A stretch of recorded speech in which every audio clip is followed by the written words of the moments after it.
Karen White. Chapter 1. Number 4076. A set of the most frequently used kitchen knives, including 2 carving knives, a filleting knife, and a paring knife, all with carbon steel blades and rosewood handles. Our best quality, $57. "Do you have any really sharp knives?" asked a tremulous voice. "Something that will cut through bone and gristle?" Lucy Stone stifled a yawn, adjusted her headset, and typed the code for knives on the computer keyboard in front of her. Instantly, the screen glowed with the 11 varieties of knives sold by Country Cousins, the giant mail-order country store. "What kind of knives were you thinking of?" Lucy inquired politely. "Hunting knives, fishing knives, pocket knives, kitchen knives?" "Kitchen knives, of course," snapped the voice. "Homer hasn't been out of the house for 40 years. Lucy hit the code for kitchen knives, and the screen listed 6 sets of kitchen knives. "I'm sure we have something that will do. How about a set of 4 carbon steel knives with rosewood handles for $57? "What is carbon steel? Is it really sharp?" insisted the voice. "Well, some cooks prefer it because it's easy to sharpen. However, it doesn't hold an edge as long as stainless steel. We also have the same set in stainless steel for $57. "I don't know which to get. Homer loves to cut and carve. He's really an artist at the dinner table." The voice became confidential. "I've always believed he would have been a gifted surgeon. That unfortunate incident in medical school simply unnerved him." Lucy stifled the urge to encourage further confidences. "Then carbon steel is probably your best bet," she advised. She then mentioned a related product, a technique her sales manager insisted upon. "You could also get him a sharpening steel. He would probably enjoy using it." "You mean one of those things you draw the blade against before carving? Seems to me Papa had one of those. I think you're right. I'm sure Homer would enjoy doing that. It would add a touch of drama. How much are those?" "We have one with a rosewood handle for $18. "I'll take the knives and the steel." "All right," said Lucy, smiling with satisfaction. "I need some information from you, and we'll ship them right away." She finished typing in the woman's name, address, and credit card number. "Thank you for your order. Call Country Cousins again soon." She arched her back, stretched her arms, and checked the clock. Almost 10. 3 hours until her shift ended at 1 a.m. Lucy didn't mind working at Country Cousins. Like many of the tourists who came to Tinker's Cove in the summer, she was fascinated by the quaint old country store on Main Street. Inside, there were crockery, kitchen utensils, penny candy, and sturdy country clothes, as well as fishing, hunting, and camping equipment. The porch, with its 10-foot-long deacon's bench, the sloping floors of scuffed bare wood, and the huge pot-bellied stove were all authentic. They just weren't the whole story. For the truth was, most of Country Cousins' business came from catalog sales and was conducted at a mammoth steel warehouse on the outskirts of Tinker's Cove. There, state-of-the-art telephone and computer systems enabled hundreds of employees like Lucy to sell, pack, and ship millions of dollars worth of merchandise 24 hours a day, 364 days a year. Country Cousins was closed on Christmas Day. All merchandise was sold with an unconditional guarantee. "We're not happy unless you are." "It's quiet tonight, isn't it, Lucy?" said Beverly Thompson, the grandmotherly woman who had the computer station next to Lucy.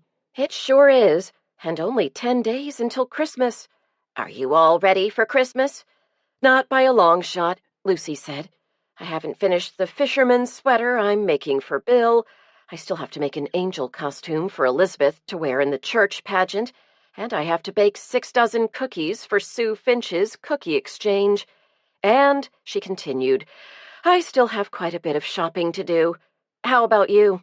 Oh, I'm pretty well finished. Of course, now that the kids are scattered from Washington to San Francisco, there isn't so much to do. Beverly's voice was wistful. I just have something sent from the catalog. Don't knock it, advised Lucy. I have my mother and Bill's folks coming. Christmas is an awful lot of work. I like Halloween myself. All you need is a mask and a bag of candy. Why don't you all pack up and spend Christmas at Grandma's? Asked Beverly.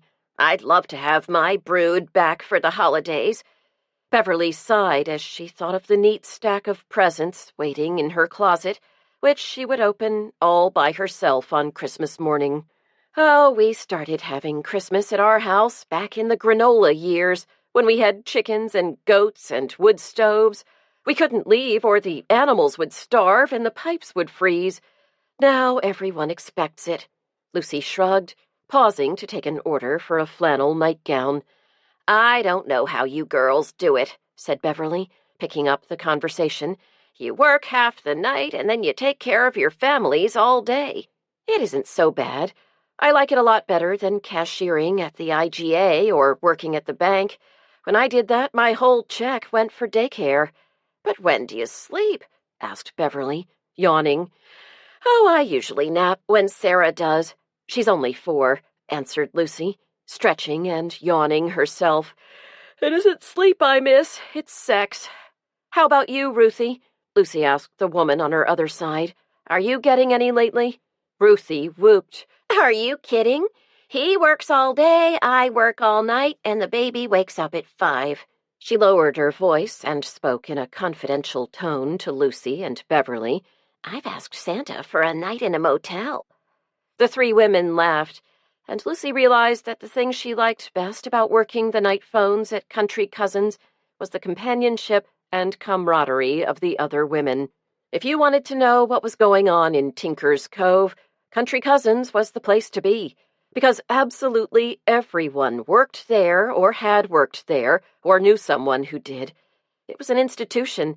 It had been in business for years, selling sporting goods to a small but faithful following of customers. Then fashion seized upon the preppy look, and the demand for Country Cousins' sturdy 100% wool and cotton clothes soared. Preppy was followed by country, and in a few short years, Country Cousins had become a household word in most American homes. Country Cousins' phenomenal growth, which had been the subject of an article in the business section of the Sunday New York Times, would not have been possible without skilled management.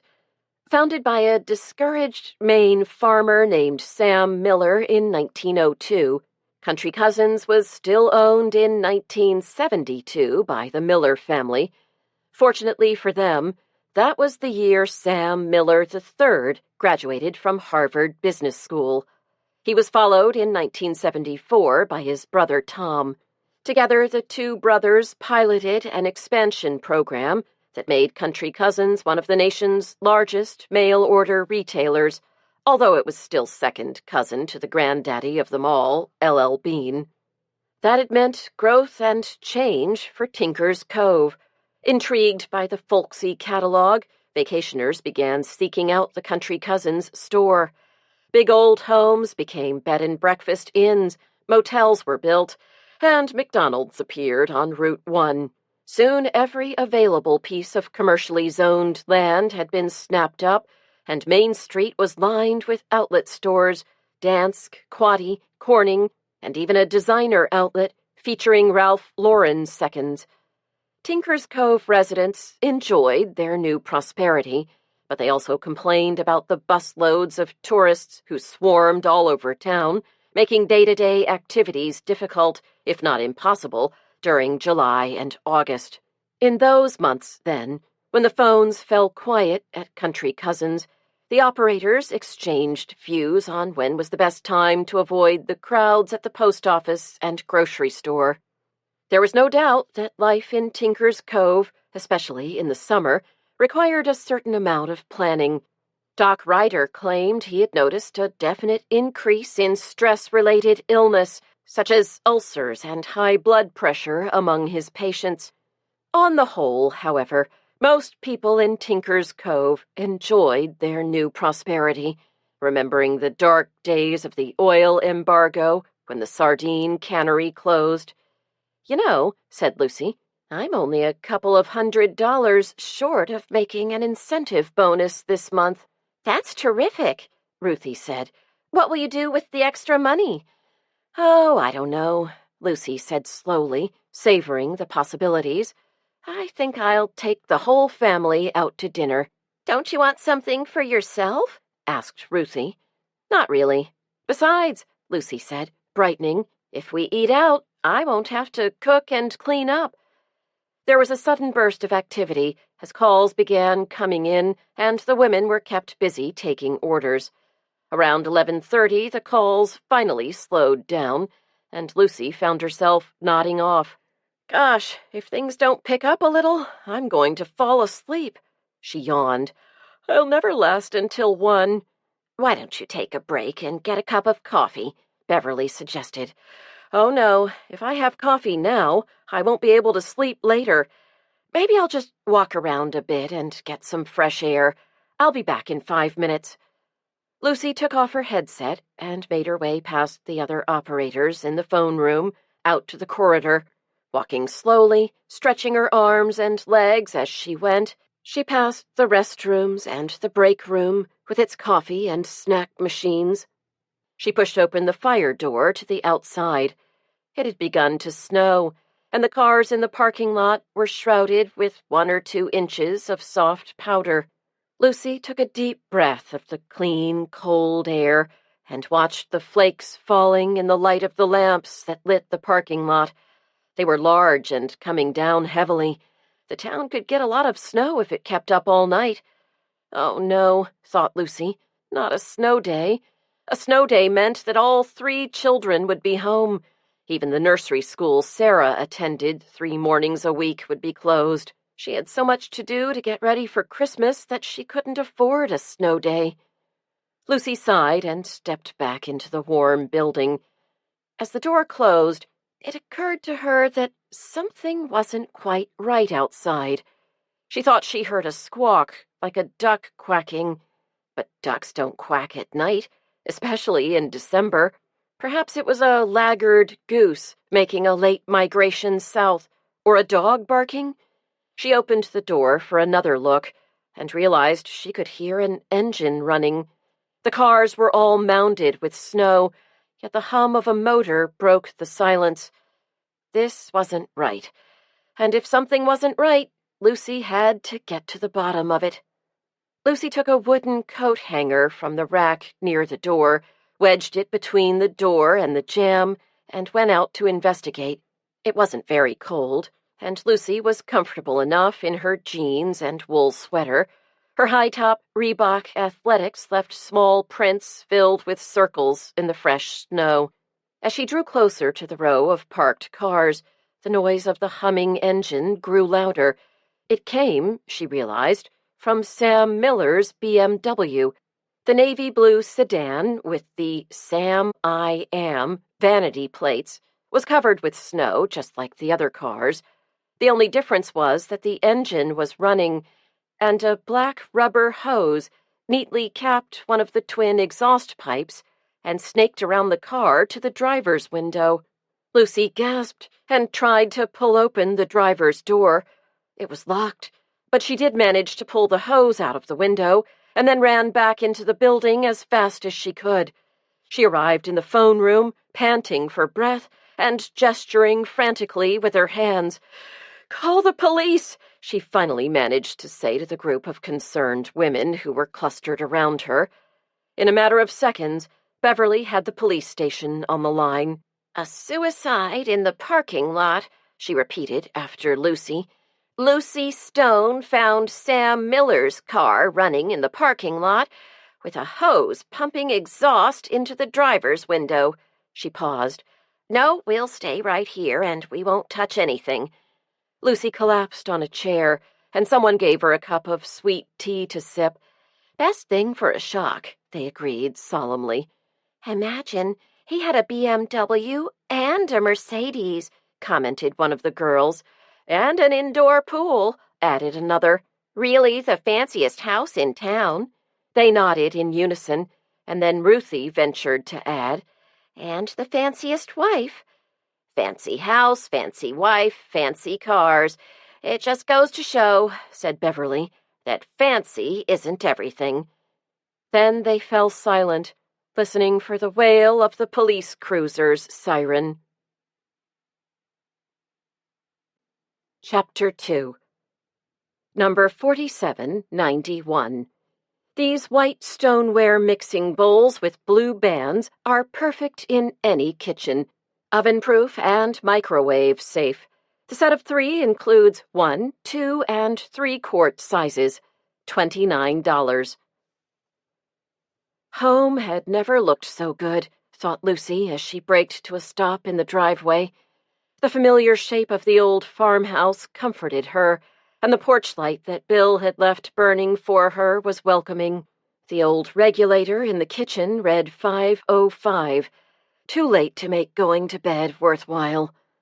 While Lucy unbuttoned her coat, Patches, the black and white tabby, wove herself around Lucy's legs. "You don't fool me," said Lucy. "All you want is an early breakfast."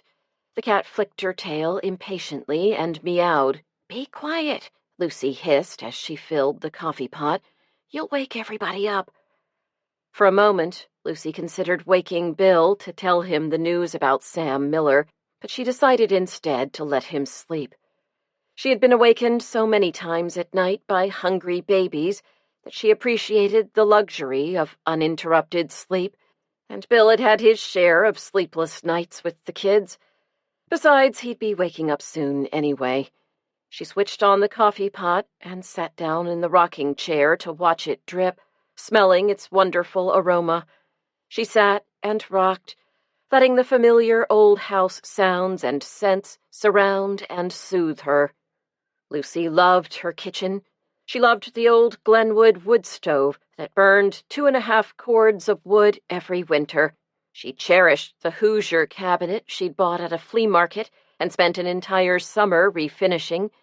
Bill had made the cupboards himself out of maple, and they had scraped and polished the wooden floor together. She'd sewn the blue and white checked gingham curtains herself. This kitchen was really the heart of the house, with its wooden rack for wet mittens, its collection of bowls for the cat, and the big round oak table where the family gathered for meals, Monopoly, and checkers. If she didn't do something soon, Lucy realized, she would fall asleep sitting up.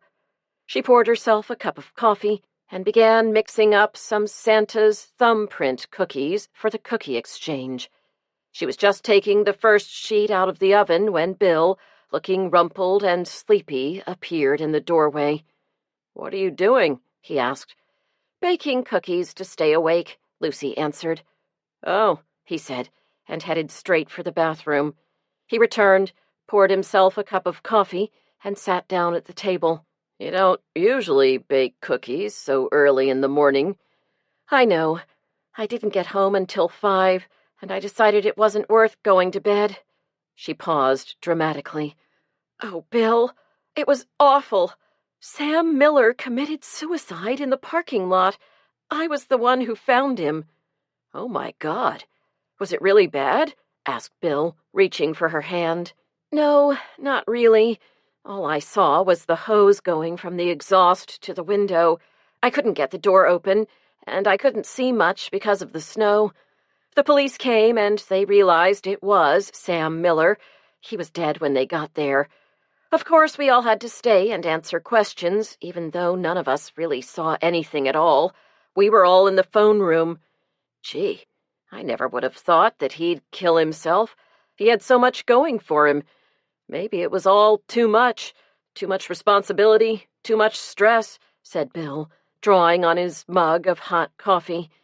"I don't think so," Lucy said. "You and I have stress. Someone like Sam Miller goes to Barbados. I don't believe it was suicide." "Oh, Lucy, just leave it alone. It's none of your business. Promise me." "I don't know what you mean," said Lucy, lifting the cookies one by one onto a rack to cool. "You know perfectly well what I mean. You can't just leave things alone. Well, for your information, there are people called police who investigate these things. Bill paused to take a swallow of coffee and noticed Lucy's jaw had become set in a certain way he'd come to recognize. Lucy, don't be like this. I'm just saying I don't think you need to get us involved. He got up from his chair and stood behind her, slipping his arms around her waist and nuzzling her neck with his bearded chin. It's Christmas time. Let's just enjoy the holidays and the kids. We don't have to get involved with Sam Miller's. He turned her around and looked straight in her eyes.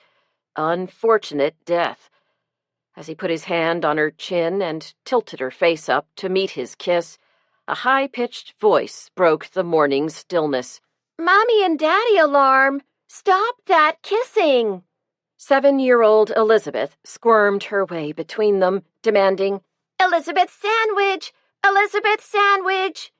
Bill caught her under her arms and lifted her up between them, while Lucy covered her sleep-warmed pink cheeks with kisses. Elizabeth squealed and giggled in delight.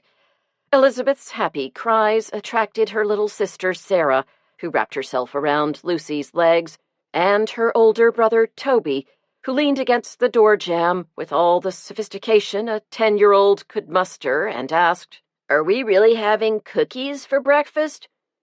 It seemed to Lucy as if years had passed before she finally drove Sarah to nursery school and returned to the empty house, hoping to catch a few hours of sleep.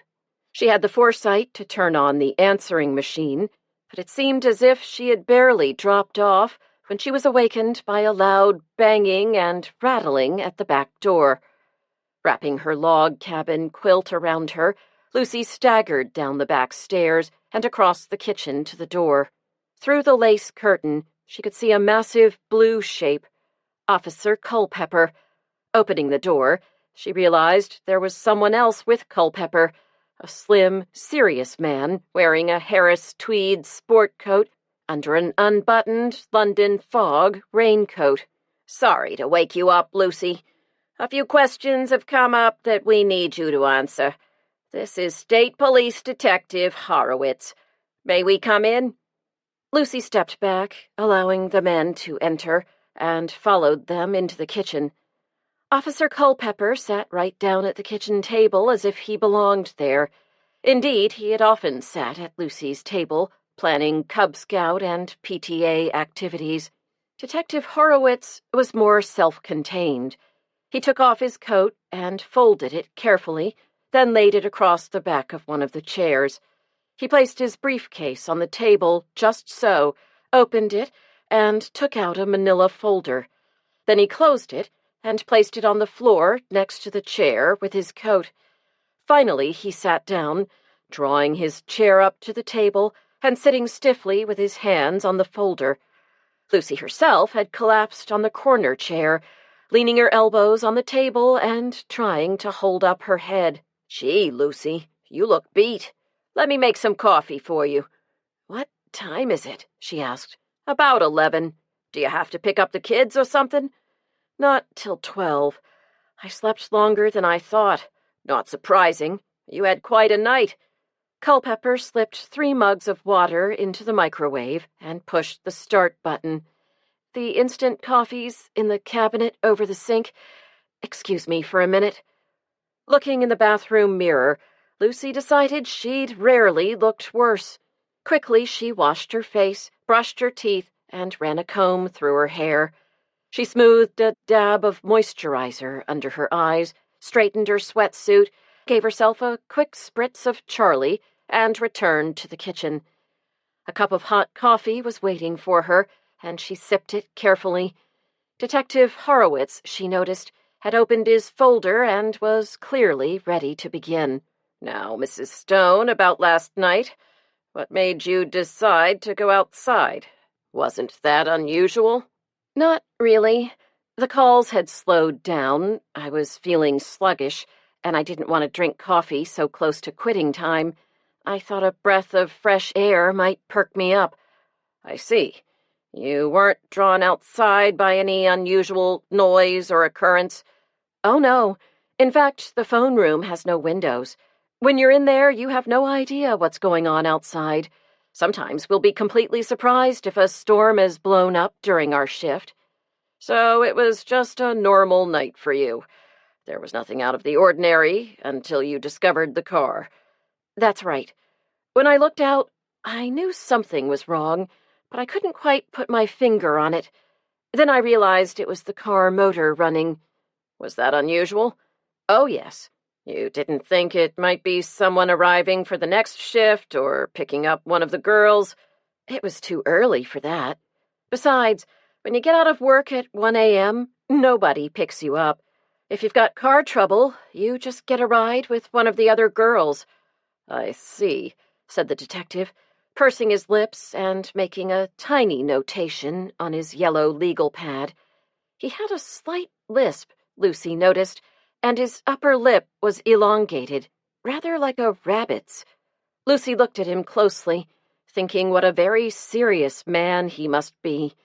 He was such a contrast to Officer Culpepper, who had rolled up his sleeves and was cheerfully washing the breakfast dishes she had left soaking in the sink.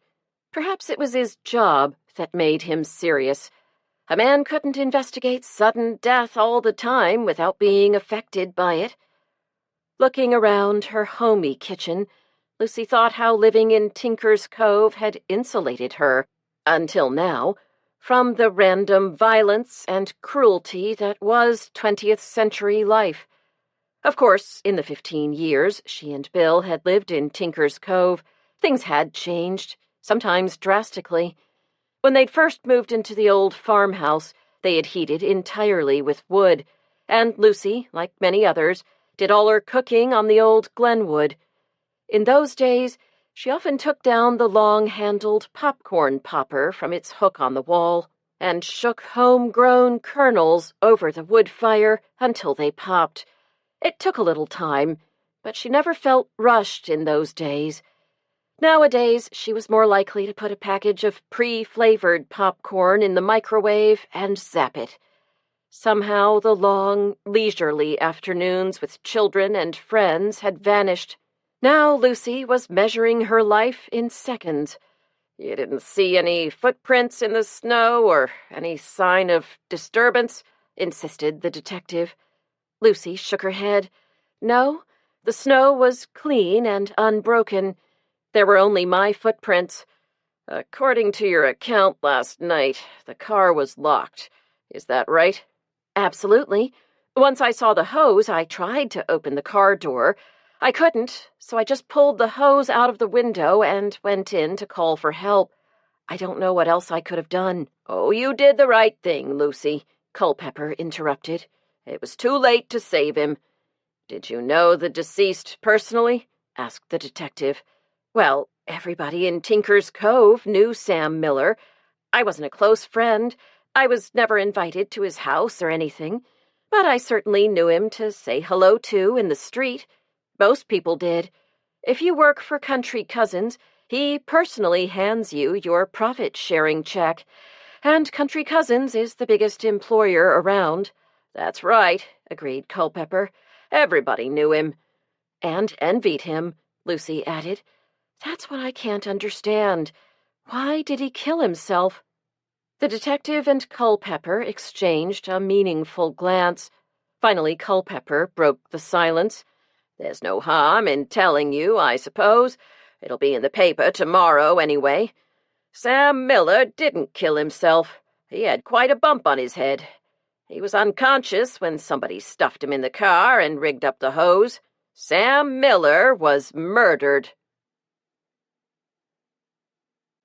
Chapter 3. Number 5532. An intricately patterned vest knitted in 100% Shetland wool. Designs include Christmas trees, reindeer, and ice skates. Dry clean or hand wash. Natural color with green and red. Women's sizes, small, 6 to 8, medium, 10 to 12, large, 14 to 16, extra large, 18 to 20. $58. Lucy leaned back in Sue Finch's antique rocking chair and took a sip of mulled cider. She inhaled the spicy scent of the potpourri Sue had left simmering in a little copper pot on the wood stove and let out a long breath. After the last few hectic days, it was wonderful to relax among friends in Sue's beautifully decorated house. Christmas was Sue's favorite time of year, and she loved using all the decorations she collected at flea markets and antique shops throughout the year. She had no fewer than 3 Christmas trees, one in the living room, bedecked with baby's breath and ribbons, which were carefully coordinated to go with the Victorian color scheme, one in the family room, decorated with ornaments her daughter Sidra had made, and one in the kitchen, trimmed with cookie cutters and gingerbread men. A collection of teddy bears was gathered in a hutch. Lamp tables held a large and valuable collection of St. Nick's, and a 12-inch feather tree with tiny German glass ornaments stood on the coffee table. Crocheted and starched snowflakes hung in the window panes, and a single candle burned in each window. Looking around at the rosy-cheeked faces and eyes sparkling in the candlelight, Lucy realized she'd known most of these women for her entire adult life. A few were natives of Tinker's Cove, but most were transplants or wash-ashores like herself and Bill, idealistic young college graduates who had avoided the rat race and looked for an alternative lifestyle back on the land. With their Mother Earth news to guide them, they'd chopped wood, planted gardens, and recycled everything. Through the years, she'd attended Lamaze and La Leche League classes with these women. In those days, they wore hand-wrought silver earrings in their pierced ears, and they drove ancient pickup trucks or huge Chevy Impalas filled with apple-cheeked and overalled children. Conversations had centered around how to get a baby to sleep through the night, or how to keep the cabbage moths away from the kohlrabi. Now they drove Jeep Cherokees or Dodge Caravans, and the dangling earrings had been replaced with discreet gold buttons or cultured pearls. Their faces were still scrubbed clean morning and night, but oil of Olay was carefully smoothed under the eyes and just a hint of makeup applied. The long, flowing hair of the 70s had been cut, tinted, and permed. Now they didn't look very different from their mothers. Their lives, however, were different from their mothers. They all had jobs, some full-time, but most part-time, like Lucy. They helped in their husbands' businesses or answered the phone at country cousins, and some weren't above waiting on tables during the summer. "How else can you make $100 in a few hours?" they'd ask each other as they sunned themselves on the beach. They were the mainstay of the Scouts and the PTA. They were the class mothers. The cookie exchange was an established part of their Christmas season. Sue Finch had been the hostess for 5 or 6 years. It gave her an opportunity to show off her decorations, and it gave her friends a chance to socialize during the busy holiday season. Sue held the number of participants to an even dozen, and each woman brought 6 dozen of her best Christmas cookies. All the cookies were arranged on a long pine trestle table, and the high point of the evening was a leisurely procession around the table, each woman taking 6 of each cookie.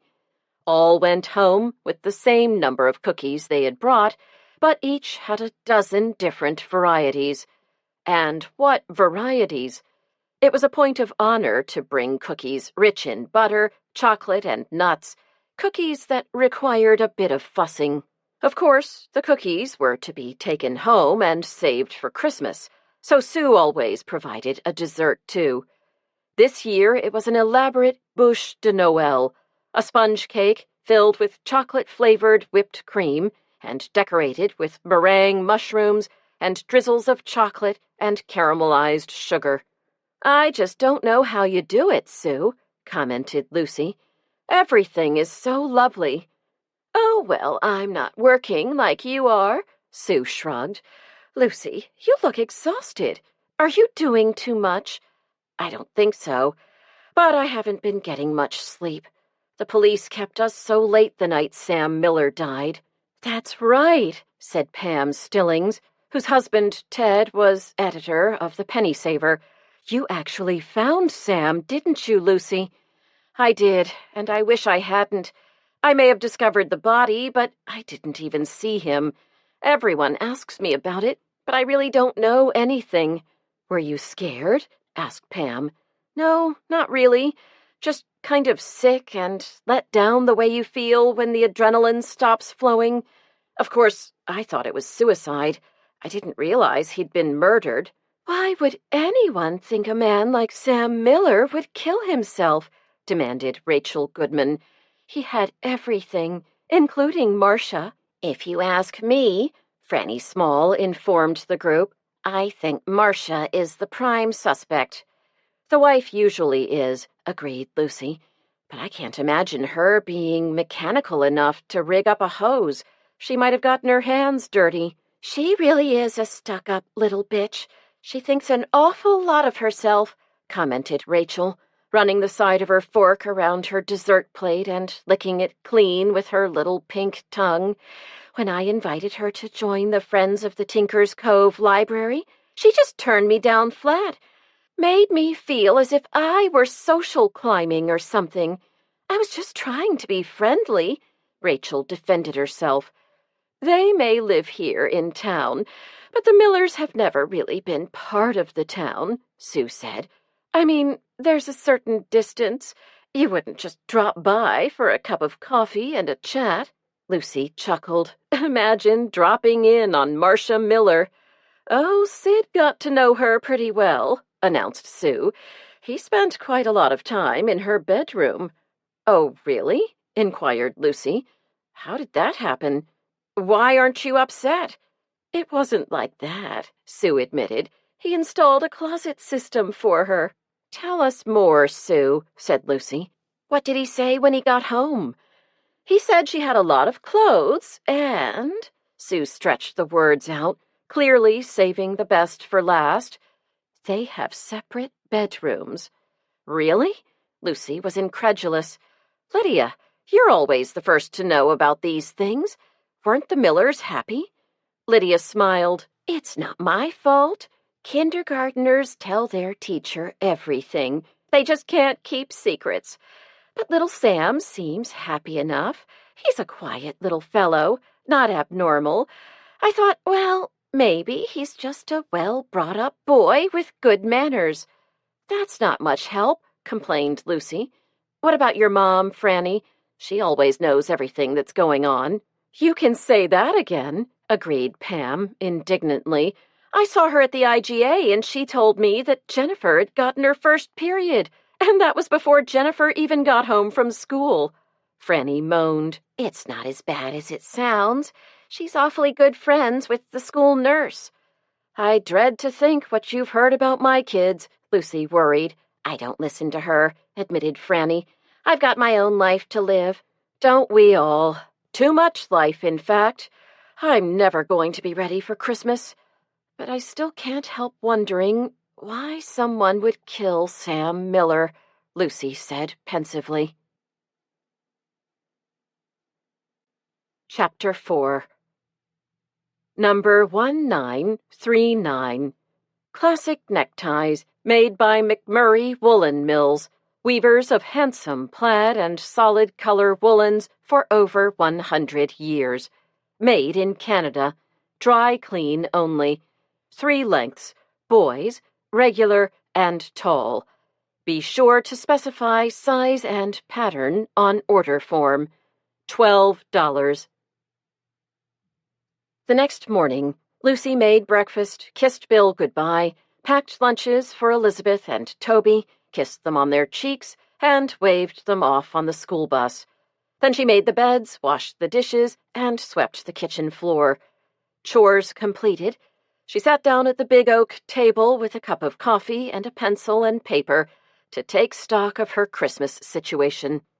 Only 7 days until Christmas. 1 week. Yesterday she'd finished the sleeves of the sweater she was making for Bill. Now all she had to do was sew the parts together and knit the neckband. The tools she'd ordered from Brookstone had come, and she'd used her country cousin's discount to buy some other clothes for him. Bill was taken care of. She put a check next to his name. Next on the list was Bill's father, Bill Sr. She'd used her country cousin's discount again and bought him a fly-tying set, which was sure to be a big hit. She put a check next to his name. Below him on the list was two moms, hers and Bill's, with a row of question marks next to them. Lucy fought down a rising sense of panic, scratched her head thoughtfully with her pencil, and added another question mark to the row. This afternoon she would finish Elizabeth's angel costume, really just a sack with armholes made from an old sheet. With her long blonde hair, a little tinsel, and wings provided by the church, Elizabeth would look lovely. She put a check next to angel costume. Looking over her list of toys for the children, Lucy decided there was no way around it. She had to work tonight, and that only left tomorrow, Saturday, for a final trip to the Tons of Toys store in Portland. She wrote "sat" next to toy store, and went on to the next item, meals. Just then the phone rang. It was Sue Finch. "Sue, I was just going to call you. I had such a nice time last night, and it's great having all those cookies in the pantry. Thanks for coming and bringing those Santa's thumbprints. Everybody loves them. Listen, Lucy, are you going to Sam Miller's funeral?" "I want to," said Lucy. "I'm sure it's going to be the social event of the year in Tinker's Cove, but I have to do some major Christmas shopping in Portland. So come to the funeral with me, and we'll zip into Portland afterward. You'll hate yourself if you miss it," coaxed Sue. "Okay, great," said Lucy. She hung up the receiver and called for Sarah to come and put her jacket on. "Come on, honey bun. We've got to get some groceries." Lucy enjoyed her little outings with Sarah. She had just turned 4, and she still loved going to the grocery store, the bank, or the story hour at the library with her mother.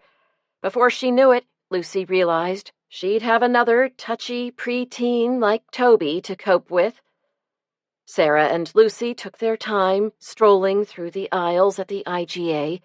They debated the relative merits of Cheerios and Lucky Charms and found a great deal on fabric softener, and Lucy decided that a package of cupcakes wouldn't hurt just this once. When it was time to check out, Lucy saw her friend, Miss Tilly, standing in the checkout line behind Barb Cahoon, who was the mother of 3 basketball-playing sons and had the grocery order to prove it. "Miss Tilly, is that heavy cream in your basket? You shouldn't be buying that." "Nonsense.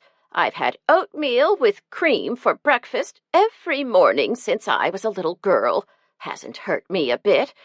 Of course, I'm only 73 years old." "You don't look a day over 80, teased Lucy. "Don't get smart with me, young lady," retorted the old woman. "Now tell me about this Sam Miller business. Who do you think killed him?" "I haven't the foggiest idea," answered Lucy, tucking a stray clump of hair behind Sarah's ear. "I seem to remember that you love to read mysteries. I used to save the good ones for you at the library." Miss Tilly had been the town librarian until the Board of Trustees finally gathered the courage to retire her forcibly on her 80th birthday. "I don't have time for mysteries these days, in books or in real life," Lucy shrugged. "Everybody's saying Marcia killed him." Miss Tilly raised an eyebrow. "Why do folks think that?" "I guess because it's the usual thing. Husbands and wives usually kill each other." "I wouldn't know," observed Miss Tilly. "I've never been married. I would imagine he was killed by someone who had something to gain by killing him." "Well, Marcia might have gained a lot. First, she got out of an unhappy marriage. Did you know they had separate bedrooms?" Lucy nodded for emphasis. "And he probably left her a lot of money. Money and the freedom to spend it. Sounds like a pretty good motive to me." Not necessarily. She received a settlement when she married, but that's all she got. Sam's money is all tied up in the business. That's interesting, said Lucy, remembering that Sam Miller's mother and Miss Tilly were close friends. Who really runs the business? Is it a family board of directors? Miss Tilly laughed. Old Sam hated family squabbles, and he had plenty of them with his wife's family, as I remember. He left the whole kit and caboodle to the two boys, Sam and Tom. That means Sam's brother Tom might have quite a lot to gain. That nasty Viennese doctor probably had a name for it, said the old woman. Sibling rivalry, agreed Lucy. Sam always did overshadow Tom. Now Tom will be able to run Country Cousins any way he sees fit, said Miss Tilly, unloading her basket of groceries onto the conveyor belt. I wonder if there will be any changes. I wonder, said Lucy, shaking off the anxious feelings she got when she thought about going back to work.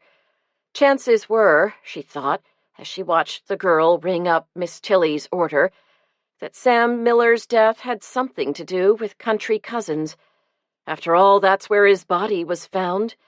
Maybe it was where his murderer would be found, too. For the rest of the day, Lucy tried not to think about Country Cousins. She was scheduled to work at 5, and as the afternoon wore on, she began to feel tense and uneasy. When the old regulator in the kitchen read 4:45, she climbed into her little Subaru, feeling exactly the way she had the day she went to the dentist to have her wisdom teeth pulled. As she drove the familiar route, she couldn't help thinking about Sam again. He might have been killed because he saw something he shouldn't have. Nobody in Tinker's Cove talked about it much, but like many coastal communities, the little town had had its share of smugglers and moon-cussers. The penny saver occasionally reported drug busts made by the Coast Guard, so Lucy knew Tinker's Cove wasn't immune to illegal traffic, but she didn't think she knew anyone who was involved. Country Cousins itself imported goods from all over the world, and Lucy, with her flair for the dramatic, had occasionally wondered if something a little more potent might be coming in, along with the Peruvian knitwear and Mexican rugs. As she parked in her usual spot, she wished it wouldn't get dark quite so early. Anyone could be lurking out there in the dark beyond the bright lights. They certainly hadn't done much for Sam Miller, and she felt like a sitting duck as she crossed the brightly lit area to the safety of the warehouse. Walking down the hall, Lucy noticed a group of women clustered around the bulletin board in the break room. "What's up?" she asked Beverly. "It's just a memo saying the police are investigating Sam's death and asking everyone to cooperate." "Oh, no," wailed Lucy. "I don't think I can go through that again." "I'm sure it's just a formality," Bev reassured her. "I haven't seen any sign of police." "It feels so creepy coming back here," Lucy confessed. "I didn't want to come." "The sooner you get back to work, the better. Come on, hang up your coat," said Bev in a no-nonsense, motherly tone of voice. Lucy obeyed and followed Bev to her desk, where she found a bouquet of supermarket flowers waiting for her. "Oh, you guys are so nice," she exclaimed. "We knew it would be hard to come back," said Ruthie. "It's been hard for everyone. We're all scared." "Lightning doesn't strike in the same place twice," Bev said, settling down at her computer station. "It does if there's a maniac loose out there," grumbled Ruthie. "What did the police ask you, Lucy?" "Just what I saw, which wasn't much." Lucy put on her headphone and logged onto the computer. "What did they ask you?" "They haven't bothered with me," Ruthie complained. "but I heard they were in and out of the office all day. They spent a lot of time with Tom Miller and George Higham." "I suppose they would," said Lucy, taking a call. She was soon busy taking orders, some from as far away as Alaska and California, and talking to the customers made her forget her anxiety. The lines were busy, and she didn't even get to take a breather until 10:30. She was just coming out of the restroom and heading for the machines in the break room when she met George Higham, the customer service manager, in the hallway. "Hi, George," she said, and then, plucking up her courage, she asked, "Have the police made any progress?" "Not as far as I know. Of course, as the memo requested, we're asking everyone to cooperate," replied the little bearded man. He was wearing his usual navy blazer, button-down shirt, gray flannels, and tasseled loafers. Lucy noticed that all his clothes were from the catalog. "I can't help feeling nervous," admitted Lucy. "You don't think Sam's death had anything to do with the company, do you?" "Of course not," he snapped, bridling at the suggestion. "Now isn't it time you got back to work?" "Well, I'm actually on my dinner break right now. I worked right through my coffee break. I'm supposed to get a half-hour for dinner and a 15-minute coffee break." "You don't need to lecture me about the state labor laws, Lucy," said Higham, his face flushing. Then he caught himself, probably remembering some seminar on employee motivation, and stretched his mouth into something resembling a smile. "I see you're quite close to earning an incentive bonus, Lucy. Keep up the good work." Lucy watched him as he walked down the corridor to the executive offices. Then she went into the break room. She bought a package of cheese crackers and a diet soda from the machines and sat down at the table opposite Bev. Sam Miller's only been dead for 2 days, and already things are going to pot around here. "What do you mean?" asked Bev. "With Sam gone, guys like George Higham are going to have more power," Lucy said, ripping open the cellophane package. "Sam was a nice man to work for," Bev agreed. "He had a smile for everybody, and then he left you alone to do your job." "Those days are over, Bev. George Higham will be looking over our shoulders and poking into everything. He won't be able to pass up a chance to flex his managerial muscles." "You're probably right, Lucy, but there's nothing you can do about it. Take a word from a survivor and watch your step. Higham's real friendly with Tom Miller. He's the one to watch these days." Chapter 5. Number 2100. Orthopedically correct back cushion for comfort on long drives. Car manufacturers insist on designing automobile seats that are sheer torture for people with weak or injured backs. These sheepskin-covered forms of flexible, durable polyfoam are guaranteed to solve the problem. $57. As she climbed awkwardly into Sue's big Jeep the next morning, Lucy lamented her friend's knack for looking perfect. Her gray tweed coat and black beret were just right for a Tinker's Cove funeral, where too much black would be considered excessive.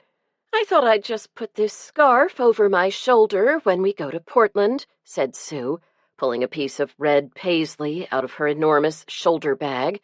"I don't want to look as if I've been to a funeral." That was just the sort of thing Sue would do, thought Lucy, who was making do with a cast-off coat of her mother's. There was no point in being jealous. No matter how hard she tried, she would never have Sue's sense of style. Lucy would much rather spend an afternoon reading the latest P.D. James than studying the latest Vogue. She loved shopping with Sue, though, because no one had a surer nose for a bargain. Arriving at the white-clapboard church with its tall steeple, they paused for a second and looked up at the weather vane. It was a gilded rooster, and Lucy loved the way it sparkled against the clear blue sky. Neither woman was surprised at the large turnout. They managed to squeeze their way through the crowd to the balcony, where they found 2 vacant seats behind the clock. They would have to crane their necks to see, but at least they had seats. Looking around, they saw that everyone in Tinker's Cove seemed to be there, from the selectmen right on down the social ladder to Saul Smith, the man who owned Saul's septic service. At precisely 10 o'clock, A hush fell over the congregation as the Miller family entered. First came Marcia Miller, leaning heavily on the arm of the funeral director. She was swathed in a black veil reminiscent of the one Jackie Kennedy wore at JFK's funeral. Next to her, holding her hand, walked 5-year-old Sam the Fourth, looking like a small, solemn owl in his tiny blazer and short gray pants. The undertaker indicated the front pew, and Marcia entered it, alone except for young Sam. Sue and Lucy exchanged a glance, and Lucy found herself working very hard not to giggle. Following Marcia was Tom Miller, Sam's younger brother, escorting his mother, Emily. Emily Miller, usually a hale and hearty type, looked very old and frail today. Tom helped her sit down and get settled. Tom had always been considered something of a mama's boy. He still lived in the big Miller house out on the point with his mother. Lucy had always thought of him as a pale imitation of his brother.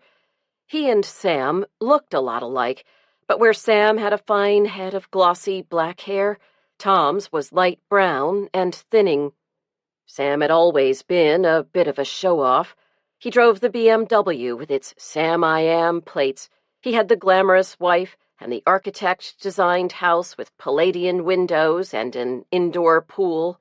Tom, on the other hand, was often seen at local theater productions with his mother and was known to collect stamps.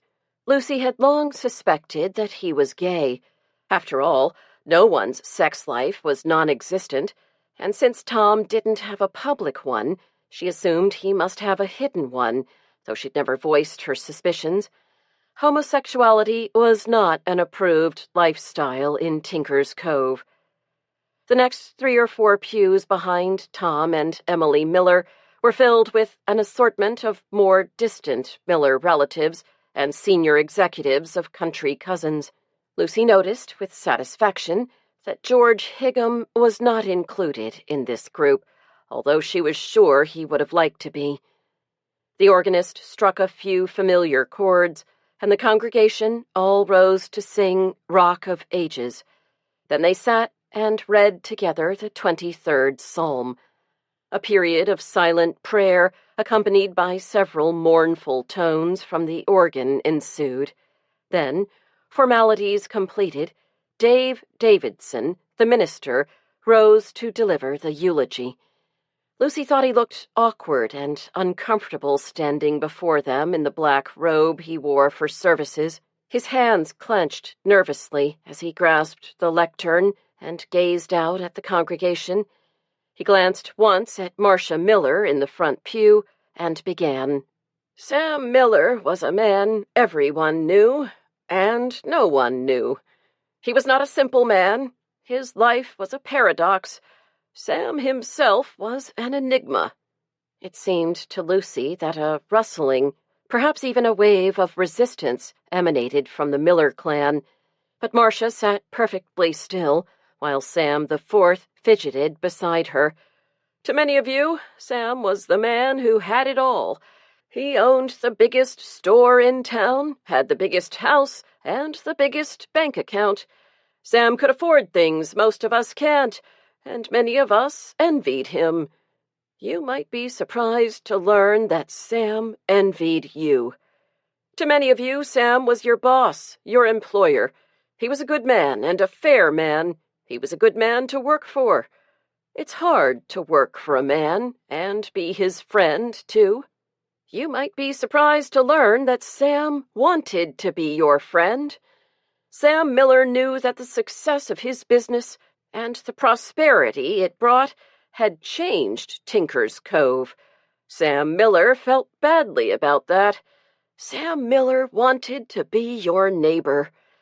Sam Miller was a wealthy man, a powerful man, and a successful businessman, yet he grew up here in Tinker's Cove, and the values of Tinker's Cove were his values too. He believed in family. He believed in hard work. Let us remember him as he would have liked to be remembered, as a neighbor, a friend, a man who was one of us. Here Davidson paused, looked around the church at the congregation, and picked up the large Bible that lay on the lectern before him. As he stood there, holding the Bible in his upraised arm, Lucy thought of the prophets of old, of unforgiving Cotton Mather and fanatical John Brown. The Bible tells us that we must love our neighbor and teaches us that it is a sin to kill. Sam Miller was murdered. His death was carefully planned, engineered by one of his fellow beings. We do not know yet who his murderer is. Here Davidson paused and scanned the congregation, as if he expected the guilty one to leap to his feet and confess. I do not think Sam Miller was killed by one of you. Sam Miller was a man of our town. Indeed, he embodied all that is best in our town. This evil person. And here the minister paused before hissing, This sinner must have come from outside our town. Every night the evening news tells us of the violence that pervades the cities of our country, of international syndicates dealing in drugs and death, and of political terrorism. This is the lesson of Sam Miller's death. We must fight the evil that is overtaking so much of the world, and we must keep our town as a good place to let our love for each other shine as a beacon of light in an ever-darkening world. Amen. Davidson turned away from the pulpit and almost collapsed onto the ornate Gothic armchair that stood behind the pulpit. He stayed there, leaning on his elbow and covering his face with his hand, while they all sang the final hymn. When it was over, Marcia sailed serenely out of the church, her veils billowing around her face. No one, of course, could see her expression. Lucy did happen to catch a glimpse of Tom Miller's face as he watched Marcia climb into a large black limousine, and she thought he looked perfectly disgusted. What did you think of that? She asked Sue as they drove down the highway to Portland. Well, I was surprised to learn that Sam Miller wanted to be my friend. I would have invited him over for potluck if only I'd known. Lucy laughed. Me too. And what was Marcia trying to do? Did you believe that veil? I don't know, said Sue, shaking her head. She had to do something. The rumors are terrible. I don't see how she could have done it. She always wears such high heels. I couldn't walk in shoes like that, much less kill someone. One thing you can be sure of, Sue advised her friend. If she did kill him, she wore exactly the right outfit. They both laughed. She could have hired someone to do it. Maybe, admitted Lucy. But I saw them dancing at the profit-sharing dinner, and they looked so nice together. I just can't believe it. I've heard that some people think it was Tom Miller. Tom? Sue's voice rose in disbelief. Yeah, an extreme case of sibling rivalry. You only have one kid, Sue. If you did, you'd know how murderous things can get. And Sam really did overshadow Tom. Tom might have been seething inside for years. Well, I've never noticed him seething. He seems like such a nice boy. Sue laughed mischievously. And he takes such good care of his mother. You're probably right, conceded Lucy. Dave Davidson could be on the right track. It must be some maniac from outside town, a prison escapee or something.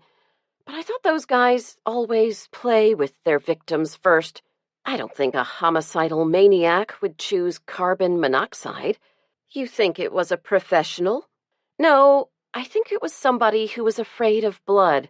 Somebody who wasn't terribly handy with guns and knives. Lucy paused for a minute, then blurted out, Somebody like me, she laughed. That's what I'd choose if I were going to murder somebody. No mess, no bother. The rest of the day passed in a frenzy of spending that Lucy feared might wear the numbers right off her Visa card. At the very least, she hoped the closing date for next month's bill had passed. After they finished shopping at tons of toys and loaded the oversized boxes into the car, Sue insisted on a quick trip to her favorite shop, the carriage trade. Lucy went along just to look while Sue tried on dresses, and she noticed a basket of scarves marked 50% off. "Do you think my mother and Bill's mother would like those?" she asked Sue, as she pulled two, one blue, one red, from the pile. "Why not? Those are silk. A scarf like that can really make an outfit. Okay, you've sold me. Now let's get out of here." "Not so quick, Lucy. Bill asked me to be Santa's little helper.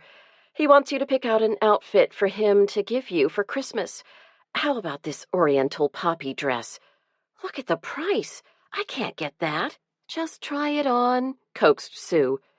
In the dressing room, Lucy grumbled to herself as she struggled out of the too-tight black skirt she'd cleverly disguised with an oversized gray sweater. The silky red dress slipped on as if it had been made for her. Lucy shook out her hair and looked at herself in the mirror. Even to her critical eyes, the dress was perfect. It slimmed her hips, emphasized her bust, and made her skin glow. "How are you doing?" asked Sue, shoving the curtain aside. "Oh, Lucy, I can't let you out of this store without that dress." "I give up," agreed Lucy, as she handed the dress over. As they drove back along the highway to Tinker's Cove, the last rays of weak winter sun disappeared, and the sky turned dark. Remembering that they'd skipped lunch, Lucy and Sue made a quick detour through a Burger King drive-in and ordered burgers, fries, and soda. "I shouldn't be doing this," Lucy said with a moan. "I'll get a zit." "You've got to live dangerously once in a while," observed Sue, wiping a trace of ketchup off her perfect little chin. "You know, Lucy, I've been thinking, if Sam Miller got killed at Country Cousins, it's probably because somebody there is a murderer. I hope you're careful." "I don't think I've got anything to worry about," said Lucy. "Why would anybody want to kill me? But I do think Sam got killed because he saw somebody doing something they didn't want him to see. That makes the most sense to me." "Well, I don't want to scare you, but you are the one who found his body. The murderer might be afraid you know more than you do. If I were you, I wouldn't go poking around in any dark corners. Don't worry about me. I don't have any opportunities to go snooping around, even if I wanted to." "You can't fool me, Lucy. I know you too well," said Sue, turning the radio dial to a classic rock station. As they drove along together, listening to old John Lennon tunes, Lucy thought how glad she was that she had a friend like Sue. The trip home went quickly as they munched their fries, talked, and sang along with the radio. Soon they had turned off the highway onto Route 1 and had passed through Tinker's Cove Center and turned onto Old Red Top Road. Lucy's driveway was just ahead. As Sue turned into the driveway, the headlights picked out a huddled clump of black and white fur. "Oh, Lucy, isn't that your cat?" "It sure looks like it. Probably hit by a car. Stupid cat. I never could teach her to stay out of the road." Lucy began unloading her bags and packages. "I don't know how I'll tell Elizabeth. She loved that cat." She waved to Sue and trudged over to the little furry body. It was definitely Patches. Lucy took a deep breath and marched toward the house, clutching her Christmas presents and bearing bad news. Chapter 6. Number 7059. Our frosted glass nightlight gives a comforting glow as well as a reassuring sense of security. UL tested, $9. Lucy stashed her packages in the L off the back door and let herself into the house. She followed the sound of voices into the living room, where she found Bill perched on a stepladder in a tangle of Christmas lights and greenery. "You're putting the tree up," accused Lucy. "Weren't you going to wait for me?" "Of course. We were only getting it ready. Bill reassured her as he climbed down. He looked at her closely. "Did shopping tire you out?" he asked sarcastically. "I've got a big pot of clam chowder sitting on the stove. I've spent quality time with my children, a lot of quality time, I might add, and I'm ready for a beer. Do you want something?" "A glass of wine?" Bill went off to the kitchen, and Lucy hugged Sarah, who was tugging on her coat and squealing, "What did you get us?" "Yeah, what about us?" demanded Toby. 7 days till Christmas, and you're asking for treats?" Lucy raised her eyebrows in disapproval. "Don't you know that Santa might be watching?" inquired Bill, returning with the drinks. "Oh, nobody believes that stuff," Toby grumbled. "Nobody believes in Santa?" Bill was incredulous. "Do you believe in Santa, Elizabeth?" "Yes, I do." She nodded her head gravely. "What about you, Sarah?" "I believe in Santa, Daddy." "Well, I'm glad to hear it. It seems to me that you're in the minority here, my boy." Bill looked sharply at his 10-year-old son. "Perhaps you'd better rethink your position." Lucy laughed and drew 3 candy canes from her pocket. "You can chew on these while you mull things over." The 3 children happily grabbed the candy canes and went off to watch the Garfield Christmas special, which was playing on the VCR. Bill and Lucy retreated to the kitchen, where Bill stirred his chowder, and Lucy slumped at the table, sipping her wine. "Patches is out by the road. She must have gotten hit. Shit, what a crummy Christmas present. I don't know how I'm going to tell the kids." "Don't look at me," said Bill. "That's your department. I'll handle the graveyard patrol." "Maybe we can find a little Christmas kitten. They'd like that," said Lucy, sitting up straighter. Later that evening, after the family had eaten their chowder supper and trimmed the tree, Lucy supervised the Saturday night baths while Bill went out to bury the cat. It was a clear, starry night and not too cold. He picked a spot near the compost heap and began digging. The ground wasn't frozen yet, and his shovel went into the loamy soil easily. As he worked, he couldn't help thinking that if an occasional dead cat was the worst thing he and Lucy had to face, they were pretty lucky. But when he picked up the dead animal to place it in the small grave, he noticed a bit of cord around its neck. He turned on his flashlight in order to get a better look, and he saw that the cat had definitely been strangled with the cord. He dropped the cat into the grave and began shoveling the earth back as quickly as he could. As he replaced the shovel in the tool shed, he tried to think who would do a thing like that. He wondered if Toby had had a fight with someone at school. He couldn't imagine an adult strangling a cat. Not an emotionally healthy one, anyway. Entering the house, he shook off the sense of unease he'd felt outside. From what he could hear, Lucy had her hands full in the bathroom. She had put both girls in the tub together and was trying to convince Sarah that washing her hair every now and then was really necessary. "What do you mean we can't stay up and watch the Peanuts Christmas special?" interrupted Elizabeth. "It's too late. Daddy will tape it and you can watch it tomorrow." "I want to see it tonight." "Me too." "Well, you need your sleep tonight. Tomorrow you're in the Christmas pageant." Lucy's knees were beginning to get sore, and her leg muscles ached from leaning across the tub.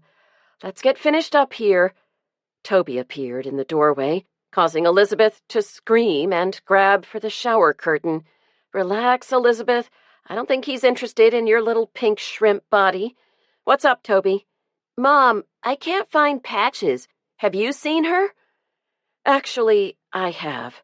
Lucy paused, and all 3 children stared at her, the 2 girls, pink from the hot bath, and Toby in his striped pajamas. "Patches got run over," she said slowly, watching their faces carefully for a reaction. "I don't think she even knew what happened. She was a happy cat, right up to the moment she died," Lucy reassured them as she wrapped Sarah in a towel and began to dry her. Noticing the tears welling up in Elizabeth's eyes, she said softly, "I'm sure she's in cat heaven right now." "Patches was the best cat we ever had," Toby asserted. "She used to sleep with me. And she'd ride in the doll carriage," added Elizabeth. "Sometimes she'd let me dress her up." "But then she'd scratch and run away," remembered Sarah, ever the realist. "See my scratches?" She pointed to 2 red lines on her forearm. "She didn't scratch because she was bad," Elizabeth said, defending her pet. "It's just the way cats are," added Toby. "I didn't mind the scratches. I loved Patches." "Well, we all loved her, and we'll miss her," said Lucy, folding the towels and hanging them up. "Maybe Santa will bring a new kitten." After she had finally gotten the children tucked in bed and read them the Patches Memorial Bedtime Story, James Herriot's The Christmas Day Kitten, Lucy was exhausted. It had been a long day, and she was glad to sink into a hot bath herself and let her tense muscles relax. It was an effort to make herself climb out of the tub and get dried off. Then she pulled about 10 yards of flannel nightgown over her head, smoothed oil of Olay under her eyes, and brushed her teeth. On her way to bed, she detoured through the living room, where Bill was stretched out on his recliner, flipping through channels with the remote control. She stood next to him and smoothed his hair affectionately. "I'm going to bed early tonight." Bill nodded. "Toby having any trouble at school?" he asked. "Not that I know of. Why?" "Patches wasn't hit by a car. There was a string around her neck. Somebody strangled her." Lucy was stricken. "Who'd do a thing like that?" "Most probably a boy of a certain age." "You don't mean Toby? He's really upset." "No, not Toby." He stroked her hand. "Maybe some kid with a grudge against him? Has he said anything?" "Nope. He seems to get along with everybody." Lucy's voice was defensive. Bill shrugged. "Don't worry. Go to bed. I'll be up soon." "That was a nice thing you did today." "Thank you." Lucy sat on his lap. Bill grunted. "What do you mean?" "You know. Having Sue make me buy an outfit." "What did you get? Something sexy?" "No, something beautiful. And expensive. Sue said money was no object." "I didn't tell her that." Vertical lines appeared on Bill's forehead. "I can take it back," Lucy said quickly. "No, I'm just teasing. I like to see you in new things. Are you going to model it for me?" "You'll see it on Christmas," said Lucy, yawning. "It'll be a surprise." Bill smiled. "Okay, go to bed, sleepyhead. I just want to see the end of this hockey game. I'll be up soon." Once she was tucked under the down comforter in the antique sleigh bed, Lucy realized she wasn't as tired as she'd thought. She reached for the latest Martha Grimes novel she'd pounced on at the library. Soon she was absorbed in the adventures of Detective Inspector Richard Jury and his faithful sidekick, Detective Sergeant Wiggins. What exactly, she wondered, was a fisherman's friend? In the book, they came in packets. Perhaps they were cigarettes, or a candy of some kind, maybe a cough drop. She imagined the sharp smell of tobacco and the clean, astringent scent of camphor. When she was at summer camp years ago, she had been terribly homesick. For some reason she couldn't remember, the camp nurse had given her cotton balls soaked in camphor. Remembering the smell made her feel small and sad. Camphor and gray wool army blankets. She'd hated the rough blanket, so unlike the soft blue one on her bed at home. One night she'd kicked off the sheet and become entangled in the coarse gray wool. Somehow she hadn't been able to free herself from the gray wool cocoon, and she'd screamed and screamed until the counselor had finally come.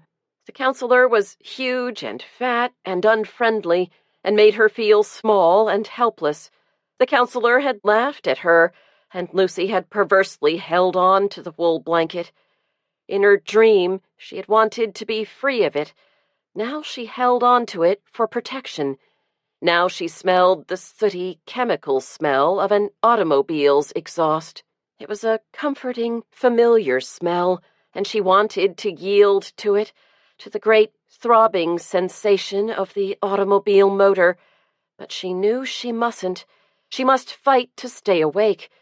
She felt warm fur on her face, as if the cat had curled up to sleep there. The cat began purring softly, and then louder and louder, until it sounded like one of Bill's power saws. Lucy's heart began beating faster and faster. It was pounding within her chest, and she couldn't breathe. Her lungs were bursting, and she finally fought her way free of the suffocating covers. Gasping and gulping for air, she realized she was sitting up in bed. Her nightgown was soaked with sweat, and she was shaking with fright. She put her hand to her forehead to push her hair back, and realized that her hair was soaking wet. It must have been a nightmare. There was nothing to be afraid of. Bill was lying there beside her, sound asleep. She took a deep breath and tried consciously to relax her arms and legs, the way she had learned in Lama's class. She really ought to get up and go to the bathroom if she wanted to be comfortable, but she was afraid to leave the safety of Bill's side. The thought of walking alone through the dark, silent house terrified her. Instead, she turned on her side and curled against him, spoon fashion, to try to go back to sleep. Chapter 7. Number 9997S. Traditional Christmas wreaths made by skilled craftswomen from genuine Maine balsam. Each wreath is decorated with a weatherproof red bow. $16. Mommy, isn't that wreath big? Lucy smiled down at Sarah, who was dressed in her prettiest Polly Flinders dress and was sitting beside her in the crowded church pew. Yes, it's very big, agreed Lucy, as she admired the enormous green wreath that hung behind the pulpit. Lovingly assembled by the flower committee, the wreath was the only decoration in the plain Protestant meeting house. Sunlight streamed through the tall windows and reflected off the white walls. This church had no stained glass or carved wood paneling. There was no kneeling, no sense of hushed anticipation. Members of the congregation greeted each other and chatted, while children ran up and down the aisles. This was the Sunday of the Christmas pageant, and the church was overflowing with families. A chord from the organ brought everyone to order, and the congregation rose to sing an old carol, Venite Adoremus. Lucy loved the pageant. It was the same every year, and she enjoyed watching the children progress through the ranks. The very youngest were angels, naturally angelic with their plump, rosy cheeks and soft baby hair, but they soon graduated to become sheep and other animals. After a year or two, the animals went on to become shepherds. The very oldest had the important parts: Mary, Joseph, the three wise men, Herod the king, and the angel Gabriel. This year, Elizabeth was a lead angel, and Toby was a shepherd. Little Sarah was still too young, so she was watching with her parents and dreaming of next year when it would be her turn. Lucy had grown up in New York City, where her family had attended a large and wealthy Episcopalian church. As a child, she had taken part in the Christmas pageant there, dressed in elaborate costumes donated by a rich parishioner. That pageant had been a very elaborate affair, complete with hired actors and singers for the main parts. It had been wonderful in its way. The darkened church had smelled of evergreens, and the candle-lit, glittering processions had been dramatic and mysterious. Yet Lucy much preferred the sunlit, homemade pageant in Tinker's Cove. Hearing the familiar strains of Angels We Have Heard on High, Lucy craned her neck to see Elizabeth. She nudged Bill, and they beamed with pride as their daughter, glowing with self-consciousness, paraded down the aisle. This year she even had a line. Lucy perched anxiously on the edge of the pew until Elizabeth announced, "Behold, I bring you tidings of great joy," and she could safely relax. Leaning against the straight back of the pew, Lucy thought how different the atmosphere in the church seemed today from yesterday. Yesterday's mourners had been replaced with families intent on celebrating Christmas. It was wonderful to see so many young families in the church, thought Lucy.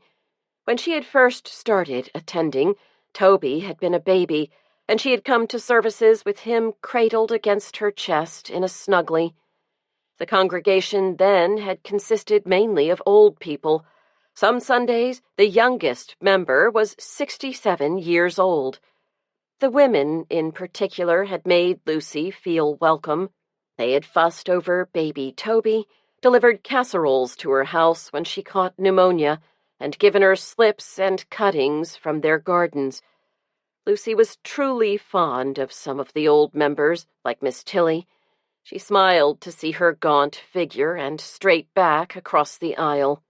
When Miss Tilly had been the librarian at the Broadbrooks Free Library, she had been legendary for her strict, overdue book policy and her tart tongue. She was not likable, but she had a penetrating intelligence that earned her the town's respect. It was rumored that she had been friends with Longfellow's daughter, Alice, and Lucy always meant to ask her if it was true. Next to Miss Tilly sat Faith Willets. Faith was a simple, good-hearted woman who dressed in plain old polyester from Sears and had the most beautiful garden Lucy had ever seen. Faith was the president of the Organic Gardening Club and wrote the garden checklist that appeared in the Penny Saver each week. The acre surrounding her Cape Cod house was planted like an English cottage garden, with fruit trees, perennial flowers, herbs, and even vegetables. Faith was the primary donor to the Memorial Day plant sale, and Lucy was a faithful customer. In fact, Lucy had first discovered the Tinker's Cove Church through the annual plant and used book sales. One year, Bill had discovered a treasure trove of erotica in the paperback section and had returned hopefully every year since. When she felt lonely and depressed after Toby's birth, Lucy began attending services. She'd given up trying to be an Episcopalian in her teens when she'd decided she just couldn't believe in God. She'd missed the hymns and sermons, however, and had been delighted to discover the friendly, informal community church. Shortly after she had become a member, old Dr. Greenhut died, and the congregation called a new young minister, Dave Davidson.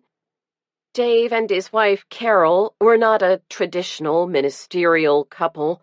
Carol avoided the women's club meetings like the plague and rarely attended Sunday services. Instead, she poured her energy into her career as a sculptor and turned the old barn behind the rectory into a studio. The congregation didn't seem to mind. In fact, the Davidsons brought a new energy and vitality to the old church.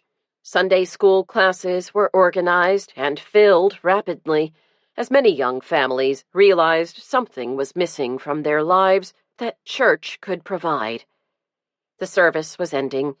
Everyone rose to sing the Hallelujah chorus from Handel's Messiah. No one could resist joining in, and the church was filled with the sound of joyous, if somewhat off-key voices raised in celebration. Lucy left Bill in the line of parishioners waiting to greet the minister, and, taking Sarah with her, went to find Toby and Elizabeth. Truth be told, she always felt awkward around large, male authority figures like Dave, and could never think of anything to say to him. Back home, and changed out of their Sunday best into jeans, Lucy and Bill made lunch and planned the rest of the day. Since the weather was so beautiful, they decided to take turns staying with the kids and going out for a run. Once the dishes were washed, Lucy put on her sweatpants and running shoes and headed out alone along the network of dirt roads that crisscrossed the woods. They were originally made by early settlers who cut timber for firewood, but nowadays they also led to hunting and fishing camps. They were ideal for a peaceful jog when the weather was warm. Once the ground was covered with snow, they were perfect for cross-country skiing.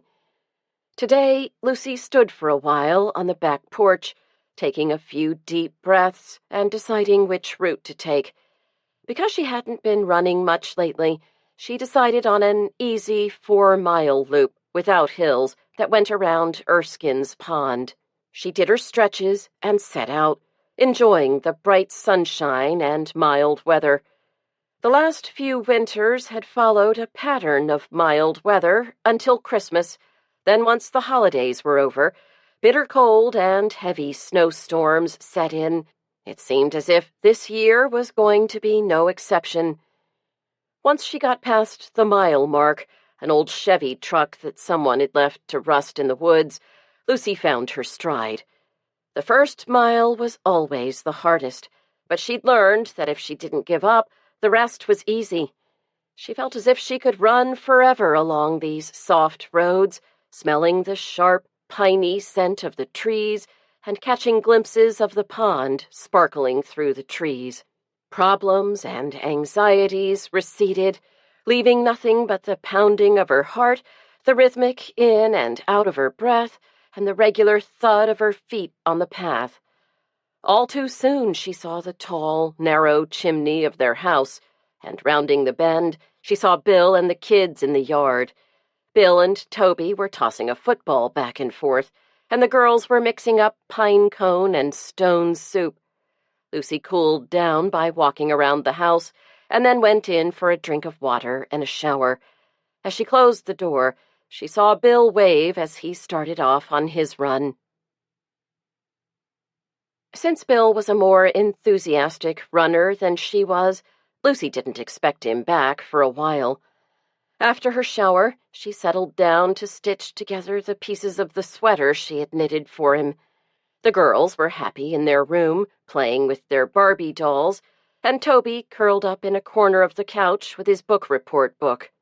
It was only when she noticed the light getting dim and reached to switch on the lamp that she realized how late it was. According to the old regulator, it was almost 4, which meant that Bill had been gone for nearly 3 hours. Lucy tried to fight her rising sense of panic. Something must be wrong. He could have, indeed he had, run the Boston Marathon in that time. She didn't think he would have attempted anything so ambitious today. He knew she had to leave at 5 to pick up her mother at the airport. Something must have happened to him, she thought. But what? He was a big, strong man in his prime. Of course, Sam Miller had been in his prime, too, and someone had managed to kill him. She knew she was being ridiculous. No one wanted to kill Bill. But when she switched on the porch light and stood looking out the door, she couldn't help remembering Patch's lifeless body lying in the driveway. It was getting too dark to wait any longer, she decided. She would have to take out the Subaru and look for him. She piled the kids into the car and slowly and carefully drove along the rutted, twisted dirt road. Running along these roads was one thing. It was quite another to drive them at night, even in a 4-wheel drive. The woods were gloomy, filled with dark, shadowy shapes, and the branches brushed and snapped against the car. Lucy gripped the steering wheel in clenched hands, her neck and shoulders rigid with anxiety as she searched for him. When she finally saw his familiar figure in the road, the tension drained from her body, leaving her with a terrific headache and aching muscles. Bill was moving slowly, however, and as he came closer, Lucy could see he was limping. "What happened?" she asked as he climbed into the car. "I must have pulled a muscle or something. God, my knee hurts. Do you need a doctor?" "No, I'll put some ice on it when I get home. How late is it? Don't you have to get to the airport?" Lucy checked her watch. It's almost 5. I'll drop you at the house and get the kids something to eat on the way. McDonald's okay, kids? As Lucy sat on the molded plastic seat in the airport, she knew she had made a mistake. Having grown up on a steady diet of tofu and brown rice, the kids adored McDonald's. Their excitement, fueled by excessive amounts of sugar, caffeine, and saturated fats, was almost unbearable. Her mother's plane was due at 7 o'clock, and Lucy very much hoped it would be on time. She could see her reflection in the expanse of plate glass that overlooked the runway. She was a very small figure, surrounded by a moving blur of brightly clad children. "Please sit down and wait nicely for Grandma," she begged through clenched teeth. "Oh, here comes another one," shouted Toby. The girls screamed and jumped from their seats, running to press their hands and noses against the window. "Is it Grandma? Is it Grandma?" they demanded. Lucy checked her watch. 5 minutes past 7. "Maybe," she said. "I hope so." Actually, she rationalized, this isn't so bad. At least she wouldn't have to face her mother alone. Ever since her father had died 6 months ago, Lucy had dreaded being alone with her mother. When she last saw her mother, the pain of her loss was so palpable that Lucy could barely stand to be with her. One look at her grief-ravaged face, and Lucy had wanted to flee back to the safety of Bill's arms, back to the cocoon of her house. There is no safety, no security, her mother's reproachful eyes always seemed to say. I thought there was, but I was wrong. Lucy crossed her arms across her chest, pressed her lips together, and looked up to see the automatic doors opening. Her mother picked her way carefully along the rubber matting, holding herself together only by the tightly wound threads of restraint and good breeding. She might well have been the survivor of some dreadful battle or Holocaust, a witness to unspeakable horror, scarcely sure herself whether she was alive or dead. Chapter 8. Number 8990. This canvas and leather bag is accepted by airlines as carry-on luggage and can be neatly stowed under the seat. Seasoned travelers advised that one's necessities should not be entrusted to the airlines as they can be lost or delayed. Sturdy webbing shoulder strap included. 16-inch by 12-inch by 10-inch, $89. "Hi, Mom," said Lucy, rising from her seat and brushing her cheek against her mother's. "Hello, Lucy," her mother responded tonelessly. The children gathered around her, waiting expectantly to be fussed over, but their grandmother didn't seem to notice them. "How was the flight?" Lucy asked, searching her purse for change to give the kids so they could buy gumballs from the machine. "It was fine," her mother answered automatically. "Well, do you have a baggage check or anything? How do we get your bags?" "A baggage check?" Her mother seemed never to have heard of such a thing. "Didn't you hand over your luggage at the ticket counter?" Lucy demanded. "I guess I must have. I don't have it now." "No, you don't," agreed Lucy, fighting the urge to take her by her shoulders and shake her. "You must have checked your bags, and they gave you a ticket. Do you remember what you did with it?" "No, I don't," admitted her mother. "I don't remember that at all." "Well," said Lucy, speaking softly and patiently as she might to one of the children, "how about looking in your pockets and your purse? I don't think that man will let you take a suitcase without your ticket stub." She indicated an extremely large, uniformed baggage attendant. The older woman obediently went through her pockets and found nothing, so Lucy led her over to the row of seats so she could sit down and search her purse. "It isn't here," her mother announced. "What is that pink paper?" asked Lucy, spying a corner peeking out of an inner zipped compartment. "I don't know," she replied, and pulled out a stub printed with large black numbers. She sat and looked at the paper, turning it over and over. When she made no effort to move, Lucy said, "That looks like it. Let's give it a try, okay?" "All right," her mother agreed, following her over to the baggage carousel. "What does the bag look like?" asked Lucy. "How many are there?" "Just one." "Do you see it?" asked Lucy. "No, I don't recognize any of these." Lucy bent over and began comparing the strips attached to the bags with the stub in her hand. She soon found a bag with matching numbers and asked, "Is this it?" "It could be." She was open to the possibility. Lucy picked up the bag. "Now, where did the kids go?" "The kids?" "You know, my children, your grandchildren," snapped Lucy, her patience exhausted. "They were here a minute ago." "They were?" "Here they are," said Lucy as the 3 kids ran up. She was almost hysterical with tension and relief, and her head was pounding. "We've got the kids, and we've got your bag. I guess we're all set." "Did you bring us presents?" Toby asked boldly. "No, I haven't shopped yet." All 3 children's faces fell with disappointment, but their grandmother ignored their crestfallen expressions and turned to Lucy. "I didn't want to carry the presents on the plane. I thought you and I could go shopping together this week."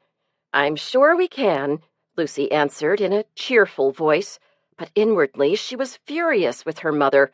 1 week until Christmas, and her mother had just assumed she would have time to take her shopping. Somehow they would have to fit it in, but Lucy already felt deluged with Christmas preparations. "I'll carry the suitcase, Mom. You take Sarah's hand. I don't want her running around in the parking lot. Elizabeth, Toby, stay with me and watch out for cars, okay?" Lucy had the sudden feeling that now, instead of having 3 children, she had 4. She was going to have to take care of her mother as well as her children. The realization absolutely overwhelmed her. As she led her little cortege out of the terminal, Lucy noticed a taxi pulling up. She was surprised to see Marcia Miller and little Sam the Fourth climbing out of the back seat. As she loaded her mother's suitcase into the Subaru and waited for the kids to pile in, she watched the cab driver unload suitcase after suitcase. Lucy couldn't help but notice that these were not the canvas bags sold in the Country Cousins catalog. These bore the distinctive gold logo of Louis Vuitton. A long trip to someplace warm, thought Lucy, as she put the key in the ignition. Not a bad idea at all. She wondered if she could stow away on their flight. Arriving home, Lucy installed her mother on a corner of the couch, switched on the TV for her, and sent Bill in to keep her company. "How's the knee?" she asked as he hobbled past her. "The ice helped, but it still hurts. If it's not better tomorrow, I'll go and see the doctor." Lucy sighed and went upstairs to get the kids ready for bed. Toby and Elizabeth could change into pajamas themselves, but Sarah needed help. It was way past her bedtime, and she burst into tears when Lucy told her it was too late for a story. Bending down to kiss her goodnight, Lucy noticed that her forehead was awfully warm. A quick check with the thermometer revealed a temperature of 101. As Lucy counted out the cherry-flavored tablets, she wondered idly what else could go wrong this week. That night, she ran her bath as hot as she could stand, and in a fit of self-indulgence, poured in the last of her treasured Vita-Bath. As she leaned back in the delicious suds, she sighed and felt tears prick her eyes. This was going to be an awful Christmas. It had been terrible to lose her father just a few months earlier. He had died suddenly of a heart attack. He had left for work as usual one morning, and by dinner time he was lying in the intensive care unit of the hospital. Lucy had rushed to her mother's side and supported her through the hurried hallway conversations with doctors who held out no hope, through long visits during which her father gave no sign he knew them, and she helped her make the difficult decision to forgo heroic measures and let nature take its course. Then there were the funeral and cemetery to arrange, accommodations to find for out-of-town relatives, and food to prepare for all of them. After 2 weeks in the city, Lucy was exhausted. She needed to go home. She helped her mother find an accountant to help put her affairs in order, and then she left, feeling tremendously guilty, but knowing that her place was in Maine. She called once or twice a week and made the occasional brief visit, but even though her mother had seemed awfully depressed over the phone, it had still been a shock to find her so passive and out of touch at the airport. She had to face the fact that the mother who had been a friend and confidant was gone. Lucy promised herself that she was not going to worry about taking her shopping. If the weather was too bad or if there was no time, she could just tie a $20 bill to a candy cane for each of the kids. Feeling somewhat relieved, Lucy was again flooded with depression when she remembered that Bill's parents would be arriving on Friday. Christmas seemed like a huge snowball increasing in size as it rolled downhill. She was a small figure in its path, toiling up a mountain of baking, shopping, and wrapping. She was reluctantly pulling herself out of the water when Bill appeared in the bathroom.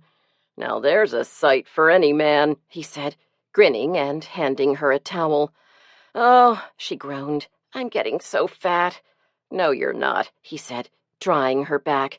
"You're just right. There's something the matter with your mom, though. She keeps talking about things that happened years ago. She's mad at Aunt Beverly for borrowing a pair of stockings sometime during World War II. Beverly just took them without permission and got a run in them. Doesn't surprise me. Just the sort of thing Aunt Beverly would do," Lucy nodded. "Aunt Beverly? She's a sweet old thing who weighs about 90 pounds, exclaimed Bill. Lucy laughed. "You didn't know her in her prime. I think she borrowed a boyfriend along with the stockings. I know what you mean about her state of mind. It's not good. Maybe after she's been here for a few days, she'll get better. I hope so. I don't know what I'm going to do if she doesn't." Chapter 9. Number 3221.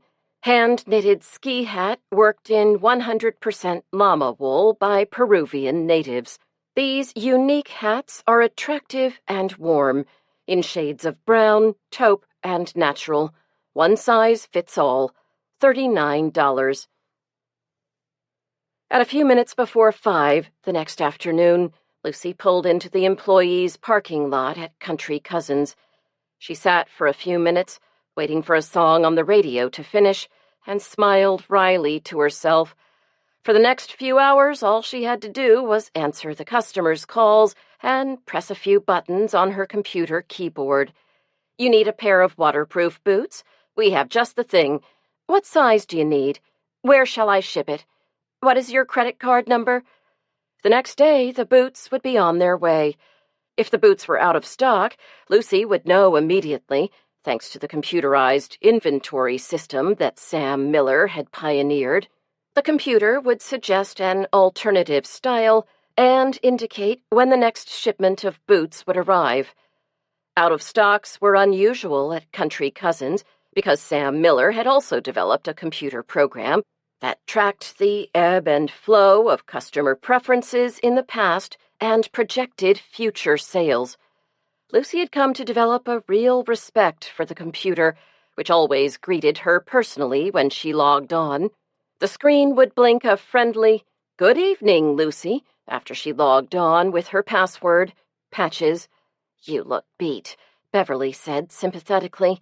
"Christmas getting to you?" "Sort of," agreed Lucy, taking a call for a decorative maple sap bucket.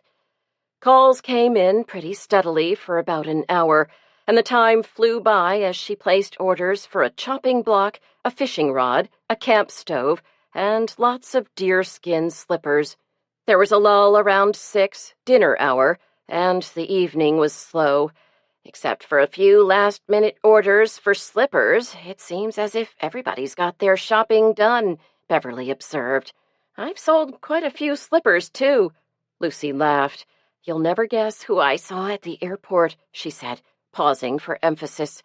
Marcia Miller and little Sam and a big pile of suitcases. It looked as if she were planning to be away for a while. I guess the police don't think she's a suspect, then. Do they really say that? Came Ruthie's voice from the computer station on Lucy's other side. Don't leave town, ma'am, she said, mimicking Jack Webb on Dragnet. I don't think they can. Unless they indict you, I think you can go wherever you want. It kind of makes her look guilty, leaving like that so soon after the murder, Beverly commented. How could a woman kill a man after she's had his child? Asked Karen Hall, pausing on one of her frequent trips to the restroom. She rubbed her huge tummy absent-mindedly. It just doesn't make sense to me. I know, agreed Lucy, but they say that the spouse is always the first suspect. She didn't have to do it herself. She might have had a boyfriend or even hired somebody. She certainly could have afforded to. But why? Why would she kill him? Questioned Ruthie. He seemed nice enough, and she had everything she could want. That nice little Mercedes, that big house, all those clothes. Money's not everything, said Beverly, shaking her head. They had separate bedrooms. For all we know, she could have hated him. Lucy broke off the conversation, nodding her head toward the end of the row of workstations where George Higham had suddenly appeared. Karen scuttled off, and the rest of the women bent their heads over their desks in an effort to look busy. Lucy hoped he would pass by, or that someone would call with an order, but the indicator on her phone refused to light up. She hunched over her desk and began making a tally of the items she had sold that night. Lucy, how are things going? As George stopped behind her, he blocked the overhead light and a shadow fell over her tally sheet. Just fine, George. I've been selling a lot of slippers. Keep up the good work, he said, letting his fingers linger as he patted her on the shoulder. Then he moved along down the row. Lucy stood right up and marched off to the restroom. She resented George touching her, and even though she washed her face with cold water, her cheeks remained flushed with anger.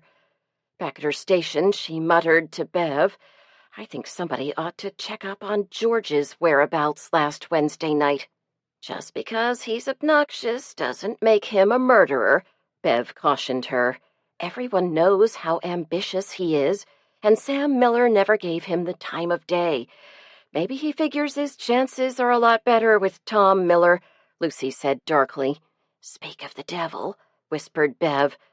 Lucy looked up and saw George and Tom Miller standing together by the door to the phone room.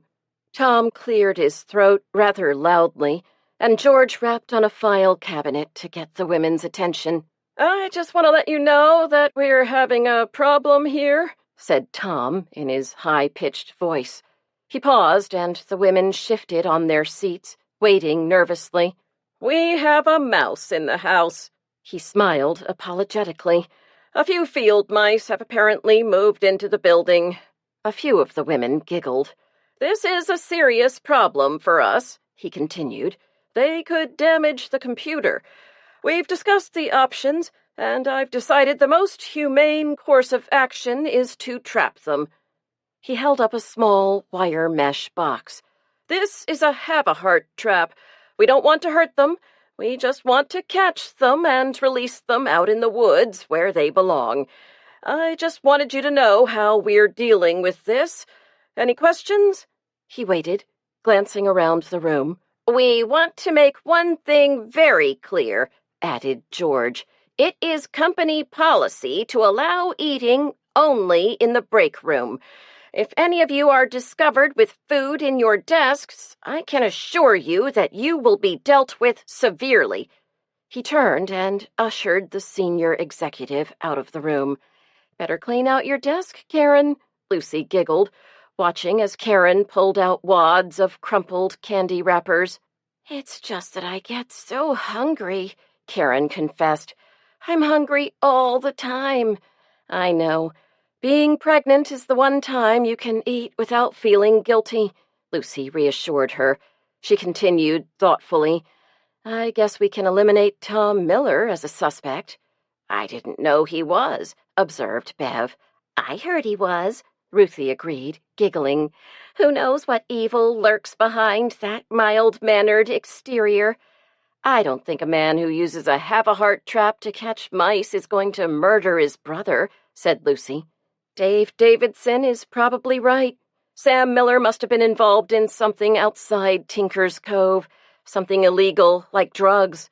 Smuggling cocaine in the Peruvian ski hats? Asked Ruthie. Oh, I don't know, Lucy admitted. It's hard to believe Sam would be involved in anything like that. That's it, exclaimed Karen.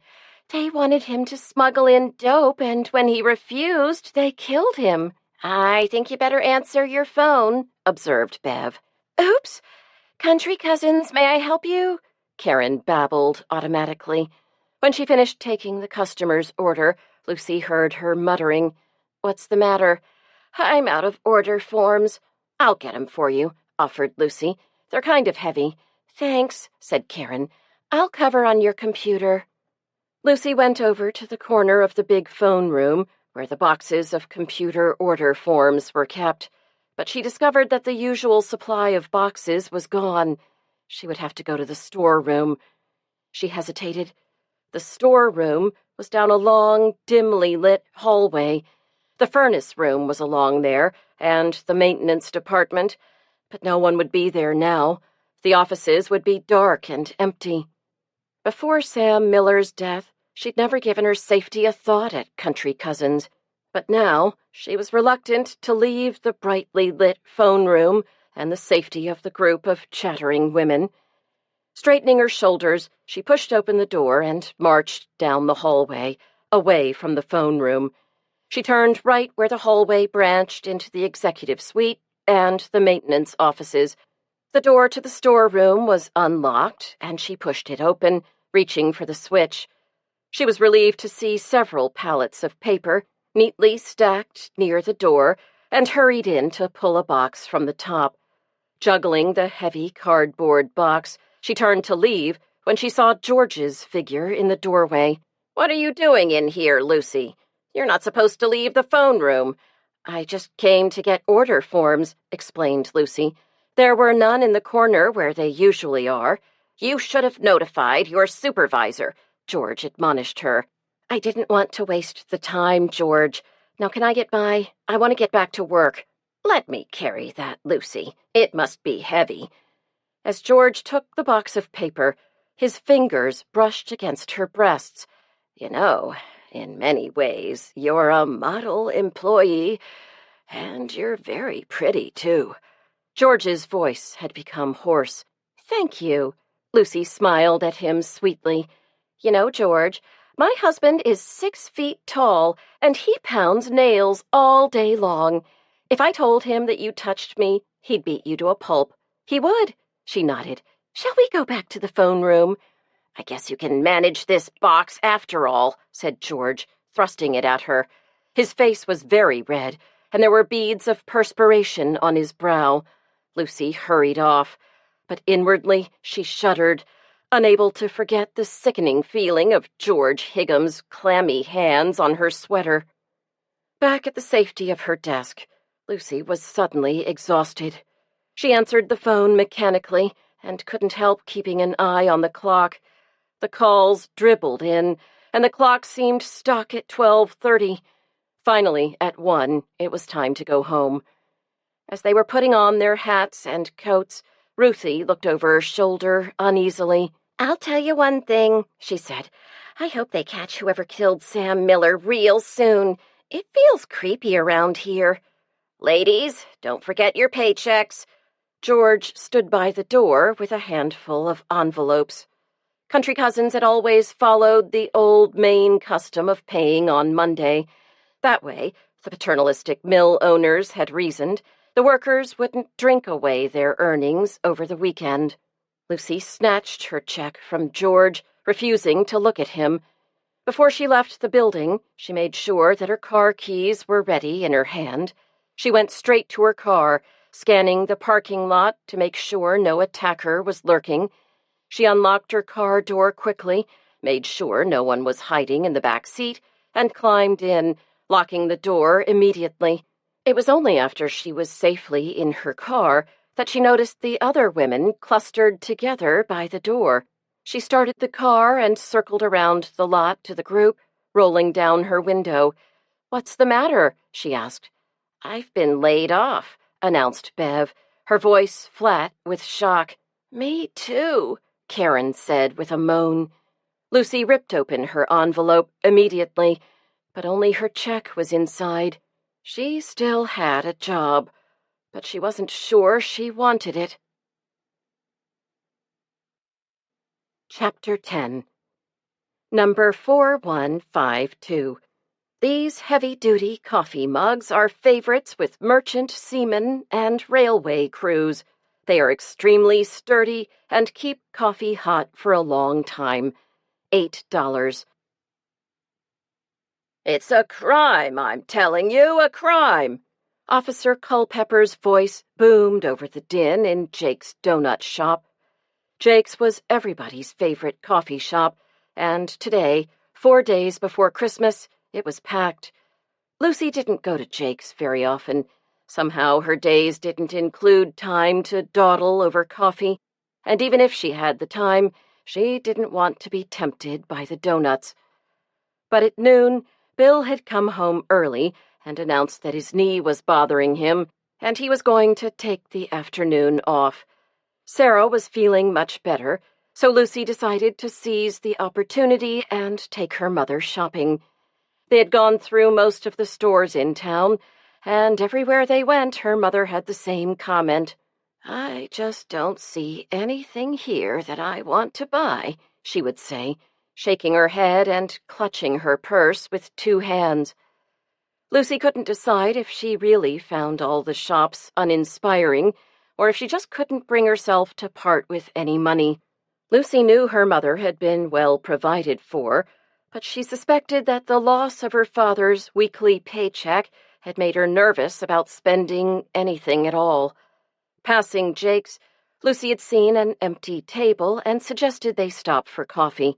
She needed a break, and her mother could certainly use the calories. "I've heard those Bavarian cream donuts are delicious. Wouldn't you like to try one?" she urged her mother. "Oh, I never snack." "You've been losing weight. You should have a snack now and then," said Lucy, forcing herself to make eye contact with her mother. She hated to see her dull eyes, sagging cheeks, and lank hair. "Oh, I eat very well. I eat 3 meals every day." "Well, it's obviously not enough. You must have lost 20 pounds since Daddy died."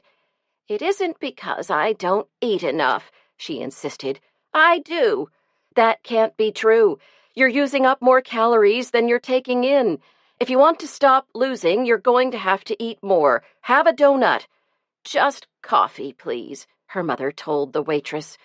"Me too," said Lucy, resigned to losing another round. Looking around the shop, she saw her friend Lydia Volpe, the kindergarten teacher, just coming through the door. "Hi," she waved, and Lydia headed over, cheeks cherry red from the cold. "What a day! Those kids have got too much Christmas spirit." "I can imagine.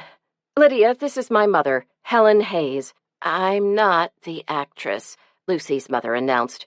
"No, I can see that. I mean, you don't look at all like her," said Lydia. "It must be confusing sometimes to have the same name as a famous person." "Usually I use my husband's name, Mrs. Bernard Hayes, if I'm reserving a hotel room or ordering something over the phone. I started doing that because once when I went to Washington, D.C., it was during the war, and I was visiting my sister who was stationed there. Well, I reserved a room at the Hilton because it was the only hotel that had any vacancies. I just gave my name, Helen Hayes, but when I got there, they took me up to an enormous suite. It was just beautiful and was filled with fresh flowers. They thought I was the actress." As she listened to this story for the 100th time, Lucy thought how bright and animated her mother had become. It was as if her real life had been some time in the past, and the present was just a pale imitation, which she didn't find very interesting. "What did you do?" asked Lydia. "Did you stay in the suite?" "Of course not. I couldn't have afforded it. But it was lovely, and they let me take one of the flower arrangements to my new single room, courtesy of the management.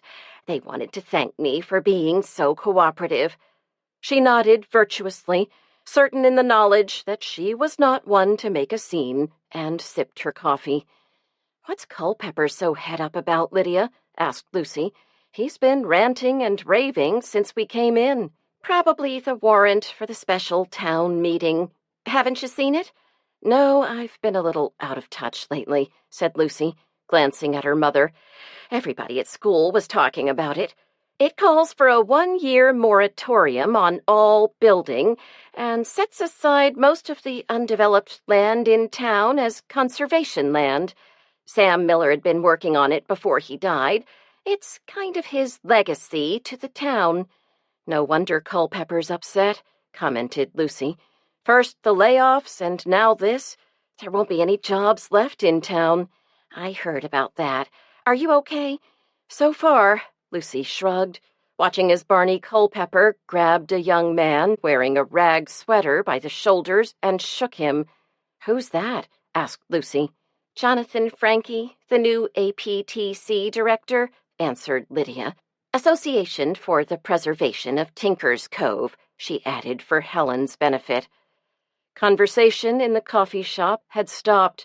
Everyone watched to see if there would be a fight, but Culpepper merely dropped his hands and mumbled something to Frankie, who left. "It's just not fair," the officer said to his companions.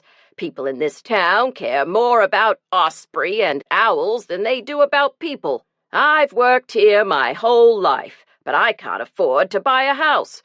In fact, my rent's going up next month, and I don't know how I'm going to pay that." His companions nodded and murmured assent. "Now they want to stop building houses for a year. What's that going to do to you, Mark?" "I'll have to go someplace else, I guess, especially since Patty got laid off last night. I sure as hell ain't gonna make it here."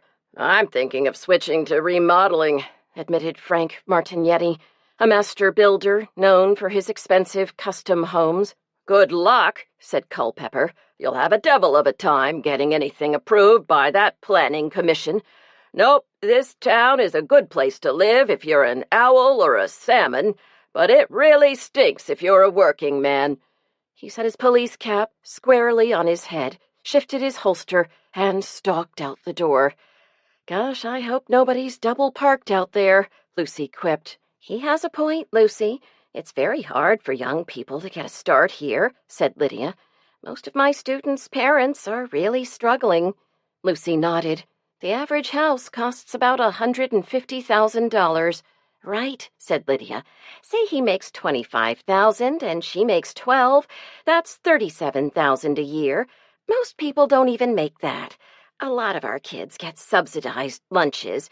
But say a family is doing pretty well. They're both working. They still can't afford $1,200 a month for a mortgage payment. And that's if they've managed to get together $30,000 for a down payment." "We're lucky we bought when we did." "We are too. But you know, there was talk of affordable housing for town employees like cops and teachers. Not that I like being considered a town employee, lumped in with the road crew and the water department." Lydia's dark eyes flashed. "I'm a professional with a master's degree, but it would have helped some of the younger teachers. If this plan is passed by town meeting, I don't know what will happen to that." "I didn't realize Sam Miller was behind all this. Maybe that's what Dave Davidson was talking about in his sermon. It didn't make sense to me," Lucy confessed. Maybe it was just something Marcia put him up to saying, socking it to the family that Sam didn't want to be like them. He just wanted to be one of the folks. She hated the Millers. You know what else I heard?" Lydia's eyes grew large and she dropped her voice. "I heard she had an affair with Culpepper." "No," Lucy giggled. With Culpepper? The woman who brought Donna Karan dresses to Tinker's Cove? And sculptured nails, Lydia laughed, and black eyeliner. Don't forget black stockings. The two women burst out laughing. Noticing that her mother had withdrawn from the conversation and was just sitting at the table, fingering her napkin, Lucy reached over and caressed her hand. What do you say we make a quick trip to Portland? There's a big toy store there. I don't want to buy them toys. Helen shook her head. They have too many toys already. Lucy tapped her fingers on the table. We've been to every store in town, and you didn't find anything. What do you have in mind? I don't know. I'll know it when I see it, she said, frowning. Lucy rolled her eyes and looked at Lydia, who asked, Have you been to Sandcastles? What's that? A little shop behind the fire station. It's cute. She does T-shirts and sweatsuits. She'll monogram them or put designs on, whatever you want. There wouldn't be time now to have something monogrammed, Helen argued. Oh, sure there is. She can probably do it while you wait. Let's check it out, Mom. Thanks, Lydia. See you later. Just as Lydia had promised, Sandcastles was located on pilings behind the fire station. As they walked along the boardwalk, the cold wind from the bay whipped their clothes and faces. Lucy took her mother's arm and guided her along protectively, afraid the wind would be too much for her. Once inside the little shop filled with brightly colored clothes, they began to warm up. Energized by Jake's coffee, Lucy convinced her mother to buy each of the girls a sweatsuit printed with dancing hippos. While they waited, the proprietor applied rhinestones in strategic places, a detail Lucy knew would thrill Sarah and Elizabeth. For Toby, they found a warm sweatshirt with a surf design. Lucy, complained her mother, I didn't really plan to spend this much. The kids will love them. How much did you have in mind? I'll make up the rest. You don't need to do that. I'll manage, she sighed. Good. I'm not made of money, you know. And you're not the actress either, said Lucy, piloting her mother back along the boardwalk to the car. Christmas only comes once a year. Let's try to enjoy it, okay? I'm trying, answered the older woman. I know you are, Lucy said, and as the wind whipped round them in a savage burst, she felt tears sting her eyes.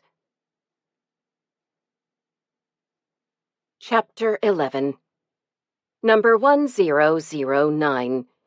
This rugged compass is an essential survival tool that no hiker should be without. Sturdy plastic case with a leather strap. $11. Waking up the next morning, Lucy experienced an almost paralyzing sense of dread. She knew with certainty that something awful was going to happen today, but couldn't remember what. She checked the calendar, but no dentist appointments were penciled in, and she hadn't forgotten anyone's birthday, but she knew that there was something unpleasant in the offing. When the phone rang promptly at 8, it all came clear. Lucy, this is Marge Culpepper. Hi, Marge. Listen, Lucy, I can't help you with the Cub Scouts this afternoon. I've got to take my mother to the doctor. Cub Scouts? Don't tell me you've forgotten. You and I promised to fill in for Kathy. She's leaving today to spend Christmas with her family in Pennsylvania. I did forget. I haven't got anything planned. Well, you've got until 2:30 to think of something. I wish I could help you, but Mom's feeling pretty poorly. You know, it's a nice day and not too cold. Why not take them for a hike? That's a good idea. They can work off some of their excess energy. Sure, and I'll send my husband over with some hot cocoa. It's the least I can do. He'll be at Indian Rock at, say, 3:15. Okay? Sounds great. Thanks, Marge. Lucy hung up the phone and started washing the breakfast dishes. At least now she knew why she was depressed. Cub Scouts always depressed her. Of course, Toby loved being a Cub Scout. He loved wearing his blue and gold uniform to the after-school meetings every Wednesday. He was doggedly working his way through the wolf book, bringing it to her to sign after he finished each task, and proudly supervising the addition to his uniform of each bead and patch that he earned. Toby was the ideal scout, and Lucy felt guilty that she couldn't be the ideal den mother. She did help out from time to time, and when she did, she always took 2 aspirins before the meeting. No matter how much time she spent planning activities and projects, it never took the boys more than 5 or 10 minutes to lose interest. Then came the choruses of, "We're bored," and "What's next?" As far as Lucy could tell, all the boys really wanted to do was wrestle with each other and pick on Stubby Phipps, who they all agreed was a nerd. Oh well, she sighed, maybe today would be different.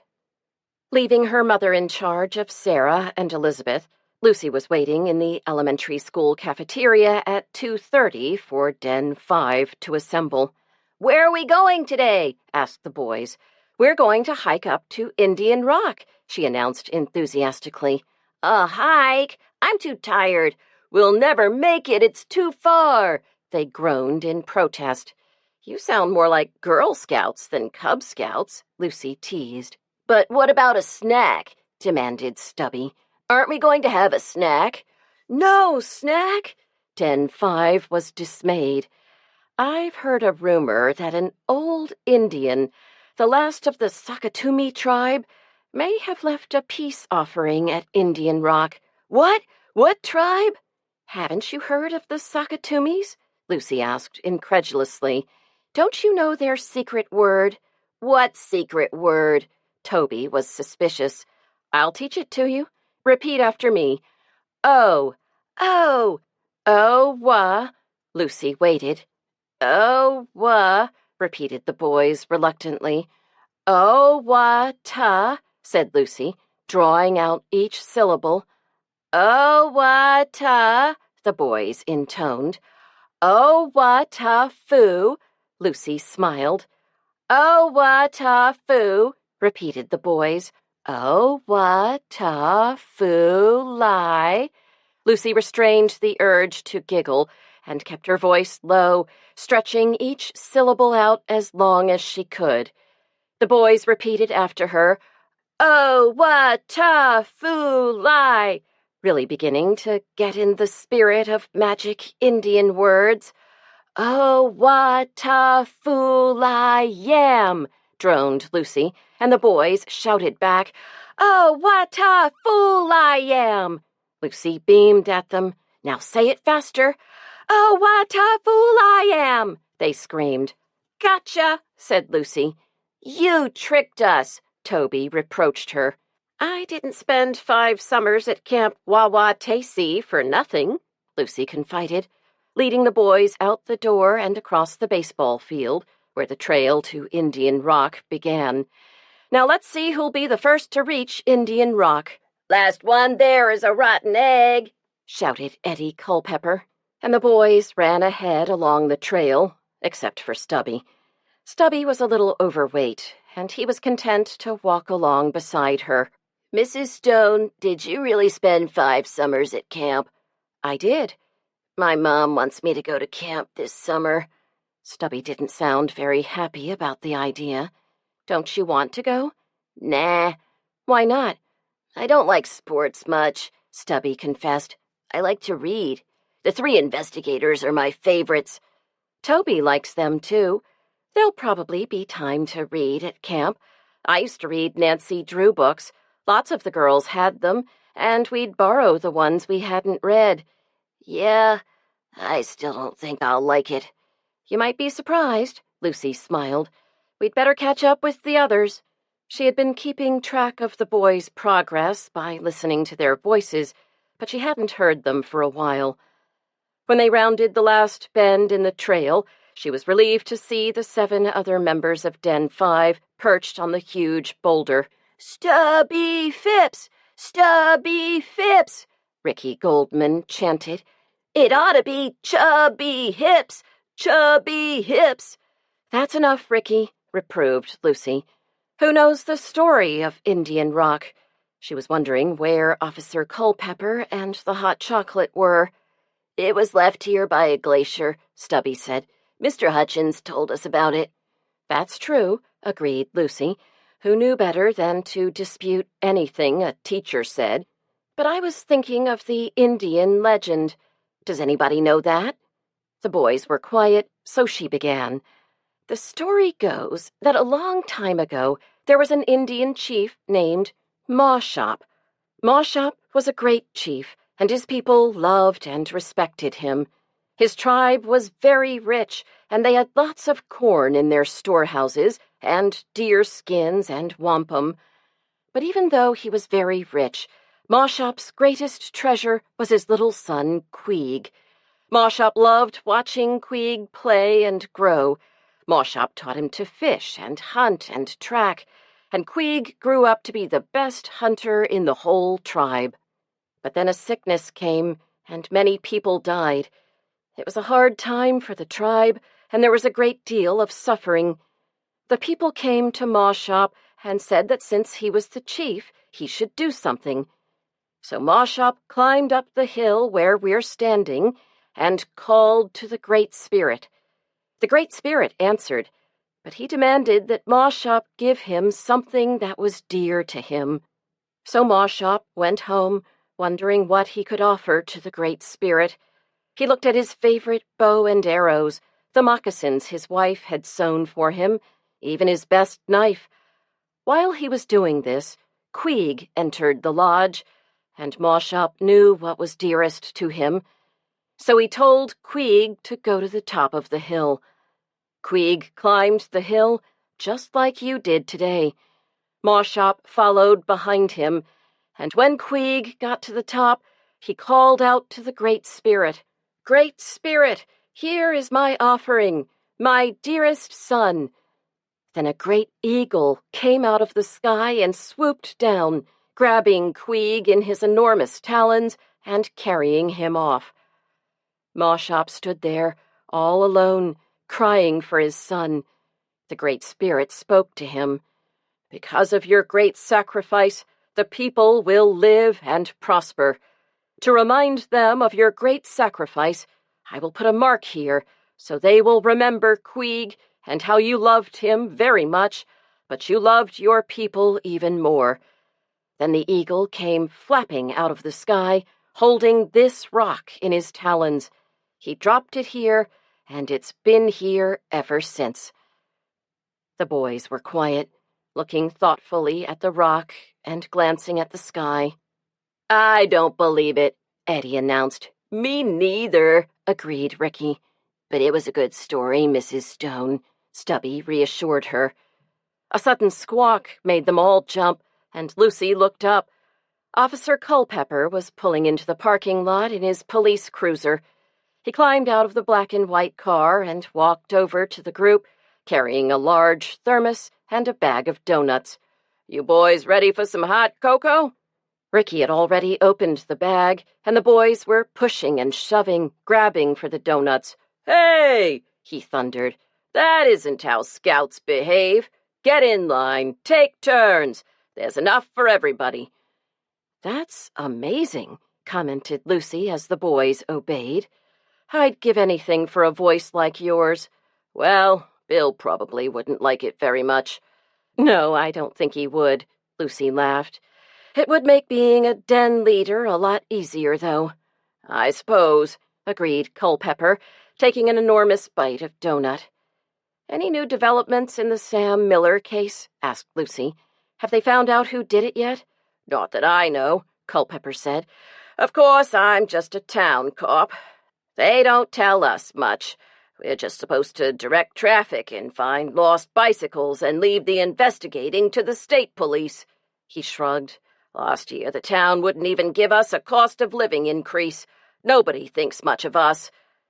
"These scouts certainly think you're something special," said Lucy, indicating the boys, who were admiring the officer's uniform and cruiser. "Is that a real gun?" asked one of the boys. "It sure is. It's a police-issue 9mm Smith & Wesson," he answered, drawing the revolver from its holster. Lucy eyed the gun distrustfully. Don't worry, Lucy. I made sure the safety's on." Culpepper held the gun out in the flat of his hand for the boys to admire, then twirled it around his finger a few times before replacing it at his side. "What else have I got in my belt? This here's my walkie-talkie. We use this when we're working in a team, say for the 4th of July parade or a search, a situation like that." He held up the instrument for the boys to see, and then stowed it in his belt. "I tell you, this belt gets heavy. At the end of the day, I'm sure glad to take it off. Now these," he said, "these are handcuffs. Who'll volunteer?" All the boys stuck out their hands, but Culpepper picked his son, Eddie, and clapped the cuffs on him. "Now see if you can get loose," he challenged. The boys gave Eddie all sorts of advice, but no matter how he twisted and turned, the cuffs held fast. "Okay, I'll unlock him. I've got the key right here." A sudden burst of sound from the radio in the cruiser caught Culpepper's attention as he unlocked the cuffs. "I have to answer that. Want to see how the radio works?" The boys all followed him over to the black and white vehicle. Lucy remained leaning against Indian Rock, overwhelmed by a sudden sense of recognition. She'd heard that sound before, but when? Not in the course of daily life. She'd heard it in connection with something major. How else could she explain the uneasy feeling that threatened to overwhelm her? She followed the boys over to the cruiser and tried to remember if she'd seen a police cruiser at her father's funeral. Death. She knew the sound meant death. This is ridiculous, she thought to herself, and then she remembered. She'd been standing in the doorway at Country Cousins, watching the snow fall. She'd stepped inside and closed the door. Then she'd heard a sound. Because of the sound, she'd gone out and found Sam Miller. And it wasn't a dog barking, she now realized with horror. It had been the crackle of a police radio. She was sure.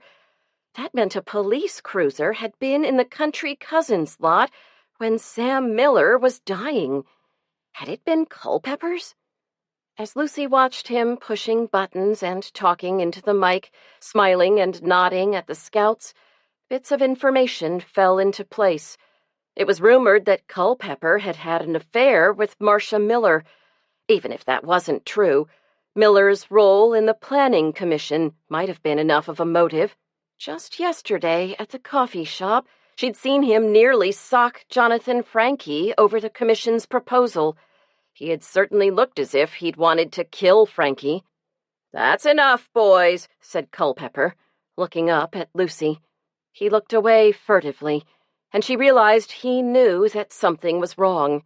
"Boys," she called, "it's getting late. It's time to go back." They had run off down the trail without her. She half-turned toward Culpepper, stretching her lips across her dry teeth in something she hoped looked like a smile. "Thanks so much for bringing the cocoa," she said. "I'd better catch up with the boys." "Not so fast," said Culpepper, causing her to stop in her tracks. She stood nervously while he hauled himself out of the cruiser, calculating her chances. She was perhaps 20 feet from the cruiser. If she ran immediately, she would have a good head start.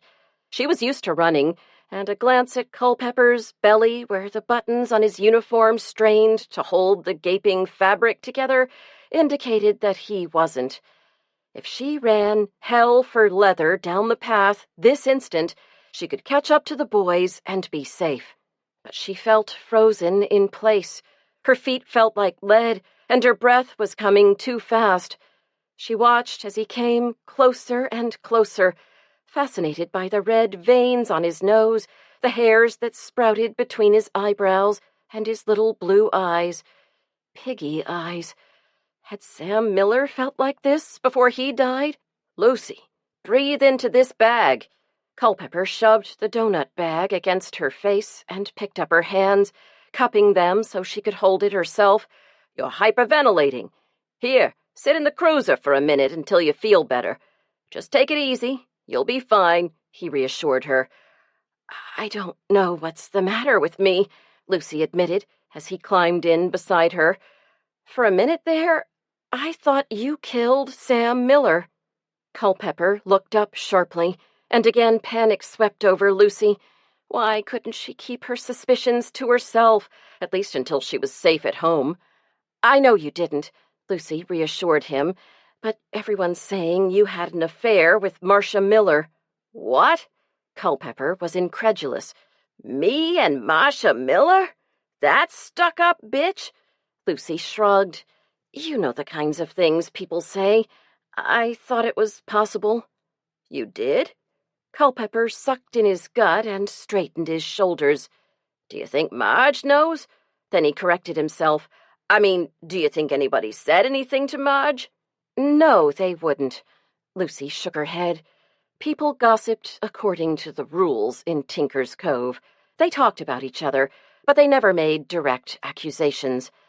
And then I saw you and Jonathan Frankie in the coffee shop. You looked as if you wanted to strangle him. Those conservationists make me sick, Culpepper confessed. Not a one of them knows what it's like to work for a living. But, Barney, Lucy weighed her words carefully. I'm almost positive I heard a police radio the night I found Sam Miller.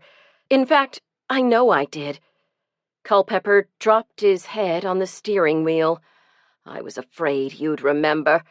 I tell you, I was sweating like a pig that day Horowitz had me come along to interview you. Boy, was I glad when you didn't remember.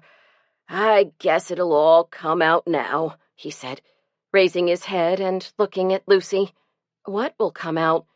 What were you doing in the parking lot? I was a fool, said Culpepper. I can't believe I was so stupid. You're really in trouble, aren't you? You know it. If this gets out, I'll lose my job. Culpepper shook his head. It's not much of a job, but it's all I've got. It can't be that bad, Lucy reassured him. What did you do? I don't know what I was thinking of, Culpepper admitted.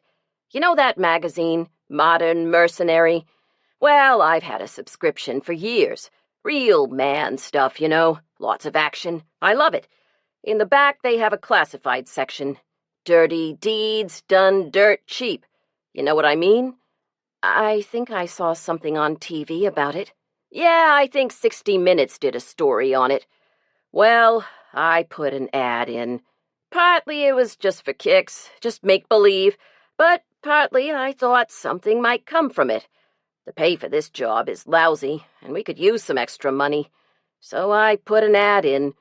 His eyes glowed with pride as he remembered the words, resourceful, enterprising man of action, available for assignments in Maine, Massachusetts, and New Hampshire. I didn't want to be away from home overnight, you know. He cocked an eyebrow and nodded at Lucy.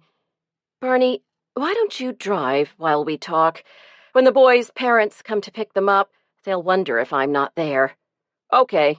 He started the car and headed down the road. I only got one response to the ad, but it was a doozy. Someone wanted me to kill Sam Miller. Offered me $10,000. I said I wouldn't do it. Wasn't really my line, and they hung right up. Who do you think it was? Was it a man or a woman? It was a man, but I don't have any idea who. I didn't recognize the voice, and there wasn't time to trace the call. Then I didn't know what to do. If I warned Sam, I'd have to explain about the ad, and I was embarrassed. I might even have lost my job. Moonlighting's against the regulations. So I just tried to keep an eye on him, checked in on him every so often. That night I happened to see him on the road heading toward the warehouse. Then I got a call to go to the Anchor Bar and give Bill Maloney a ride home. When I got back to the parking lot, Sam was already dead. I didn't have any reason to be in the parking lot, so I left. You'd really get in trouble if this got out? Culpepper nodded. Probably get suspended without pay for a month, something like that. I can't afford that. He shook his head and then smiled.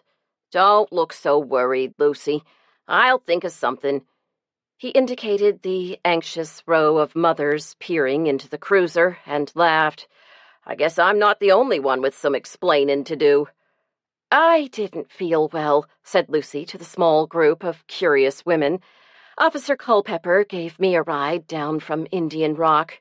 "These children have been unsupervised for at least 15 minutes, said Mrs. Phipps, the wattles under her chin shaking with indignation. "I'm sorry, it couldn't be avoided." Lucy shrugged. Seeing their skeptical expressions, she didn't think she'd convinced them. "Don't forget," she added brightly, "there's no meeting next week because of school vacation. Come on, Toby, let's go home."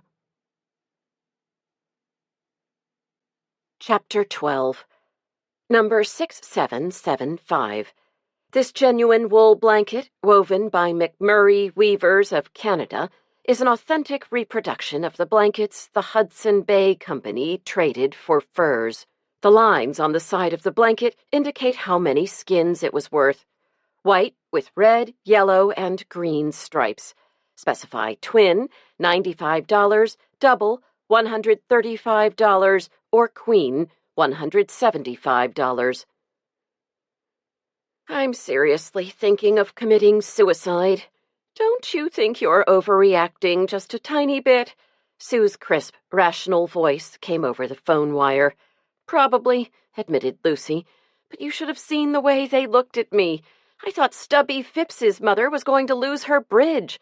She just kept standing there with her mouth hanging open, looking at Culpepper and looking at me and trying to make 1 + 1 equal something illicit. Well, I wouldn't worry about her. If Stubby manages to graduate from high school, he'll be the first in that family. But she's influential. People listen to what she says, and she always has a lot to say. I bet the phone wires are just buzzing, and meanwhile my reputation is going down the tubes. What if Bill finds out?" "So, there's nothing for Bill to find out. I'm not attracted to Barney at all." "A lot of women are. I have trouble believing that. Why? These things happen, you know. Culpepper's belly hangs over his pants. Just because you don't find him attractive doesn't mean that other women don't. Well, I do know Barney. He's a family man. He likes kids. He's kind of an overgrown kid himself. And even if he wasn't devoted to Marge, where would he carry on an affair? There's lots of camps out in the woods. A roaring fire, a Hudson Bay blanket, a man with a gun. It could be kind of exciting." "Whatever turns you on," said Lucy, neatly turning the tables on her friend. "Seriously, it's an awful feeling when you know people are talking about you. I feel so exposed. I can understand how Marcia Miller must have felt.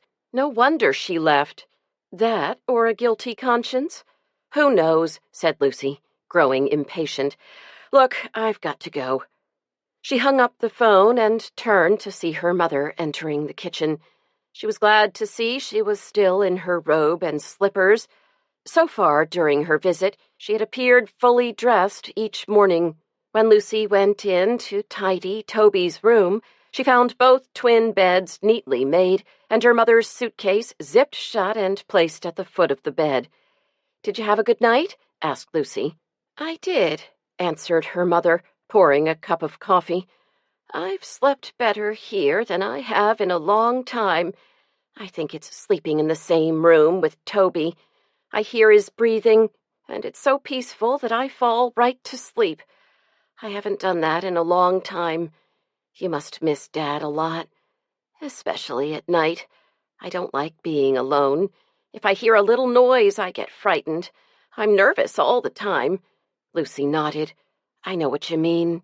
I wonder if you do. I don't think anybody knows what it's like until it happens to them. Losing a father isn't like losing a husband."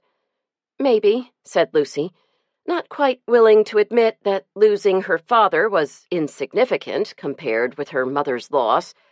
"What would you like for breakfast?" "Just an English muffin." "How about an egg or two, or some hot cereal?" asked Lucy, eyeing her mother's flat cheeks and stick wrists. "No, just a muffin. That's what I always have." "Marmalade?" Lucy asked hopefully. "That would be nice." The older woman took a sip of coffee. "Lucy, Last night I was thinking that I really ought to send some Christmas cards. I wasn't going to, but now I've changed my mind." Lucy almost dropped the knife she was poking into the marmalade jar. "I think you should. I'm sure you can find some conservative ones. I thought I'd look in that gift shop in town and see what they have." Lucy's heart sank. She wanted to encourage her mother to keep in touch with her friends, but with Sarah still sick and a long list of things to do, she felt frantic at the prospect of another trip to town. "Mom, I'd love to help, but I just can't drive you today." "I could drive myself. I have a license." This was news to Lucy. "You do?" "Dad always drove." "He did, but I never let my license expire. I've been out a few times, and I've done quite well." "In the city?" Lucy was incredulous. "Only around the neighborhood, but I'm sure I could manage these roads. There isn't much traffic." "Okay," Lucy agreed. She certainly wasn't going to discourage her. In fact, new possibilities were opening before her. "Would you mind picking up a few things for me?" Lucy watched as her mother drove the Subaru very cautiously down the long driveway. As she turned out onto the road, a large egg truck swerved to avoid her, narrowly missing a collision, but she continued on her way. Lucy wasn't sure if her mother had noticed or not. She sighed. There was nothing she could do now except send up a quick prayer and keep her fingers crossed. She poured herself a second cup of coffee and sat down with the morning paper. She wanted to find a kitten for the kids to replace poor Patches, so she turned to the classifieds. The first ad she saw read, "Cute, cuddly Christmas kittens." Lucy chuckled and dialed the number, but the woman who answered told her that the kittens were all gone. She hung up and turned back to the paper to check the next ad. "Free to a good home," it read. "Pretty calico kittens." "I'm calling about the kittens," began Lucy when the woman answered. "We do have some kittens," the voice admitted cautiously, "but we want to make sure they'll be well taken care of." "We've had lots of cats. We're very experienced cat owners, and I can promise we'll take good care of the kitten," Lucy promised. "How many cats do you have?" inquired the voice. "None at the moment," Lucy confessed. "Our last cat was killed." The moment she said it, she realized her mistake. She should have said, "died of old age." But she continued, hoping to convince the kitten owner that she was not a kitten abuser. "Our children have been very upset. They miss old Patches very much, and I was hoping to give them a new kitten for Christmas." "You have children?"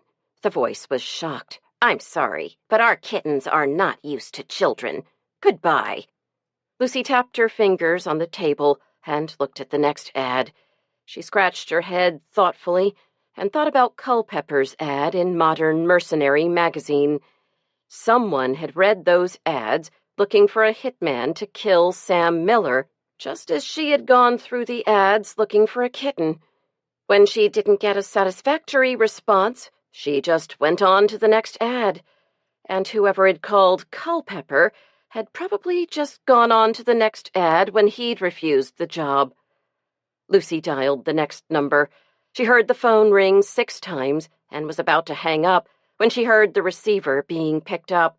She could hear a baby crying in the background. "Hello?" "Hi." piped a child's voice. "Can I speak to your mommy?" "Okay." There was a long silence. Lucy thought of the times she'd found the receiver lying on the counter, the caller forgotten, as some distraction interrupted Sarah or Elizabeth as they searched for her. "Hello," said a grown-up voice. "I'm calling about the kittens," Lucy said. "How many do you want?" "Just one." "How about 2? 2 are definitely more fun than 1. 2 would cause fights," said Lucy, suddenly overcome with Christmas spirit. "Do you have 3? "Sure, come on over." "I must be crazy," Lucy said, stricken with second thoughts. "It's Christmas. Live a little. Crystal, put that kitten down." Lucy wrote down the directions and told the woman she would come the next day, Christmas Eve. What am I getting myself into, she thought, as she replaced the receiver. 3 cats? It wasn't all that ridiculous, she tried to convince herself. The house was big, and the kids would be thrilled to have 1 cat each. Maybe 3 cats would be content to stay safely at home. Anything was possible. She shuddered involuntarily, thinking of poor Patches and Sam Miller, too. I know I shouldn't do this, she said aloud, dialing the police station. When she got Culpepper on the line, she just plunged in. Barney, I think I know how we can find Sam Miller's killer. She explained how the idea had come to her while she had been looking for a kitten in the classifieds. Culpepper was skeptical. Lucy, this is crazy. Just let the state police handle it. What do you mean? Yesterday you were worried about your job. I'm just trying to help. I shouldn't have been crying on your shoulder. This is my problem, insisted Culpepper. Do you still have the magazine? I'd love to see the ad. You would? Culpepper was flattered. You didn't throw it away, did you? Oh, no, I've still got it, he admitted. Well, let's see who else advertised. Maybe one of them was the killer. I can't wait to get started. When can we get together? She demanded. Now, hold on, Lucy. I still think I should handle this by myself. Barney, people just hear your voice and they know you're a cop. You need me for this. Besides, I want to make up for suspecting you. Lucy. No, Barney, don't Lucy me. Just get over here as soon as you can. I've got all the Pinewood Derby cars. You can pick Eddie's up, and you can show me the ad, okay? I can't leave the house because Sarah's got the flu and my mother took the car. And you think you're going to help me?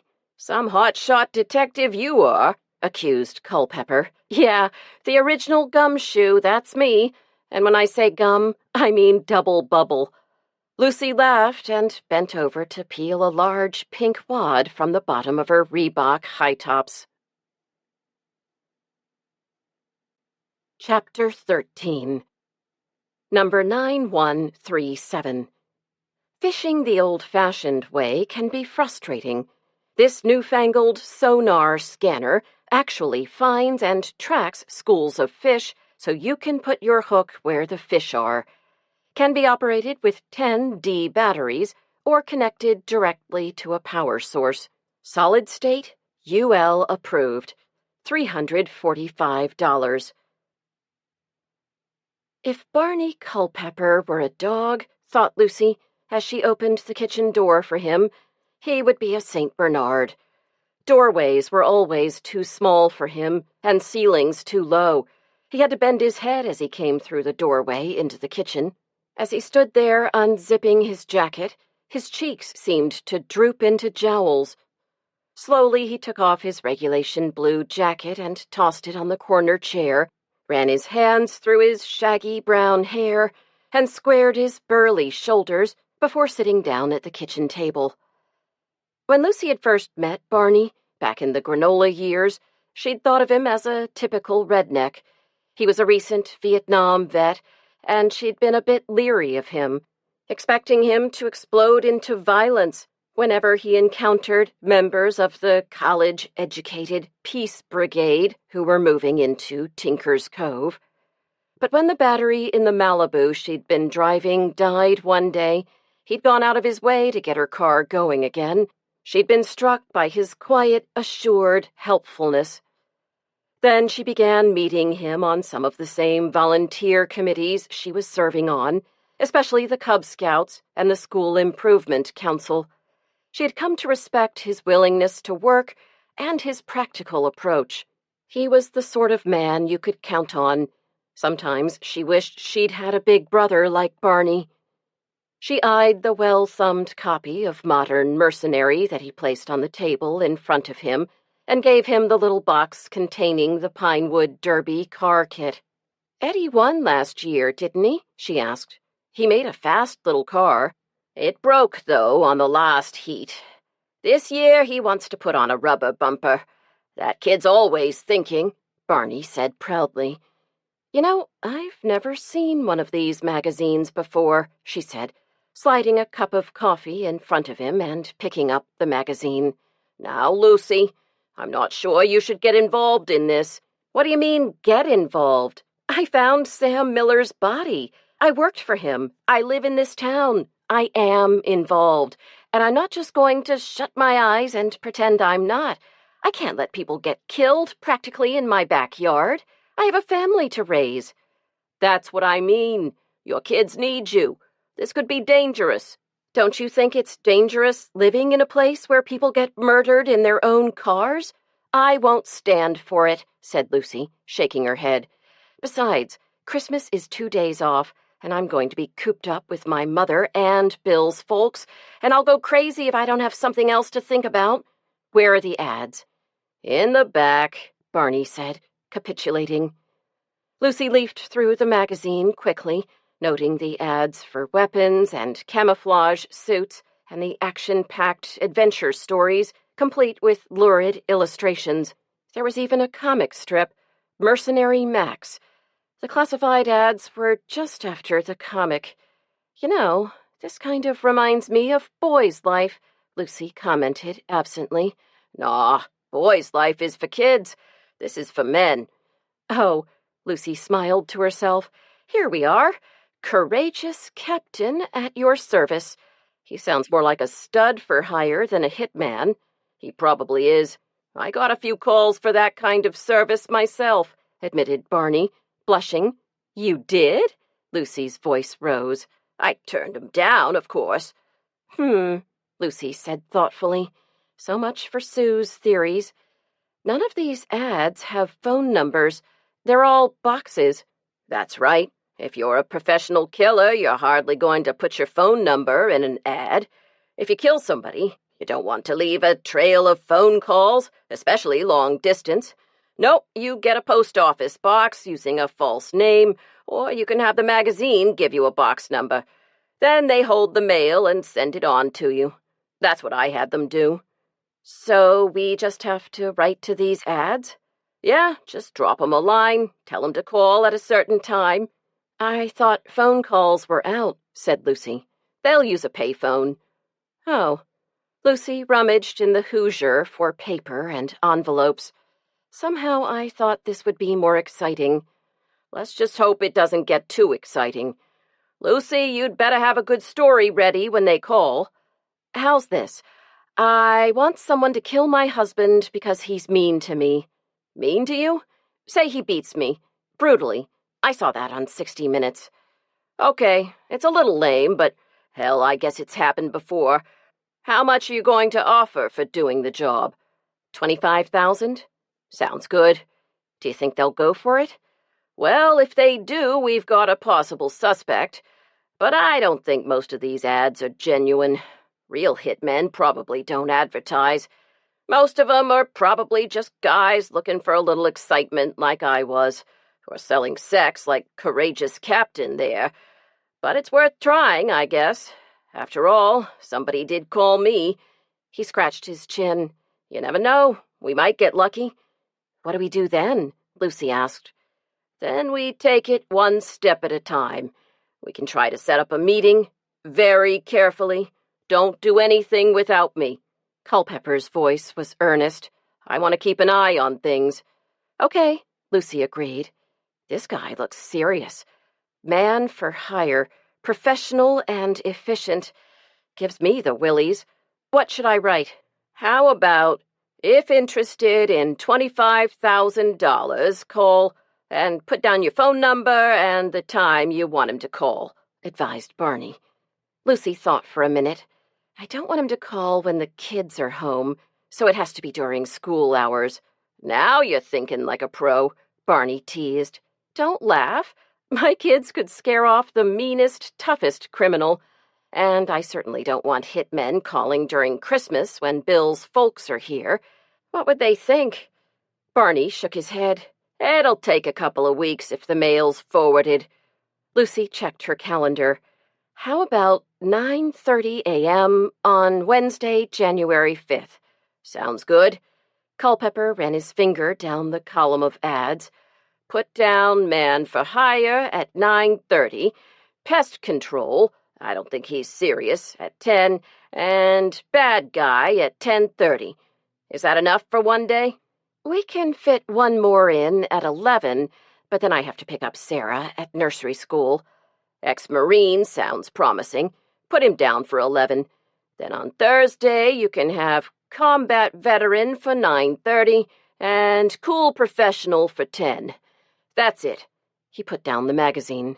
You know, said Lucy, licking an envelope, this is an awful lot like paying bills. A lot of life is like that. Barney smiled ruefully. I wanted to be a cop because I thought it would be real exciting. High-speed car chases, shootouts, the works, like on TV. You know what I spend most of my time doing? Paperwork. Paperwork and traffic duty. I sure didn't expect that. He shook his head and took a big gulp of coffee. You drink too much coffee. It's not good for you. Gotta take a risk sometimes, Lucy. Have that extra cup of coffee, drive without a seatbelt, have one beer too many. You know what I mean? I do. I always hated Nancy's slogan, just say no, so prim and proper. I'd rather say yes. Lucy, I hope you're not going out on a limb for me. Culpepper was looking straight at her, and the direct eye contact was making her uncomfortable. She shifted on her seat and glanced away. Now, don't get all mushy on me, Culpepper. I have an ulterior motive. Uh-oh. Now it was Barney's turn to shift uncomfortably on his seat. Yep, Pack 27 needs a new cub master next year. They do? Culpepper gulped. They sure do. I figure you're the perfect man for the job. Lucy, said Culpepper, rising and reaching for his jacket, if I'm not in jail, I'll be glad to do it. Lucy watched as he drove away, then went upstairs to see how Sarah was doing. Her fever was down and she was demanding food, so Lucy set her up on the couch where she could watch TV and nibble on some toast. Then she put a casserole together for supper and prepared for the afternoon onslaught when Toby and Elizabeth came home from school. Much to her relief, her mother and the Subaru returned intact. Lucy showed her where the salad fixings were in the refrigerator, then she left for work. At Country Cousins, she punched the time clock and hung her coat up slowly. Ever since the layoffs, she hadn't enjoyed going to work. She missed Bev and Karen and the others. The phone room seemed empty without them. You know, I used to like working here, Ruthie said as they went to their computers. The pay wasn't very good, but there used to be a nice atmosphere. I know what you mean. Now I'm always expecting to get laid off, and I don't think I'd mind if I was, admitted Lucy. Oh, they won't lay you off. You're a good producer. They always go for the ones who are going to retire or have a baby, the ones who actually use the benefits. Ruthie sounded bitter but resigned. Is that why Karen and Bev were laid off? That's terrible. Look for yourself, Lucy. You can see who survived the cuts. I haven't noticed any drop in sales, have you? I think they just wanted to get rid of the deadwood. Sales always drop off after Christmas, Lucy reminded her. But they never had layoffs before. Not when Sam was in charge, Ruthie argued. Lower payroll means higher profits. This'll be a feather in somebody's cap. Do you think George was behind this? Doesn't really matter whose idea it was, does it? The whole board of directors had to approve it. They don't care about people like us. Ruthie clicked on her computer and started pounding away angrily at the keyboard. Lucy was kept busy all night trying to keep up with the calls. She frequently had several callers waiting, something that had never happened to her before. The customers weren't very pleased at having to wait to place their orders, and by the time she could take her break, her tact was exhausted. She sat alone in the break room, sipping her diet soda and reading last week's penny saver. George Higham stopped in the doorway and looked at her, but she shot him such an evil glance that he beat a hasty retreat. She was sure George had masterminded the layoffs. Ever since Sam Miller's death, George had been the one to watch. His star was certainly ascending, and Lucy thought she knew why. Of all the people at Country Cousins, he seemed to have gained the most from Sam's death. She took a long pull on the can of soda and took a deep breath. She'd love to be able to prove that George had killed Sam. Chapter 14. Number 9001. Fire starters. These pieces of genuine Georgia fatwood make starting a fire easy and quick. 5 pounds in a decorative gift box. $25. It's Christmas Eve! Tomorrow is Christmas! Shouted Toby as he ran into the kitchen. Lucy finished pouring herself a cup of coffee and smiled at Bill, who was sitting at the table reading the Herald. You know what they say about Christmas Eve, don't you? It's supposed to be the longest day of the year, Bill said in a teasing voice. No, it isn't, answered Toby. December 21st, the day of the winter solstice, is the shortest day. Now the days are short and the nights are long. Oh, said Bill. I must have had it wrong. To me, Christmas Eve always seems longer. Lucy sighed. I wish it was the longest day. I need a long day to fit in everything I have to do. I want to work on the Dempsey house this morning and make up some of the time I lost earlier this week. I'll try to knock off a little early so I'll be here when my folks arrive. Okay, I have to go grocery shopping and do some last-minute errands. What about us? What'll we do? Toby demanded. You're going to stay home with Grandma, asserted Lucy. Maybe she'll show you how to make popcorn chains. I have a better idea, said Helen, entering the kitchen and heading straight for the coffee pot. We'll eat the popcorn and make paper chains. Okay, agreed Toby. That sounds like fun. Lucy felt light-hearted as she slammed the hatchback shut on 12 brown bags of groceries. She'd put in a busy morning doing a lightning job of house cleaning by dusting the tabletops, fluffing the couch pillows, and bundling all extraneous objects into a large trash bag, which she'd stuffed in the back of her closet. When she'd left the house, her mother had been vacuuming the rugs, and the girls had been chattering away with her, asking what Christmas was like when she was a little girl. Now Lucy had just one errand left, and that was to pick up the kittens.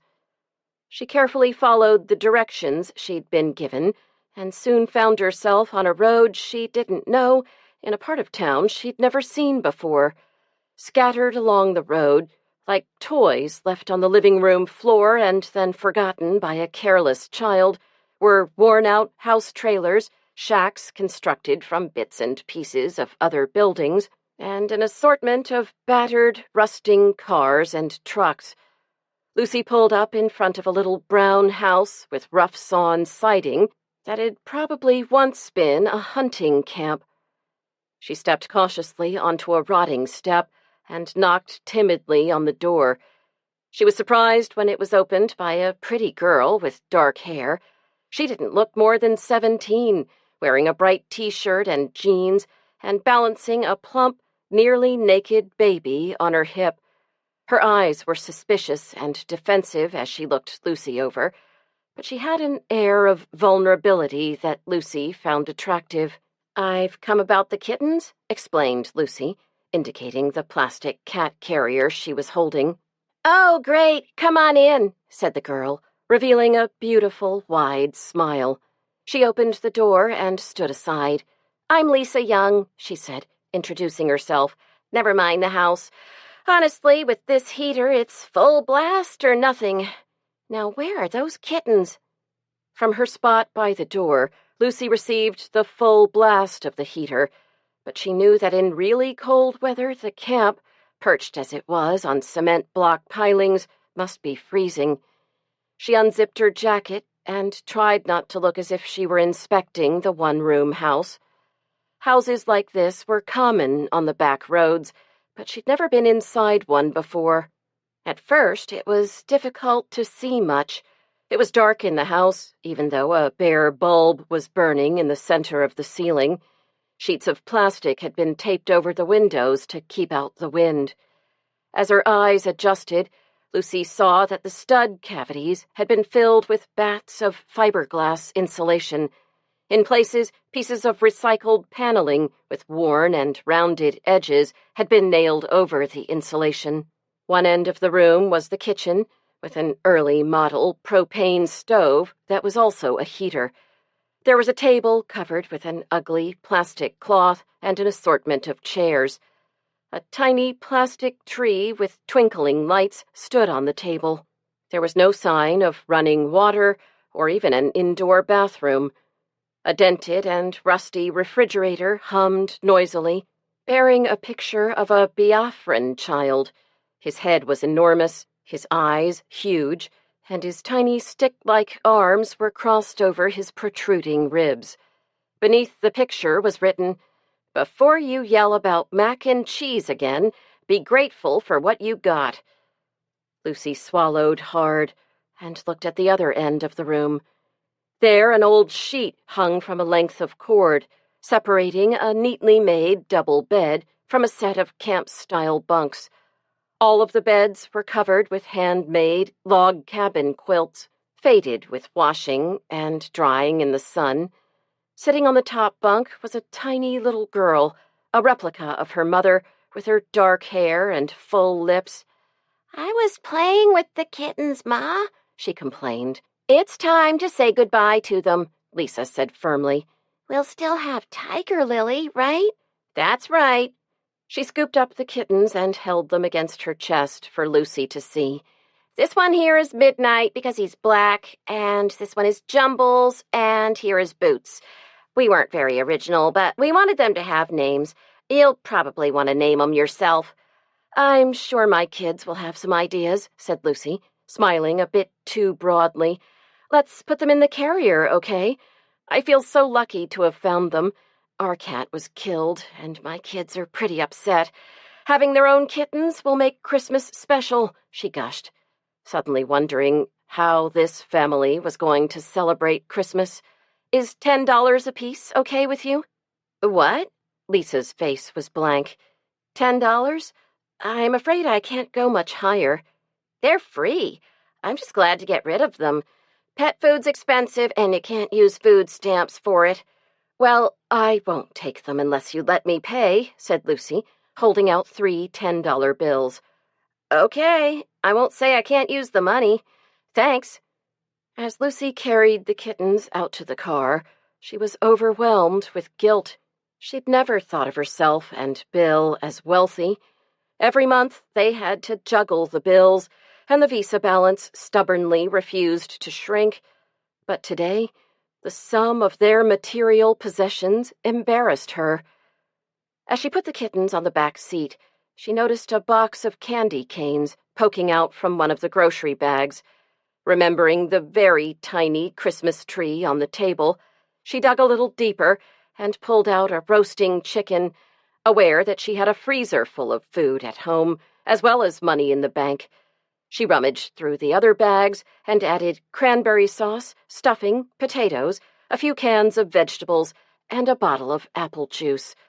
Looking for something sweet, she shrugged and tossed in a bucket of dastardly mash ice cream. Give till it hurts, she thought. She was tempted just to leave the bag on the porch, but instead she made herself knock. When the door opened, she said, "I'm really so grateful for the kittens. Won't you please take these groceries?" Lisa pulled herself up to her full height and said unsmilingly, "Thank you, but I already have Christmas dinner planned. We're having macaroni." Lucy smiled encouragingly. "My husband and I had tofu and brown rice for Christmas once. We decided never again. Please take it." Lisa shrugged and then smiled, accepting the bag of groceries. "Merry Christmas," she said, and shut the door. "Now, little kittens, how am I going to keep you a secret until tomorrow?" Pulling the car off the road a few feet before her driveway, Lucy put the carrier on the floor behind the driver's seat and tossed a blanket over it. Then she pulled in the driveway and started unloading the groceries. She carried one bag and a gallon jug of milk into the kitchen, pausing at the door to see if any of the kids were around. She heard a low murmur from the front of the house, so she put the groceries on the table and dashed back to the car. Covering the kittens with the blanket, she ran as quickly as she could back to the kitchen and scooted down the cellar stairs. She put the carrier next to the furnace and, apologizing to the kittens for confining them, was back in the kitchen before the kids realized she was home. "Help me with the groceries, Toby. Grandma and Grandpa Stone will be here any minute." "How'd everything go?" she asked her mother. "Come and see the tree," demanded Sarah. "We made it so pretty."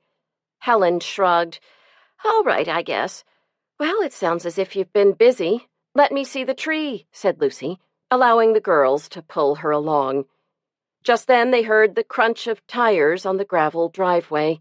Bill's folks had arrived. The house was soon full of confusion and bustle as hugs and kisses were exchanged, groceries put away, and suitcases and shopping bags full of presents carried in. At last, Bill's parents were settled, and everyone was gathered around a cheerful fire in the living room. The scene looked Christmas card perfect, the lush tree twinkling in the corner, 3 children playing quietly on the rug, the adults relaxing on the couch and easy chairs.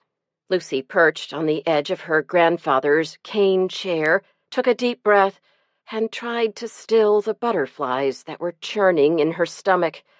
Now she ought to be able to relax. After working toward it for weeks, Christmas was finally here. The house was clean, the cookies baked, the presents wrapped. Everything was under control, she realized, except for the people.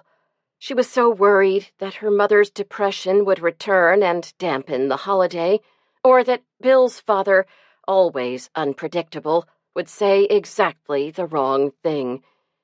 She had always found the elder Mr. Stone intimidating. She would never forget the first time she had met him. She had been terribly nervous, and as Bill's fiancée had wanted to make a good impression.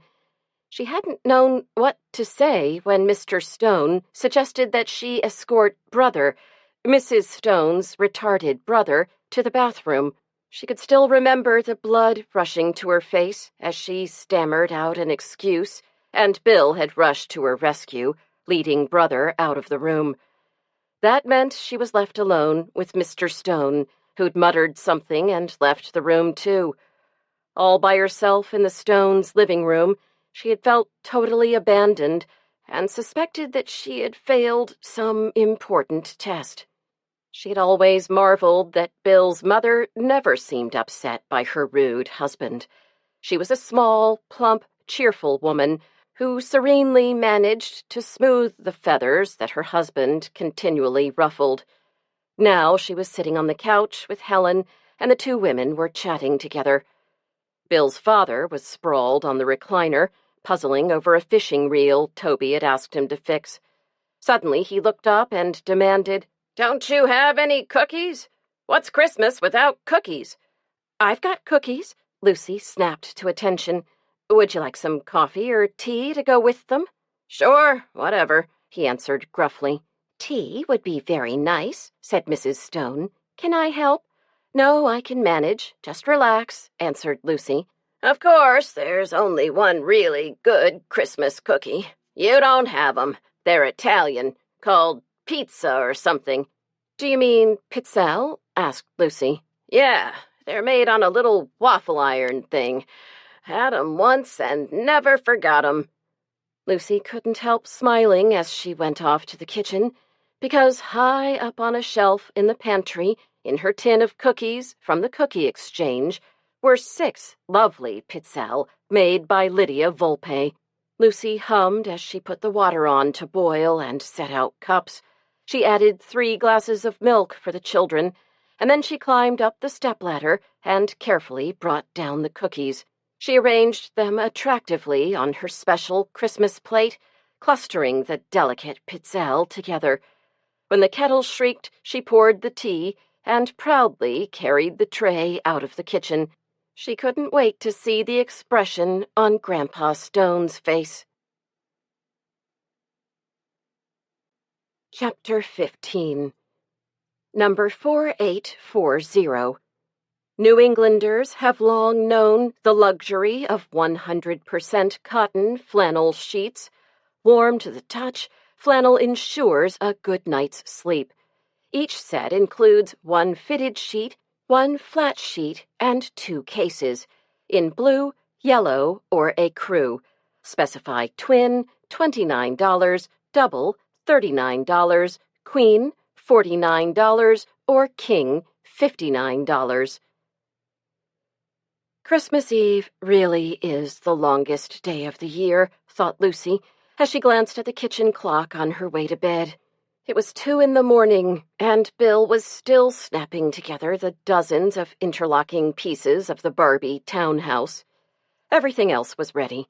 The presents were arranged under the tree, the stockings were filled, and Santa had nibbled his cookies and poured his warm milk down the kitchen drain. The house was quiet. Everyone was asleep, presumably dreaming of sugar plums. Lucy went down to the cellar to get the kittens. She found them all asleep in a pile in a corner of the cardboard box she'd made their temporary home. She picked up the carton and tiptoed upstairs with it. Setting it down next to her bed, she climbed between the sheets and put all 3 kittens in her lap. Time for some exercise, she told them, and smiled as they climbed clumsily over each other and explored the mysterious hills and valleys her legs made in the covers. She picked each one up and examined it carefully, relieved to find they all appeared healthy, with no sign of fleas. "Well, what have we got here?" asked Bill, coming into the room and beginning to strip off his clothes. "Christmas kittens," said Lucy, admiring the long, lean curve of his back as he bent over and pulled on his pajama pants. "How are we going to manage this? We can't really put them in the kids' stockings." "Never you worry," Bill boasted. "No job is too difficult for Super Santa." "You are a Super Santa. Did Barbie's house go together okay?" "Nothing to it," Bill shrugged. 15 pages of directions, innumerable tiny plastic parts, all pink. Anyone with a degree in engineering could do it in 5 hours, easy." Lucy laughed. "Don't expect to get any credit. You know what Toby told me? He says he doesn't really believe in Santa, but he can't believe we'd spend that much money on presents." "Well, I can see his point. All year long, we say, you can't have that because it's too expensive. Then at Christmas, it's all under the tree." He lifted the covers to climb into bed, and the kittens all tumbled into Lucy's lap.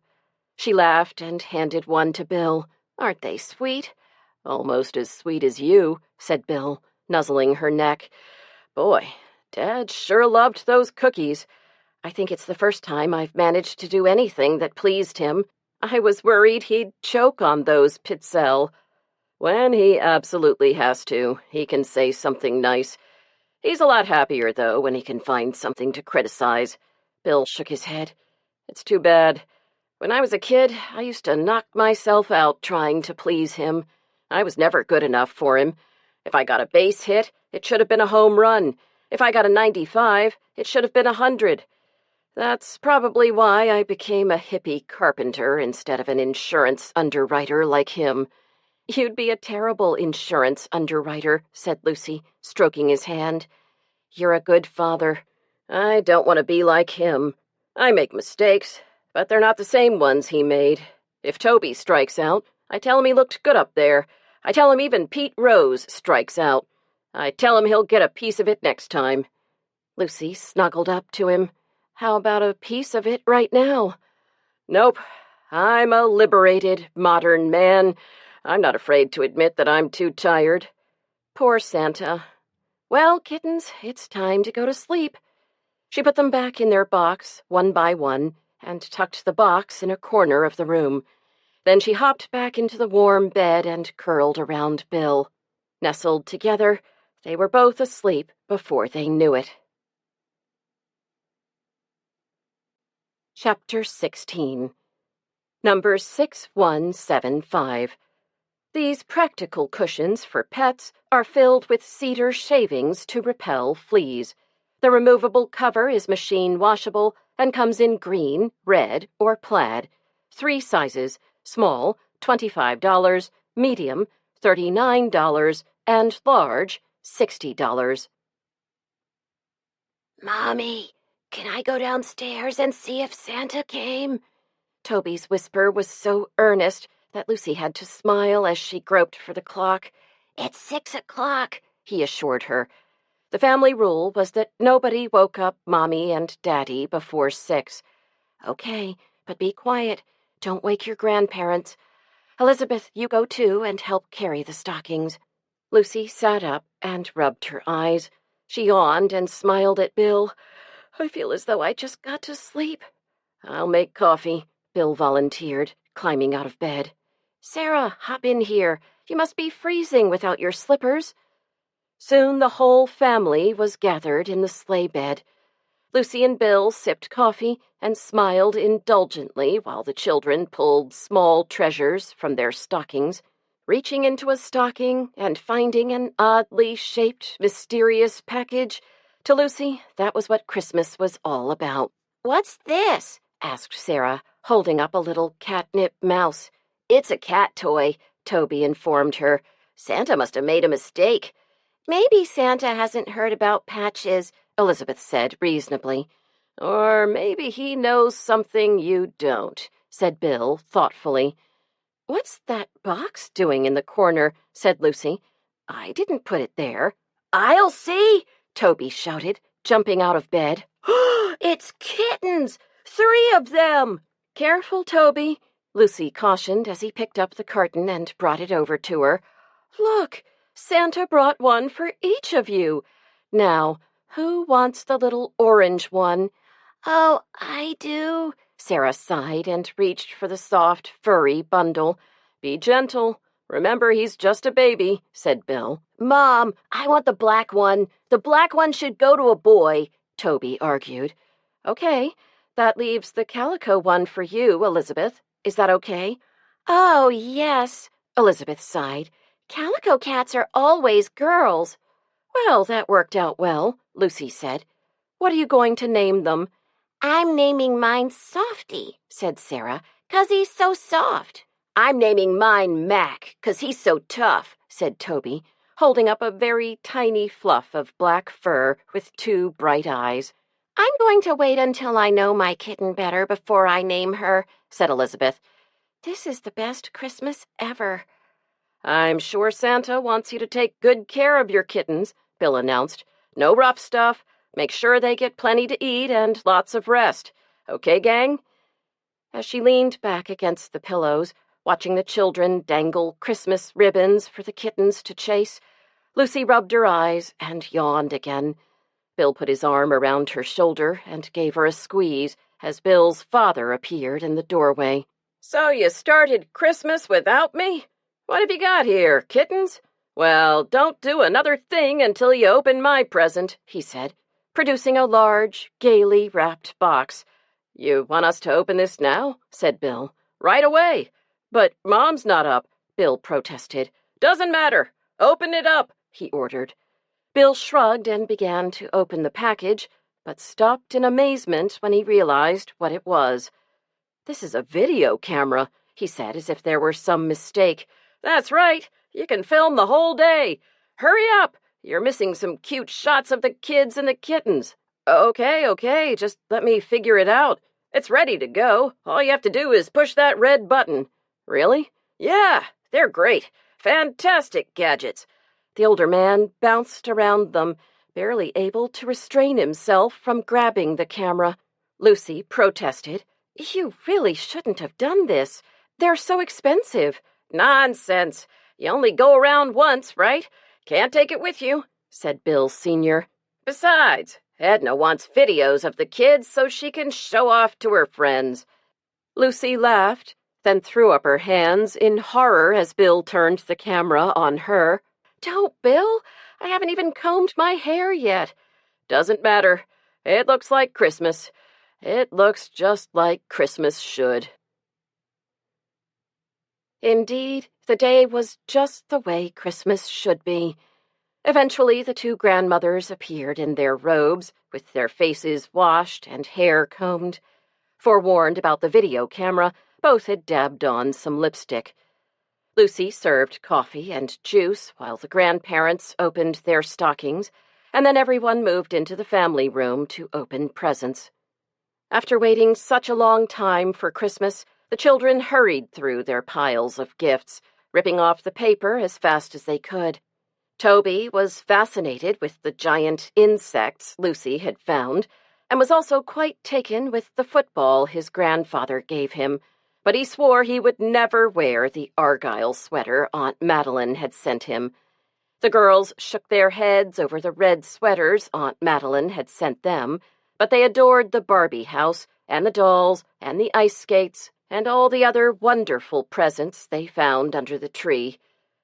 The grown-ups opened their packages at a more leisurely pace, stopping to admire each new treasure. Lucy was relieved that Bill approved of the red dress she'd bought at the carriage trade, especially after she tried it on for him. Bill Sr. declared he couldn't wait to try out the fly-tying kit, and both grandmothers immediately draped their scarves over their robes. Lucy was extremely touched by a lovely pair of gold earrings from her mother. "I wanted to give you something special. I don't know what I would have done without you," her mother said, her eyes glistening with tears. Lucy worried that the day might be too much for Helen, reminding her of all the Christmases she had shared with her husband. She disappeared for quite a while to get dressed, and when she finally reappeared, she seemed withdrawn and quiet. "Helen, how about a game of ping-pong?" invited Edna. "Elizabeth needs a partner."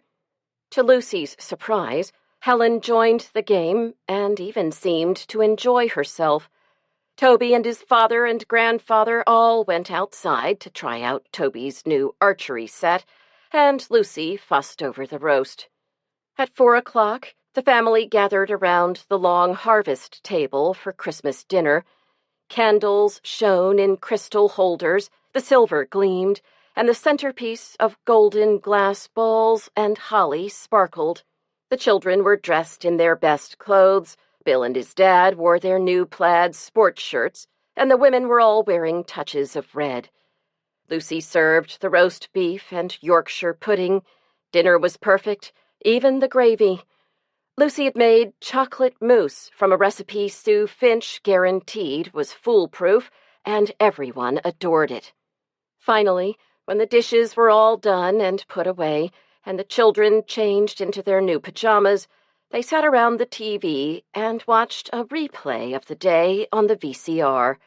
"Honestly, this ought to be titled The Perfect Christmas," said Edna. "I know," Lucy agreed. They looked up as Bill came into the room.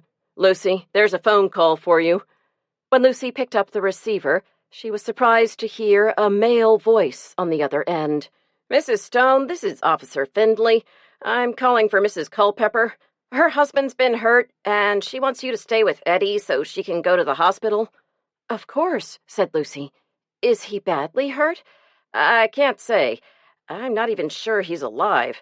His car went off the road near Barrow's Light." "Oh, my God," Lucy said with a gasp. "I'll be there as soon as I can." Chapter 17. Number 5714. Shaker Stitch Hat and Scarf Set is knitted from 100% virgin wool yarn. This classic style is comfortable and warm. One size, red, blue, or green. $21. As Lucy sped through the night in her little car, she repeated over and over, "Please let Barney be all right. Let Barney be all right." The car was frigid. The drive was too short for it to warm up, and Lucy's stomach tightened as her hands clenched the wheel. When she pulled up in front of the little ranch house, she was shivering from cold and anxiety. She tapped on the door and stood blinking in the light and heat that hit her when it was thrown open. Marge looked terrible. Always a large woman, she had given up the struggle to contain her weight some years ago. But now, in spite of her bulk, she suddenly seemed frail and vulnerable. Her face was pasty white, and the harsh overhead light revealed dark circles under her eyes. "Don't worry, Marge," said Lucy, rushing to hug her friend. "I'll stay as long as you need." "Thanks, Lucy." Marge stepped back, but grasped her hands. "I hate to take you from your family at Christmas." Feeling Marge's hands trembling, Lucy gave them a gentle squeeze. "Don't be silly. It can't be helped. I'm glad you called. Honest. Now get going," she said, giving her a little shove, "and call me as soon as you have any news." Lucy stood in the doorway for a moment, watching Officer Findlay lead Marge down the icy path to the patrol car. Then she shut the door firmly against the dark and cold. She tiptoed down the hall. It wasn't difficult to figure out which room was Eddie's. Pausing outside the door that had been left slightly ajar, she peeked in. Enough light from the hall filtered in so that she could see Eddie sleeping peacefully. His face was plump and round, and asleep, he looked much younger than he did in the daytime. Although he was a big, strapping boy, he wasn't really very old, only 10, like Toby. He still needed his parents, thought Lucy. Both his parents. Returning to the living room, Lucy sat down on the plaid Herculon couch. She drew her knees up to her chest and hugged them. She was still shivering slightly, and she let out a long, quavering sigh. The Christmas tree stood in the corner, glimmering as the tinsel wafted gently in the updraft from the baseboard heat. The lights were still on, twinkling gaily, and the opened presents were spread out beneath the pine branches. Among the presents, she noticed a hat and scarf set from Country Cousins. It was one of the less expensive items in the catalog, and was a very popular gift. Lucy alone had sold hundreds of them. Seeing a little gift card tucked in the corner of the box, she took it out and unfolded it carefully. "To Marge," the card read, "because you need more than love to keep you warm." It was signed Barney. Lucy dropped it as if it had suddenly burst into flame in her hand and wrapped her arms around herself. Her glance fell on the worn recliner in the corner that was clearly Barney's chair. The lamp table beside it was well stocked with the hard candies he had sucked on steadily since giving up smoking, and his TV guide and remote control awaited his return. "Damn," muttered Lucy. She didn't for a moment believe that Barney's crash had been an accident.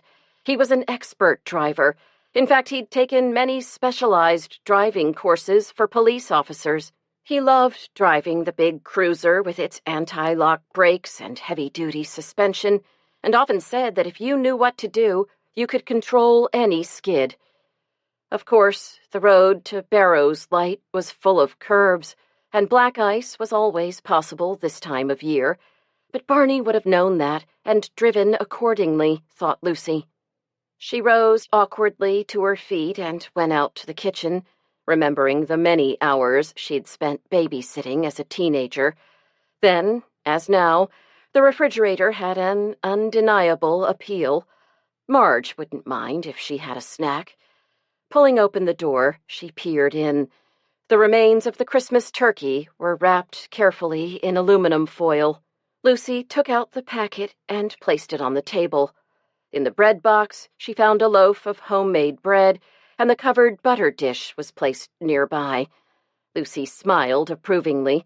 She hated refrigerated butter herself, and always kept her butter out, except in the hottest days of summer. With nothing else to do except worry about Barney, she made a project of constructing a sandwich, slicing 2 perfectly even pieces of bread. She put them in the toaster and watched carefully so she could take them out when they were just lightly toasted. Then she spread them with the soft butter, covering even the corners and watching the butter melt into the little air holes. Taking out a large carving knife, she cut 2 thin slices of breast meat and laid them on the bread. She dusted the meat with salt and pepper, then fished a head of lettuce out of the crisper and peeled off a nicely wrinkled leaf. Adding this to the sandwich, she placed the second piece of bread on top. With geometric precision, She cut the sandwich from corner to corner in 4 triangles. Opening the refrigerator again, she pulled out a bottle of Moosehead ale, then sat down at the table to eat her snack. What if the cruiser had some sort of mechanical failure? It was possible, but unlikely. Barney and the other cops maintained the cruisers themselves in a garage underneath the police station. They didn't trust the black and whites to just any mechanic. They knew their lives could depend on the cars and followed a strict maintenance schedule religiously. Could the car have been sabotaged? Could someone have cut the brake line? Lucy didn't think so. The saboteur would have been taking an enormous risk, unless he was someone the cops knew well, someone who was above suspicion, or perhaps someone who was interested in cars. Lucy couldn't get away from the fact that Sam Miller had been killed in a car, and Barney had almost been killed in his. Lucy chewed her sandwich and sipped her beer thoughtfully. The last time she'd seen Barney, he'd been brimming with life, complaining that his job was boring. Had he finally gotten the high-speed chase he'd wanted? She suspected that whether he knew it or not, he'd discovered something that made him dangerous to Sam Miller's murderer, and whatever it was, it had driven the murderer to attempt a second killing. If he died, how was Marge going to manage? Now, more than ever, families needed 2 incomes to get by. In her heart, Lucy knew that security was just an illusion. She'd never fallen into the trap her mother had of building her life completely around her husband. Down deep, she knew there was only one person she could count on, herself. Paychecks, houses, husbands, children could all be lost in an instant. There are no certainties in life except death, she thought. We are all on slippery ground indeed. Tragedy, however, was no excuse for leaving dirty dishes. Lucy washed up the dish and knife she'd used and wiped the table. She found a piece of paper and a pencil and began making a list of people who could help Marge. Checking the clock, she realized it was only a little bit past 9, not too late to call Sue. "Hi, Sue. It's me, Lucy. Did you have a good Christmas?" "Did I? You'll never guess what Tom gave me. A gorgeous aviator's jacket." "Lucky you. But I didn't call to compare Christmas presents. Something terrible's happened." "What's the matter?" Sue's voice was immediately full of concern. Lucy told her the news, including the few details she knew about Barney's crash. "I just can't believe it. What a terrible thing, especially at Christmas. I know. It's awful here in their house. All the presents are under the tree and everything. Marge will need a lot of help. Her mother's been sick, and she doesn't have any other relatives around here." "She'll need someone to take care of Eddie," said Lucy. "He's good friends with Adam Stillings. Maybe Pam will take him tomorrow." "That's a good idea. I better get off the phone and leave the line free. Marge promised to call." "Okay, I'll give Pam a call tonight. Ted's probably covering the accident for the penny saver. Let me know if you hear anything, okay?" Lucy replaced the receiver and tiptoed down the hall to make sure she hadn't disturbed Eddie. Seeing that he was still sleeping deeply, she went back to the kitchen. She stood leaning against the kitchen sink, savoring the last drops of beer and reading the collection of notices attached to the refrigerator with magnets. There was a birthday party invitation printed with brightly colored dinosaurs. An identical one was on Lucy's refrigerator. Toby and Eddie and the rest of the Cub Scout den had been invited to Richie Goodman's birthday party. The school calendar and the lunch menus for December were neatly clipped in a magnetic holder, along with the rules for constructing the little Pinewood Derby cars the Cub Scouts would race in January. Lucy made a mental note to have Bill help Eddie, since Barney wouldn't be able to. There was a postcard from Opryland that an Aunt Liz had sent last August, and a photograph of Barney dressed as a giant bumblebee, which made Lucy grin. She yawned and glanced at the clock. It was almost 10. She was exhausted, she realized. She had had only a few hours of sleep last night. She checked the TV listings and decided to watch the last hour of It's a Wonderful Life. Stretching out on the couch with an Afghan over her, she watched only a little bit of the movie before she fell asleep. Thanks to the Moosehead, she woke up around midnight to go to the bathroom. She switched off the TV and turned off all the lights except for the hall and the outside porch light in case Marge came home. She returned to the couch, and next thing she knew, sunlight was streaming through the picture window and the phone was ringing. Said Lucy in the direction of the receiver. Lucy, it's Marge. Did I wake you? That's okay. How's Barney? They took us to Portland last night in the air ambulance. He was in surgery for 5 hours, and I guess they've put him back together. They say he'll recover well from his physical wounds. The problem is that he's in a coma. He could come out of it any time or not at all. We just have to wait. That's awful, Lucy blurted. I know. I'm just trying to be glad he's alive. I'm not giving up hope. He's strong. They said 9 out of 10 wouldn't have survived the surgery. He'll be fine, Marge. I know he will, said Lucy, struggling to keep her voice from breaking. I'll probably be home this afternoon. I'm going to catch some sleep now, and then Dave Davidson is going to bring me home. He's coming up after services this morning. I hate to ask, but could you keep Eddie? It's no problem. Everyone will want to help. Indeed, Lucy could see through the kitchen window that a car was pulling up in front of the house. A short figure climbed out and began walking toward the house, carrying a foil-covered dish. In fact, here comes Franny Small. I bet she's got a dish of Austrian ravioli for you. I bet she does, Marge laughed weakly. It's good to know I can depend on people. You know you can always depend on Franny to bring Austrian ravioli. Lucy chuckled. Don't worry about things here. Just take care of yourself and Barney. Lucy opened the door for Franny. Goodness, you're up and about early, Franny. Want some coffee? No, thanks. I have to get Mother to church at 8 for choir practice. I had this in the freezer and thought Marge might be able to use it. It's Austrian ravioli. Lucy stifled a smile. That's so sweet of you, Franny. It's still frozen, so I think I'll just put it in the freezer. Goodness knows when Marge will get back. I've got to run, Lucy. Mother hates to be late. Lucy was making herself a cup of instant coffee when Eddie appeared in the kitchen, barefoot and in pajamas. Where's Mom? Your Mom and Dad were called away on an emergency last night, Eddie. I spent the night here. What do you usually have for breakfast? Scrambled eggs. I'll mix them up while you get dressed, Lucy said cheerfully. And be sure to put something on your feet. While she cooked, Lucy wondered how to tell Eddie the bad news.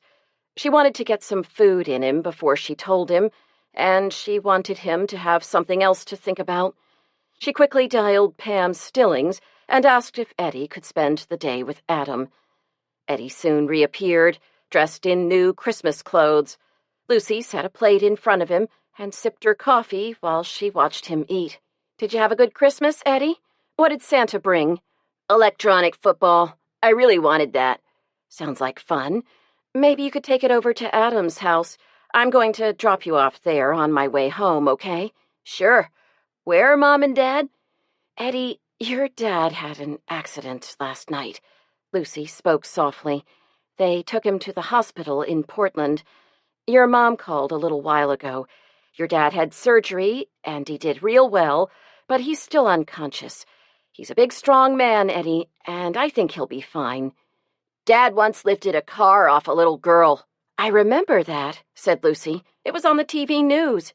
Yeah. Eddie's eyes shone with pride. Well, he'll probably be in the news again. Meanwhile, you're going to Adam's. Mom will be home later, and you'll probably have leftover turkey for supper. Do you like that? Yeah, Eddie nodded, swallowing hard. Let's get a move on, said Lucy. How about combing your hair and brushing your teeth? Do I have to?" Lucy raised an eyebrow and smiled to herself as Eddie headed down the hall. The phone was ringing again, and she could see Bev Thompson coming up the walk, carrying a pie basket. Chapter 18.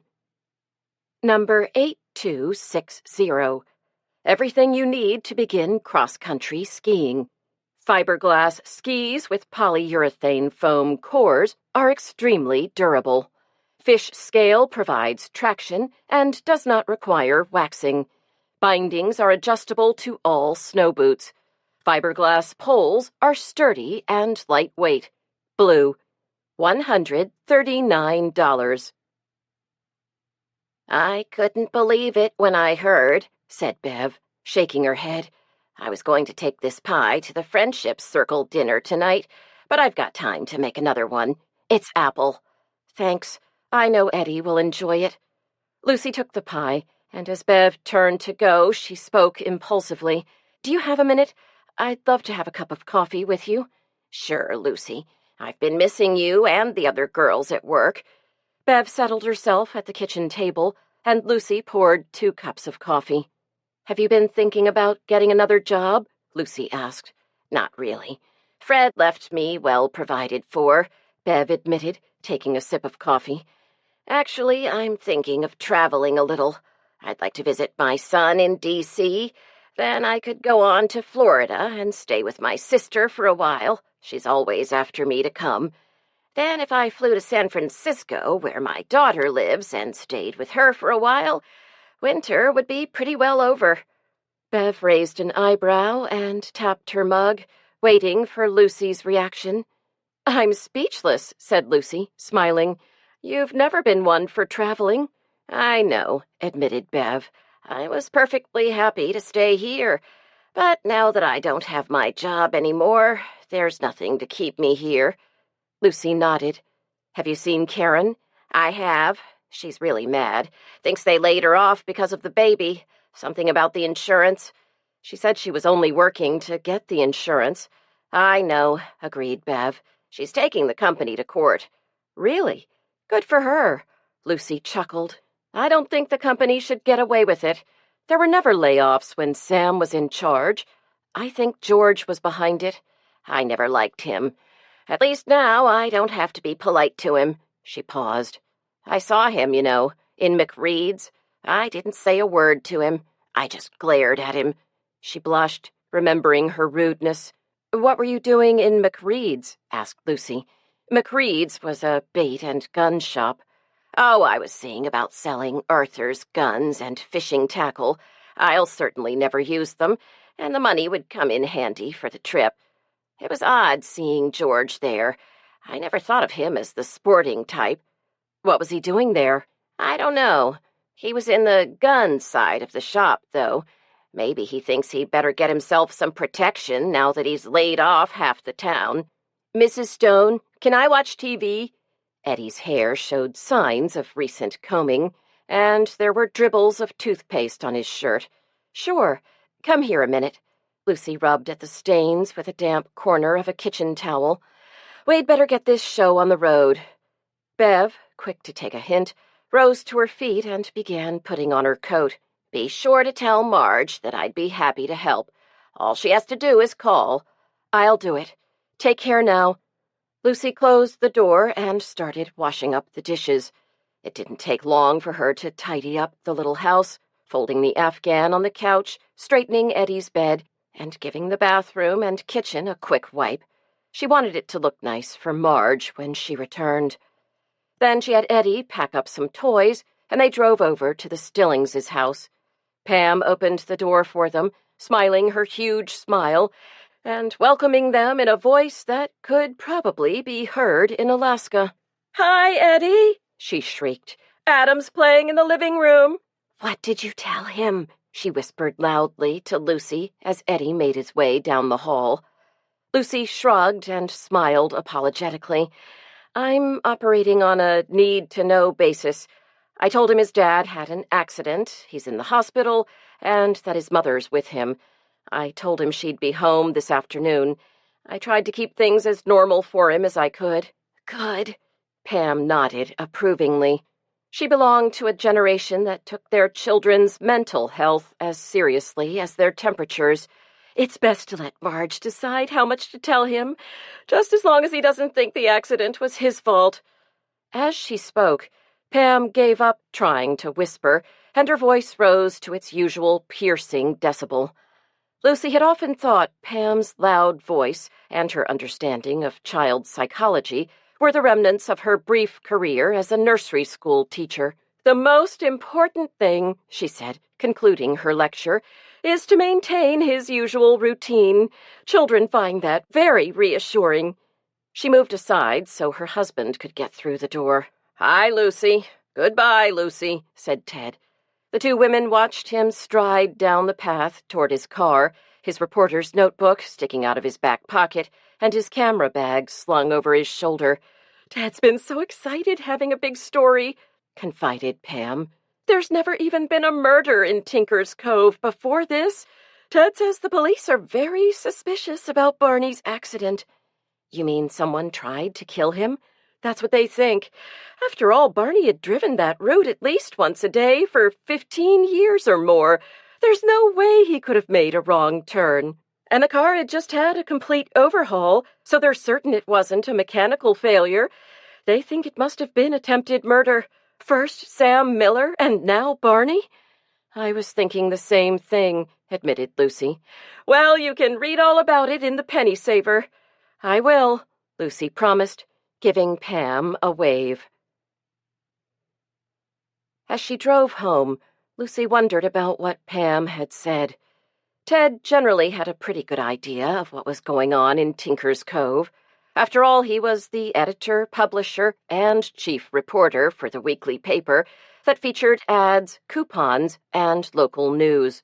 In Tinker's Cove, news generally came from two sources: the town hall and the police and fire departments. Ted covered it all, sitting through interminable evening meetings of the school board, the finance committee, the zoning board of appeals, and the selectmen. Nobody knew more about town politics than he did.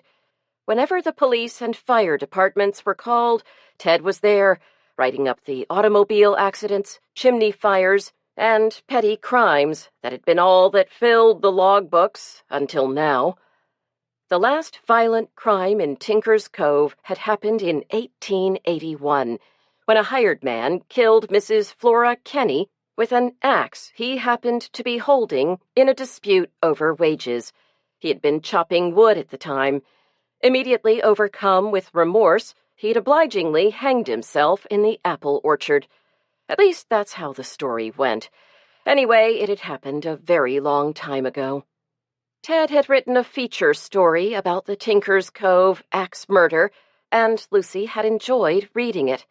It had seemed more like fiction than fact, until she'd stumbled on the grave of Flora Kenny, beloved wife and mother, in the cemetery one day last summer. Flora had been real, just like Sam and Barney. The difference was that Flora had been killed in a fit of temper. Whoever killed Sam and tried to kill Barney had been cold and calculating. On the other hand, thought Lucy, pulling into the driveway, you couldn't be sure. Perhaps Barney had hit a patch of black ice. The road to Barrow's Light was notorious. As she braked, she saw Bill's father carrying a load of suitcases and bags to his car. "You're not leaving already," Lucy protested. "I'm afraid so. I've got work tomorrow, you know." "Tomorrow's Monday. I'd forgotten. I was hoping we'd have a longer visit." He grunted as he lifted a heavy suitcase. "We'll be back soon. Edna's got some crazy idea about cross-country skiing. Probably break her leg." Bill Sr. stood back to admire his packing job. Even though his large sedan had a huge trunk, he prided himself on getting the bags stowed perfectly. "It's just like walking," Lucy reassured him. "At our age, even walking is risky," he complained. "One slip and you're out of commission with a broken hip." "Excuses, excuses," Edna chided, advancing with a shopping bag of Christmas loot. You're just lazy. She turned to Bill, taking the bag he was carrying for her. He just wants to stay home and play with the VCR. We'll send you lots of videos, I promise, but we'd love to have you stay longer. I'm hoping I can pry him loose President's Day weekend. I'll threaten him with the coat sales. Edna laughed and gave Lucy and Bill each a peck on the cheek. They stood arm in arm, watching the salt-stained car disappear down the driveway. Feeling suddenly weary, Lucy leaned against Bill for a moment, luxuriating in the knowledge that he was there to support her. "Tough night," he murmured, wrapping his arms around her. "Not too bad. What's up here?" "Not much. The usual day-after-Christmas mess." Entering the house through the back door, Lucy was relieved to see that her mother had the kitchen firmly in hand. She had just started the dishwasher and was wiping the counters. "Did you have breakfast? There's some Stollen," she told Lucy. "I cooked a huge breakfast for Eddie, but I forgot to eat any myself. I'd love some Stollen and a big glass of milk. Don't bother, I'll get it. No, go on in and sit down. I'll fix it for you." Lucy stepped carefully over the Christmas presents that were scattered across the floor and collapsed on the couch, propping her feet on the coffee table. Toby was too engrossed in his video game to do more than say, "Hi, Mom," but the girls shrieked and jumped up as soon as they saw her. They perched on either side of her and showed her their favorite new Barbie outfits. Lucy sipped her milk and chewed her cake, watching Bill as he cleaned out the fireplace. For once, she didn't feel compelled to clean up the Christmas mess. She'd do that later. For now, she was positively enjoying the disorderly house, her children, her mother, and most of all, her husband. Christmas week passed in a blur. The children were busy with visits to friends and excursions to the movies and the ice skating rink. Lucy kept in touch with Marge, but the news was always the same. Barney's physical condition continued to improve, but he remained deeply comatose. Marge brought in newspaper articles that she thought would interest him and read them aloud. She even read Peanuts to him. She took in photographs of Eddie, and she played his favorite Jimmy Buffett and George Thorogood songs on a portable tape player, but he remained stolidly unreachable. On New Year's Eve, Lucy drove her mother to the airport. They went alone, partly because Lucy didn't want another long wait with the children in tow, but also because she wanted a chance to talk with her mother. "How are you doing?" Lucy asked as they drove along the highway. "I don't want your polite answer. I want to know how you're really doing." "Well, I don't like the way things are, but I'm all right. I was very worried about you when you came. You seemed so depressed." "I almost didn't come," admitted the older woman. "I was afraid it would be too painful. But there's so much going on at your house that I forgot to worry." "What do you worry about?" "Everything. The car, the house, the furnace, the roof. I've never had to think about those things before. What if something breaks?" "Just call the plumber or the mechanic," Lucy sensibly advised. "But the expense," her mother protested. "You've got plenty of money. I think you're really worried about yourself, whether you can cope without Daddy." "I miss him so much. I still expect him to walk through the door at 5:30 every night." "I keep seeing men who remind me of him," confided Lucy. "I'll be in a parking lot, and I'll see a man who holds his head a certain way, or who has a cap like Daddy used to wear, or a red and black plaid jacket. For a second, I'll think it's him. Then I remember, and I feel so sad. It must be much worse for you." Lucy glanced at the shriveled figure beside her. "It's awful. But I know I've got to pick up and get going. Maybe I'll volunteer at the Red Cross or something." "That's a good idea," Lucy encouraged. Helen managed a shrug and a wan smile. When it came time to board the plane, Lucy gave her an awkward hug and stood watching as her mother made her careful way through the gate, never turning to look back. Later that night, Lucy and Bill went out to a movie, and on the way home they stopped at a package store and bought a bottle of champagne. The inexperienced babysitter hadn't been able to get the kids to bed, so they all sat together on the couch and watched TV, counting down as the ball dropped at Times Square. Lucy gave the kids tiny liqueur glasses of champagne, and they felt very grown up as they drank a toast to the new year. On New Year's Day, Lucy, Bill, and the kids watched the Tournament of Roses parade and took down the Christmas tree. With the tree gone and the presents put away, the house suddenly seemed much bigger.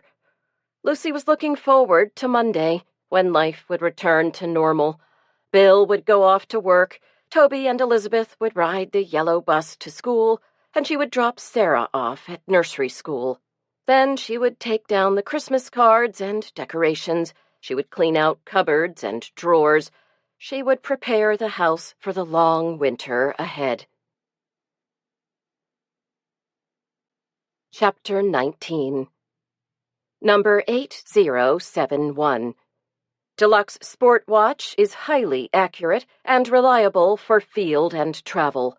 Quartz crystal ensures it never needs winding. Date indicator and full sweep second hand, luminous dial for night readings. Nylon wrist strap, tan only. Specify man's or woman's model. $39.95. The cleaning frenzy began as soon as Lucy had the house to herself. She scrubbed the bathroom, mopped the kitchen floor, and changed all the beds. She sorted through the kids' clothes and toys, bagging up the outgrown and tossing out the worn, torn, and broken. She took all the cushions out of the chairs and sofas and found crumpled foil candy wrappers, a small plastic Toto figure, and 87 cents in change. She didn't know what to do with the Christmas cards, so she bundled them together and tucked them away in the bottom desk drawer. The washing machine and dryer hummed steadily in the background as she cleaned and tidied the old farmhouse. She tossed out last year's magazines, unearthed the lemon oil, and rubbed the antiques until they gleamed, and replaced the battered old poinsettias with fresh houseplants. On Wednesday morning, she was on her knees in the kitchen, emptying the cupboards so she could replace the lining paper. When the phone rang, she rose awkwardly to her feet and stepped carefully around the pots, pans, and small appliances that were spread out on the floor. Expecting the caller to be one of her neighbors, she was surprised when a deep male voice said, "This is man for hire." "What?" said Lucy, noticing that there was quite a thick layer of dust on top of the wall phone. "You answered my ad," the voice growled. "Man for hire." "Oh," said Lucy, realization dawning. "Man for hire. How nice of you to call, and so punctually, too," she added, noting that the regulator read precisely 9:30. "That's important, I think. Punctuality is desirable in this matter." "I sound like a fool," thought Lucy. "This is harder than I thought. I've got to get to the point." "I'll get right to the point," she said, unconsciously repeating herself. "The reason I need your services is that I'm not happy with my husband." "That's not an unusual problem, ma'am," rumbled the voice. "If you employ me, you will find that I make every effort to satisfy. I never let my ladies down." "You work only for women? Isn't that odd?" asked Lucy. "I only swing one way, ma'am. If you want more variety, you'll have to get somebody else." "Variety? What do you mean?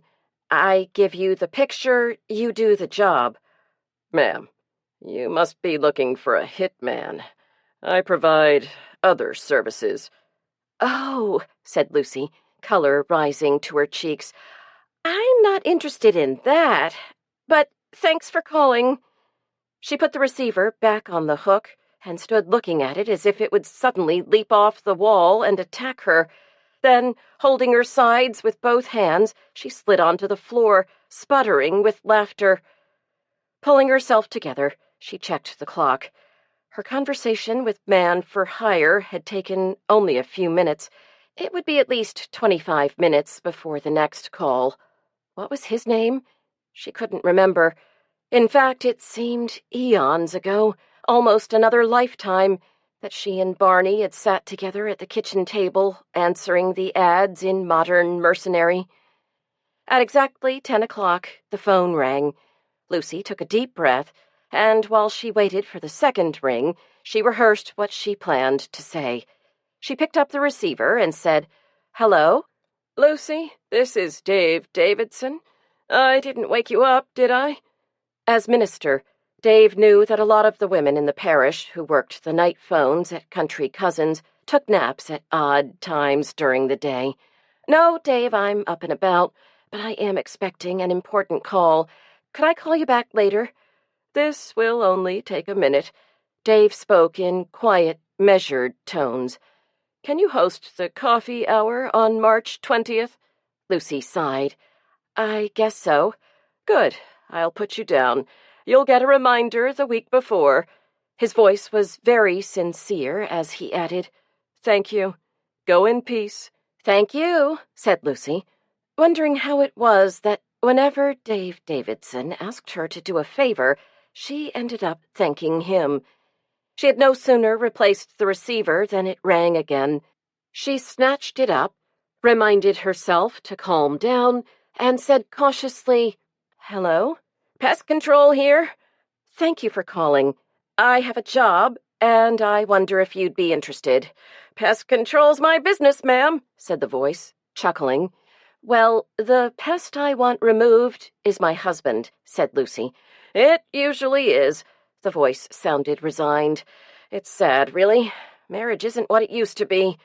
"I'm afraid I don't have any alternative. Divorce is out of the question." "Of course, a direct route to poverty." "Absolutely," Lucy agreed. "My husband has quite a lot of life insurance." "How nice! You'll be able to maintain your current lifestyle. It's really a shame to spend all that money on hiring a professional when you could do it yourself." "I haven't the faintest idea about how to kill someone," Lucy said indignantly. "That's why I want to hire you." "There are definite advantages to doing it yourself," the voice informed her, sounding like a friendly hardware salesman. "Wives have so many opportunities. The average home is full of dangers that can be fatal to the unsuspecting husband." "Really?" Lucy was incredulous. "Absolutely. A slip in the bathtub, a short circuit in the hairdryer, cyanide in the Tylenol. There's even the bad mushroom, although that is a bit old-fashioned. If you would just give it some thought, I'm sure you could come up with a surefire method. After all, nobody knows him better than you." "Is this what you advise all your clients?" demanded Lucy. "Well," the voice admitted, "you're actually my first client." "Then you aren't the man I'm looking for," said Lucy. "I'm looking for someone with experience." "I understand," the voice said mournfully.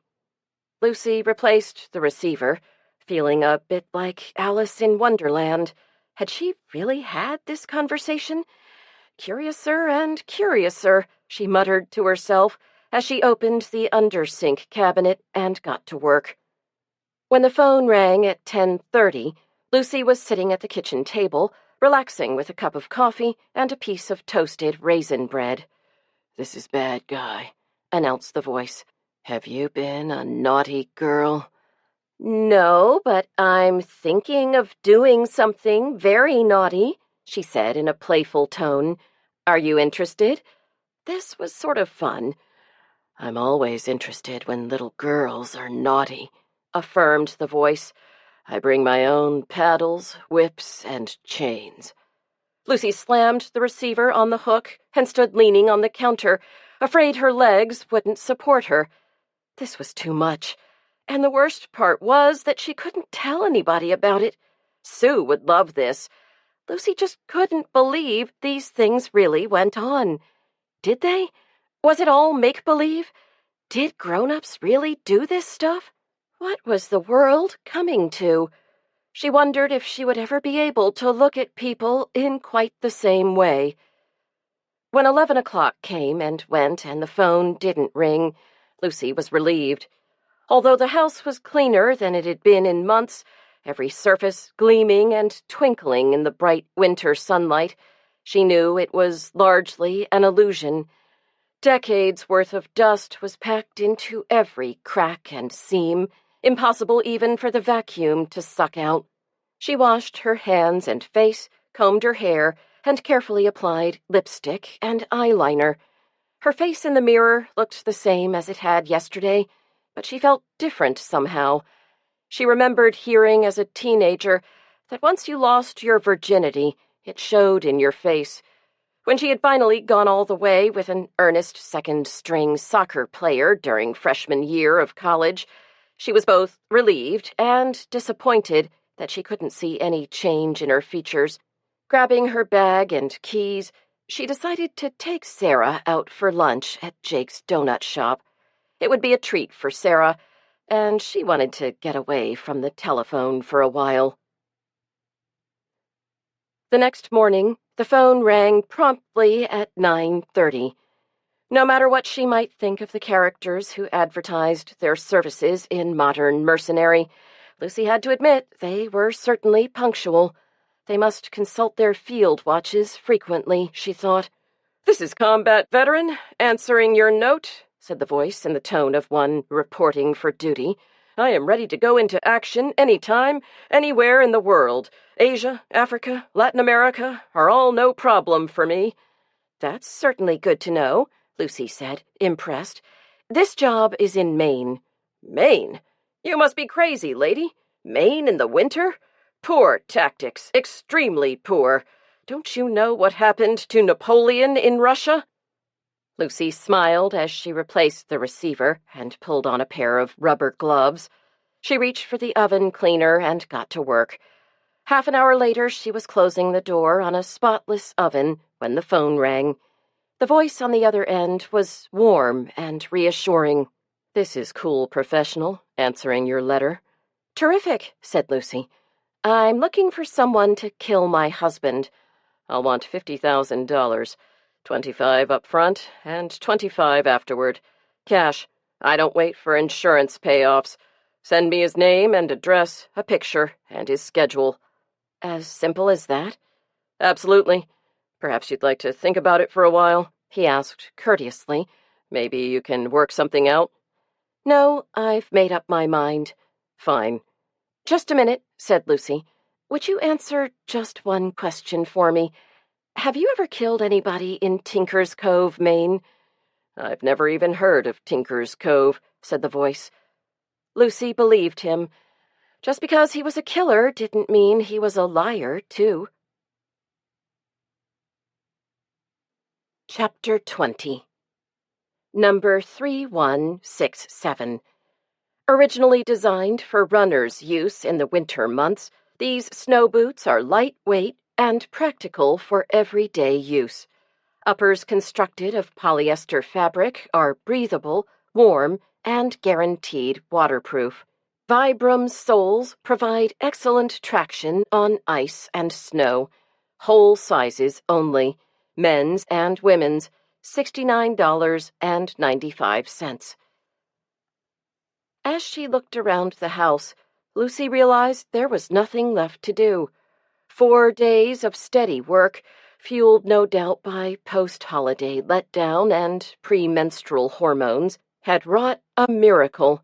"Call Country Homes magazine," she thought to herself. "Send photographers immediately.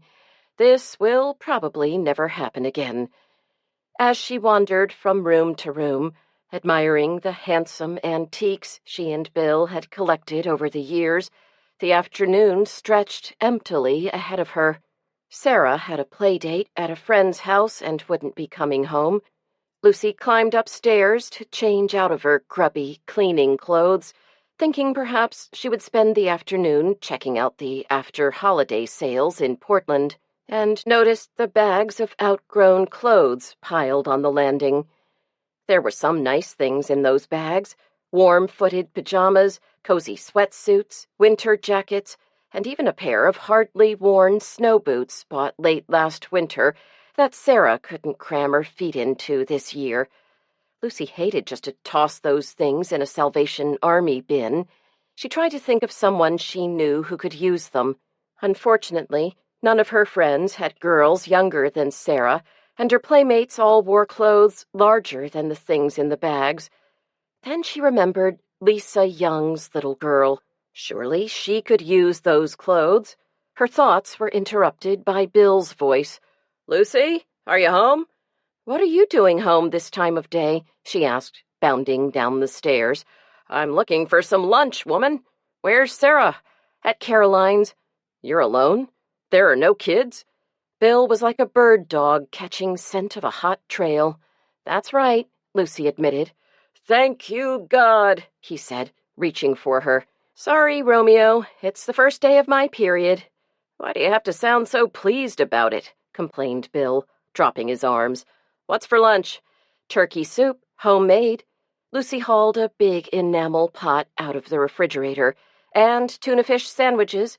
"I guess you're not such a bad wife after all," Bill conceded. "So, what are you going to do this afternoon? Curl up on the couch with the kittens and a mystery?" "I thought I'd drop off those outgrown clothes down Bumps River Road." "Bumps River Road? I don't want you going down there," said Bill. "I've already been down there," Lucy said. "That's where I got the kittens." She picked up Mac, who had climbed up her pant leg following the tuna fumes, and scratched his head. "Well, don't go there any more. A lot of weird people live down there." "They're not weird. They're just poor," Lucy said reasonably. "Look how well the kittens turned out." "Those people live that way because they want to, Lucy. Nothing's stopping them from working like the rest of us. Now listen to me," he said, using his authoritarian father voice. "Don't go down there. Understand?" "Yes, Daddy," said Lucy, clearing the table. As she stood at the sink, rinsing off the lunch dishes and putting them in the dishwasher, she watched Bill climb into his truck and drive off. She hated it when he treated her like a child. She was a woman, all grown up, the mother of 3 children. She managed all of their money. She dealt with teachers and doctors. She was capable of making decisions for herself, thank you. Besides, she kept remembering that dark-haired little girl in her torn shirt. She was just the right size for Sarah's outgrown things. Lucy loaded the bags into the Subaru and started the engine. She'd be back in plenty of time to make supper. It was a beautiful day for a drive. The trunks of the trees lining the road were almost black and contrasted sharply with the light dusting of snow that lay on the ground. Thanks to the bright sun and the mild temperature, the snow on the road had melted. Lucy whizzed by in her little station wagon, humming along with the radio and enjoying driving all by herself for a change. She passed farms with snow-covered fields, the old farmhouses with attached barns, far outnumbering the new houses on the road. As she drove farther from Tinker's Cove, the farms thinned out, and the road was lined with thick woods on either side. The turnoff for Bumps River Road was just past an old store and gas station. This was a genuine country store that had made no attempt to pretty itself up for the tourists. The faded signs on the outside advertised cut-plug tobacco and knee-high soda, but they were overlaid with newer signs for the state lottery. A teenaged boy stood in the doorway, his long hair hanging down either side of his face, and his snowmobile suit unzipped to the waist, revealing his skinny chest. He watched as she turned off the state road. The day she had gotten the kittens, she had been in a hurry, intent on following the directions she had been given, and she had not really paid attention to the scenery. Today, as she passed the worn-out, shabby homes surrounded by junk-filled yards, she was horrified.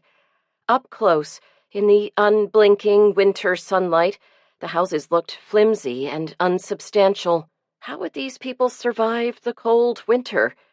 When she had lived in the city, she had grown used to seeing homeless people outside the grocery store and the bank, and there were neighborhoods she passed all the time on the train that she'd never visit. In the city, she had always been aware of poor people, but since she'd moved to Tinker's Cove, She'd assumed that poverty was a city problem. In the country, unless you went looking, you weren't likely to encounter real poverty. Pulling up in front of Lisa Young's place, she smiled at the little girl sitting on the step, playing with a Barbie doll. She was absorbed in make-believe, stroking the doll's bright yellow hair and talking to it in a high-pitched, sing-song voice. She didn't look up until Lucy spoke to her. "Hi there. Is your mom home?" The little girl disappeared inside, and soon Lisa appeared at the door, wearing the same defensive expression Lucy remembered from her earlier visit. "Do you remember me? I took the kittens before Christmas?" "Sure." Lisa stood in the doorway, the little girl clinging to her side. "Well, I wanted to thank you. My kids really love the kittens, but that's not why I'm here," explained Lucy. "I cleaned out my daughter's closets, and I've got a lot of outgrown clothes that I think will fit your daughter. What's her name?" "Crystal," said Lisa, still expressionless. "I really think these will fit Crystal. Would you like to see?" "Sure." Lisa shrugged and grudgingly followed Lucy to the car. Lucy put down the tailgate and began spreading out the garments, feeling like a saleslady as she pointed out the virtues of each item. "This is really warm. Isn't it cute?" she said, holding up an appliqued bathrobe. "And this sweater used to be Elizabeth's favorite. She cried when it got too small." Lucy shook her head, neatly folding the sweater and replacing it in the bag. "How much do you want?" asked Lisa. "Nothing." Lucy was shocked. "I usually give things like this to a friend, but none of my friends have a little girl the right size. Couldn't Crystal use these?" Lucy smiled at Crystal, who was fingering a bottle green velvet dress with a lace collar and pearl buttons. "Okay," said Lisa, picking up the bags. "Thank you kindly." "You're very welcome. Can I help you carry them?" "I can manage," said Lisa. Lucy watched her as she stepped up onto the sloping porch and went into the little cabin, closing the door firmly behind her. Lucy turned and climbed back into the car. Do people know about this? She wondered as she turned the key and drove slowly down the muddy track. These people might as well be living in the 19th century, she thought, noticing that most of the houses had little outhouses behind them. How would Crystal adjust to school? How would she cope with flush toilets, bell schedules, and computers? Deep in thought, Lucy hadn't been paying close attention to the road, but it was too late. She'd managed to sink all 4 tires in the slushy mud. She opened the car door and scouted for something to put under the tires to give her some traction. She saw a yard just a bit up the road that was filled with junk. She picked her way carefully along the muddy road, glad that she'd worn her waterproof boots. There must be something here I can use, she thought, looking about for a few boards or pieces of plywood. Even a flattened cardboard box would do. She glanced at the house that was in the center of this junkyard, but no one seemed to be home. She picked her way around a broken washing machine, past bits and pieces of automobiles and lots of tires, and finally found a pile of old asphalt shingles. She was bent over, picking up a generous handful, when she heard a low growl. Turning around, she saw a large, shaggy brown dog coming toward her at top speed, teeth bared and ears flat. She dropped the shingles, scrambled up a pile of building debris, and reaching for the branch of a big old pine tree, pulled herself to safety with just seconds to spare. Panting from fright and exertion, she wrapped her arms around the trunk of the tree and rested her forehead against it. She was perhaps 7 or 8 feet from the ground.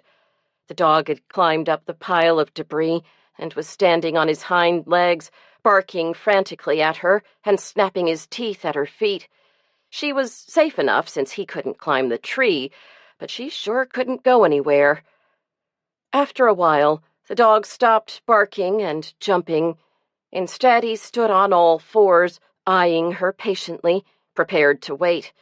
"I've played this game before," he seemed to be saying to her. Every now and then he'd bark sharply, making her jump, and then he'd resume his patient wait. Lucy shouted for help, and the dog again began barking frantically and jumping up, nipping at her feet. Lucy looked hopefully at the house, praying that someone was home who could help her.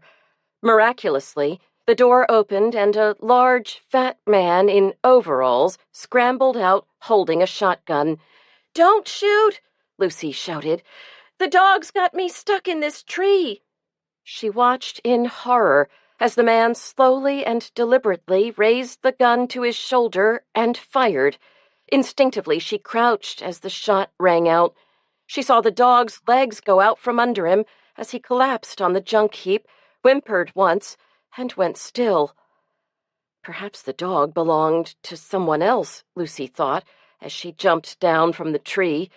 Maybe it was a nuisance dog he'd been looking for an excuse to shoot. She advanced toward the man, smiling. He had smooth, round cheeks and blue eyes, and smiled back at her. Then he raised the shotgun to his shoulder. Lucy ducked behind a big old steel desk just as he fired off the second round. Lucy peeked out from behind the desk, saw that he was busy reloading, and ran for more secure cover behind a big stump of elm. "God," Lucy prayed, "don't let this be happening to me. Let me wake up. Let it be a bad dream. Please. I know. Bill was right. I was wrong. Now get me out of here."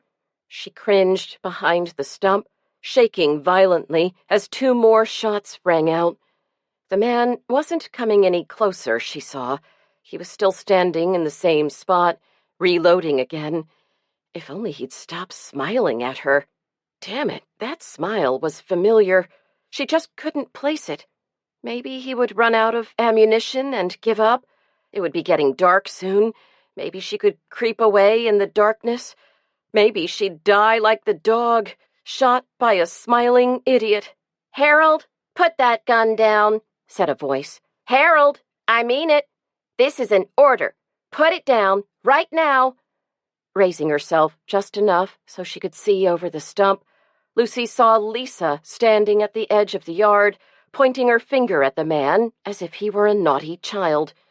Obediently, he dropped the gun and shambled off to the house. Is that all I had to do? "Yeah, you just gotta let him know who's boss. He shouldn't have a gun. Dunno why they let him have it. I can't believe he shot his dog. He'll be sorry when he realizes what he done. You okay?" "I feel a little shaky," admitted Lucy. "My car's stuck." "You can use those shingles," Lisa informed her, walking back toward her house. "Thanks a lot, I guess," Lucy muttered, scooping up some shingles. She spread them in front of the car tires, and by accelerating very slowly and carefully in 4-wheel drive, she got going again. She felt guilty about leaving the shingles in the road, but she absolutely could not make herself climb out of the car. Maybe they'll help someone else, she thought. Keeping her foot firmly on the accelerator and willing the car forward with every ounce of energy she had, she finally made it up Bumps River Road and pulled onto the hardtop at the store. "Al," she said, reading the tattoo on his chest, "I wonder if you'd mind answering a question for me." She took a $10 bill out of her wallet and fingered it. "There's a big old dumb guy down there. His first name's Harold. Do you know who I mean?" "Sure, I know him," admitted the kid, his eyes on the money. "What's his last name?" "Higgum. Harold Higgum." "Oh, really?" Lucy said slowly. She knew she'd seen that smile before. "Well, thanks for the information," she said, passing him the bill. "I think I'll take one of those small bottles of brandy behind you." Chapter 21. Number 1150. Sansol sunglasses are known throughout the world for superior performance, whether on the ski slopes or the beach. Polarized lenses reduce glare, block UV rays. $89. Lucy got back in her car and sat for a few minutes, taking small, unsteady sips of the brandy. She was surprised to see that according to the digital clock, it was only 2:30. It seemed like an eternity since she'd left the house for Bumps River Road. She turned on the radio and let the brandy do its work, spreading warmth through her body. Gradually, her muscles relaxed, and she stopped shaking. Her teeth stopped chattering. All that remained of her fear was a hard rock in her stomach. She didn't think she would ever forget Harold Higgum's blank, smiling face as he'd raised the shotgun and aimed at her. Who was Harold Higgum, she wondered, and what was the matter with him? How was he related to George? They certainly had a family resemblance, but that's where the resemblance ended. George's desk at Country Cousins was always neat and tidy, his navy blue blazer and gray flannel pants freshly pressed. She had just assumed he came from a solid middle-class background, but now she wasn't so sure. She screwed the cap onto the brandy bottle and dropped it into her purse, then put the car in gear and turned onto the state road. As soon as she made the turn onto the highway, the bright sunlight made her wince. Instinctively, she pulled down the visor and groped for her sunglasses. She was driving right into the sun, and the visibility was very poor. The sun reflected off every bit of ice and smear on the windshield, and to make matters worse, the woods lining the road made deep shadows. She was terrified she wouldn't see a pedestrian or bicyclist in the shadows until it was too late. A big pickup truck loomed suddenly behind her, tailgating so closely that she was afraid to try to pull over to let it pass. Her nerves already raw, she clutched the steering wheel tightly and tried to maintain a steady 40 miles an hour. Her eyes couldn't adjust to the changes in light and shadow as she tried to see the road ahead, keep track of the truck behind her, and check the speedometer. I have to do something, she decided, and cautiously tapped the brake and turned on her left signal. To her relief, the pickup backed off, giving her room to pull over to the side. The driver, a young fellow with his black lab beside him on the passenger seat, honked and waved, and Lucy shook her head. She was stopped, she realized, right in front of Miss Tilly's antique Cape Cod house. The little white clapboard house hugged the ground, anchored by a huge central chimney. It had been built more than 200 years ago and was designed to stay warm even in the frigid winter winds. Impulsively, Lucy turned into the driveway and marched up to the door. If anyone in town would know about Harold Higgum, it would be Miss Tilly. "Lucy, how nice to see you," she said, opening wide the solid pumpkin pine door. "I was just having some tea. Won't you join me?" Lucy glanced at her watch. If she didn't stay long, she could still be home before the school bus. "Thank you, I will. I'm awfully sorry about dropping in on you like this," Lucy apologized. "I have a question I want to ask you." "I'm always glad to see you, Lucy," said Miss Tilly, leading the way into the cozy living room. Despite her age, she had kept her height and her ramrod straight back. "Lucy, do you know Emily Miller?" Miss Tilly indicated a tiny figure seated on a wing chair near the fireplace. "Oh, dear, that fire has gotten low, hasn't it?" Miss Tilly threw another log on the fire and stirred it up with the poker. "There, that's better. Now, Emily, this is Lucy Stone. I think I may have mentioned her to you." "Of course, Lucy Stone. It's very nice to meet you." Although she was tiny and frail, Mrs. Miller's eyes were bright.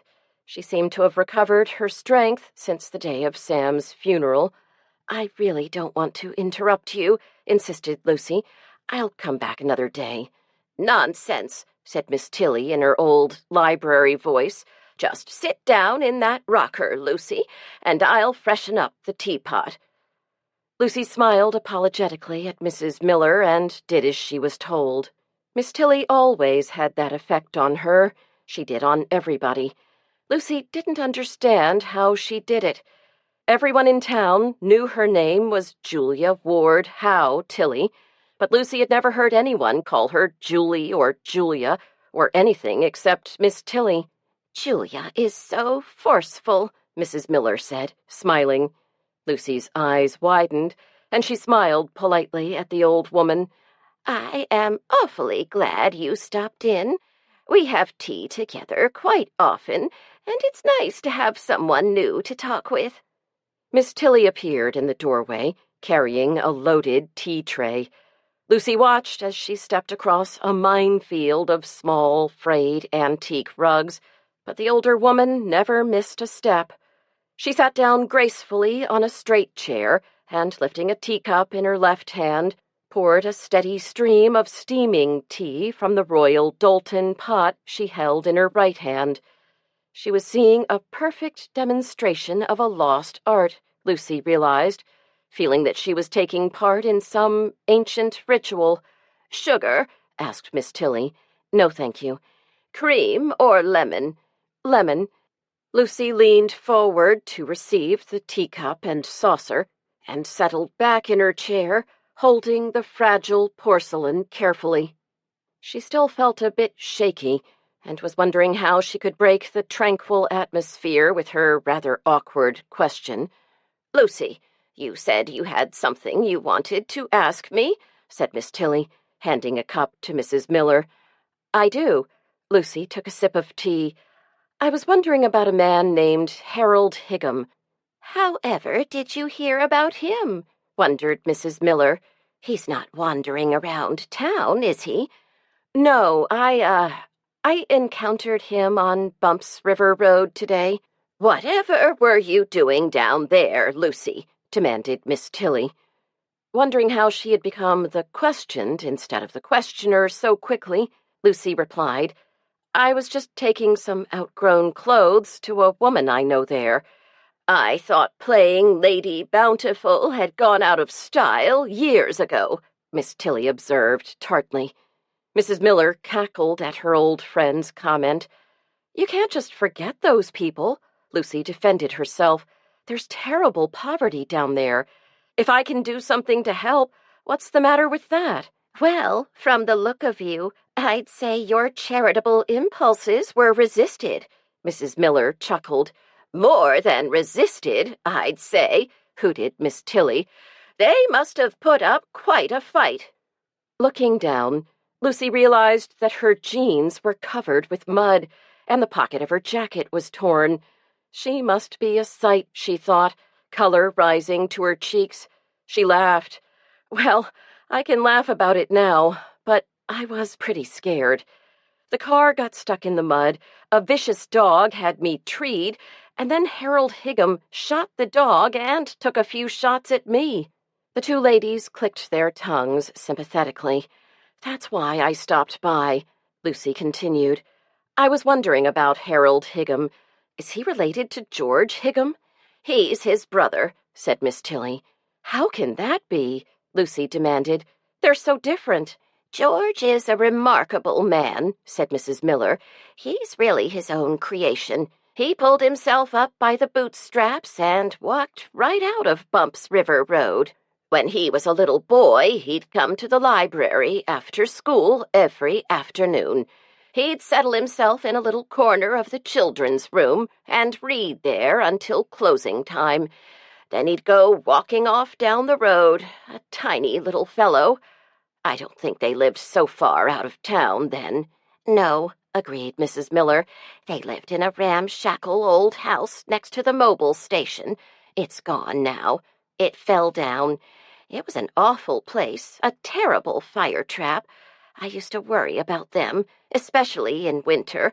Lord knows what they used for heat. Probably a wood stove set right on the floor with a nice pile of newspapers and kindling kept handy right next to it. I'm sure you're right. It's a wonder it didn't burn down." Mrs. Miller shook her head. "The father was a piece of work, I can tell you that. He was a dreadful man, Mrs. Miller agreed. He used to lie on the porch steps, drunk as a skunk, throwing things at people who walked by. He called them terrible names, too. The mother died when George was about 10 or so, I think, Miss Tilly remembered. Poor woman was probably glad to go. She led a terrible life between the husband and the idiot son. She might not have realized how terrible it was, observed Miss Tilly. She wasn't very bright, as I recall. Wasn't there something you could do? Lucy asked. Today it would be called child neglect. Maybe even worse.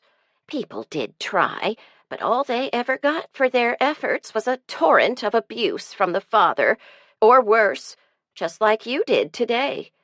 How did George manage to do so well? His teachers encouraged him, and I'd let him stay at the library. Other people took an interest in him. He was always different from the rest of the Higgums. Maybe he's not so different after all, commented Lucy. Thanks for the tea and the information, but I've got to go. The kids will be coming home from school. It's just as well you're leaving, Lucy. At 4 o'clock we switch to sherry, said Miss Tilly. You can't imagine how decadent we can be. Mrs. Miller twinkled from her chair. Fortunately, I don't drive any more. Tom will pick me up and take me home. In a wheelbarrow, snorted Miss Tilly. Lucy, she advised, be careful. Curiosity is a fine and wonderful thing, but it can also be dangerous. Remember Madame Curie. I promise, swore Lucy, smiling. From now on, I will avoid radioactive materials. Bye.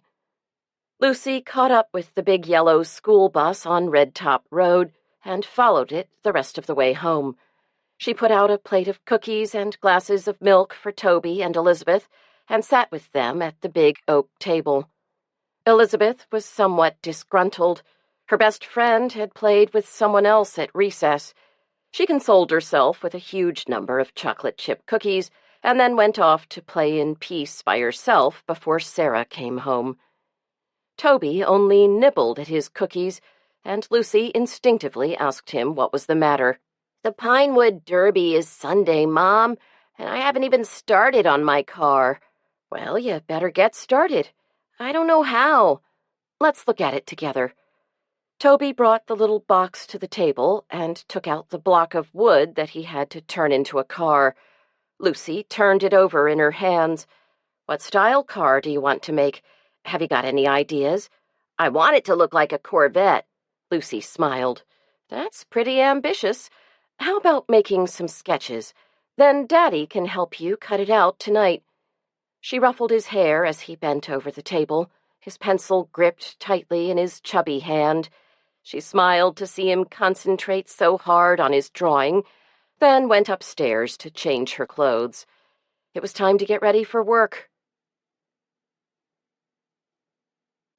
Chapter 22. Number 5999. Remington 44 caliber revolver. Features a swing-out speed cylinder, double action with checkered hammer. Fixed blade front sight with adjustable rear sight. Hammer block safety. Molded, checkered wood grain grip. Complete with molded carrying case. $134.95. Lucy stared at the blank computer screen in front of her and hit the return key. The command bar on the top of the screen lit up, and she read, "Good evening, Lucy. Your rep number is 400L. Your total sales for tonight, $14.99.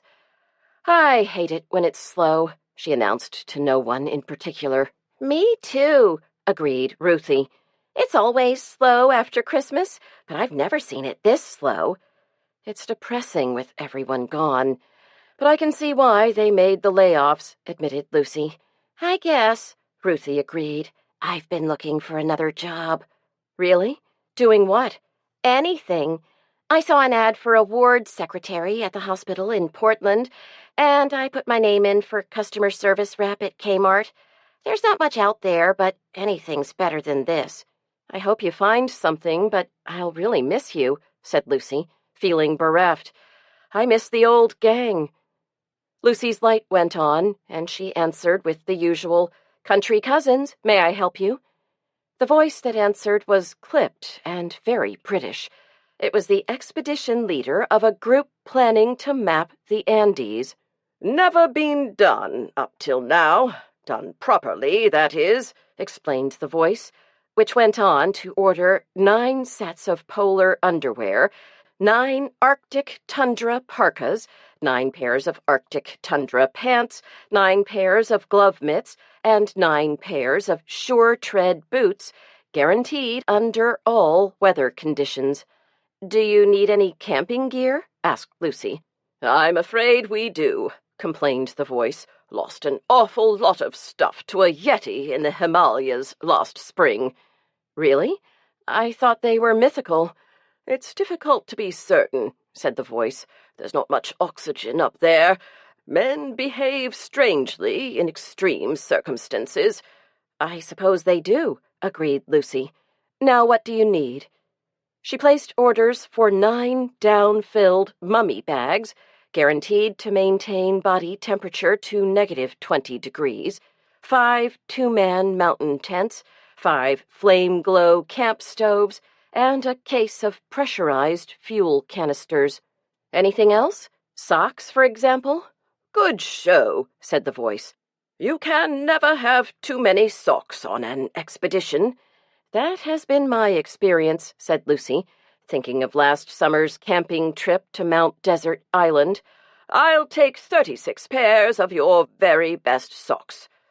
Lucy smiled as she typed in the order. The socks alone, she figured, would come to nearly $300. "Do you want a total?" Lucy asked. "Not really. We'll just let the Royal Geographical Society worry about that," confided the voice. "How soon can I expect the shipment? We're scheduled to leave on February 1st. Lucy worked out the details for the geographer and smiled as he rang off with a very British "Cheerio." "Wow," said Ruthie, as Lucy hit the return button and saw her total was now nearly $10,000.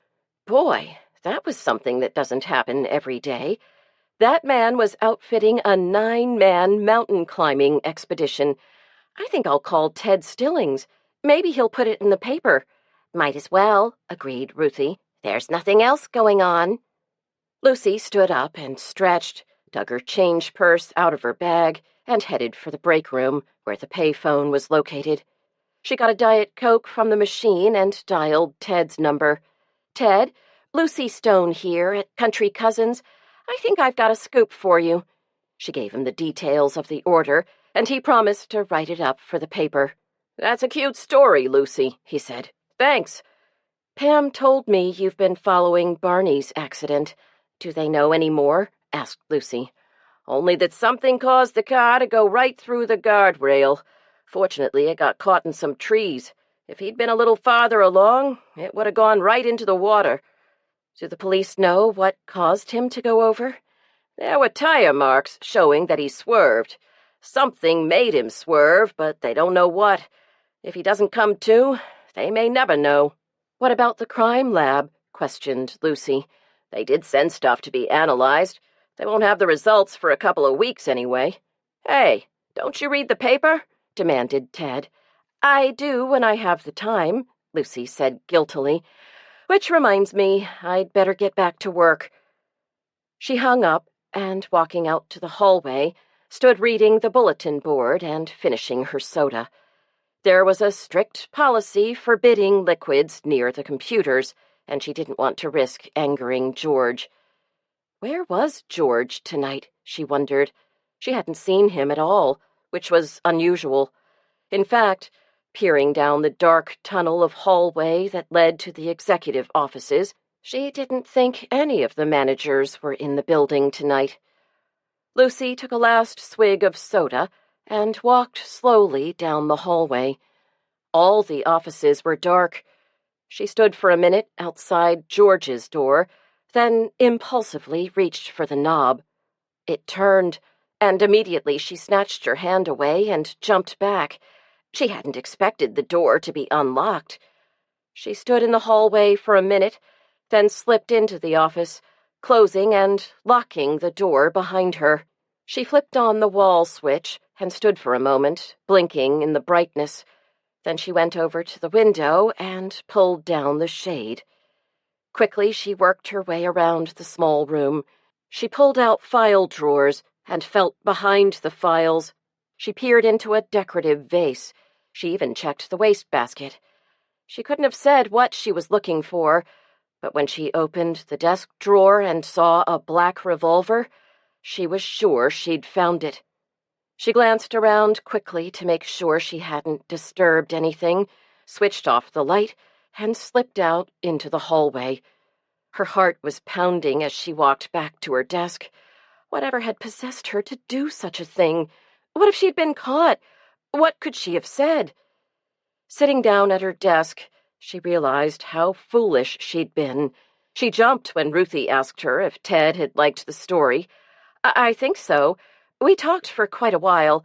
I was asking about Barney. Did I miss anything?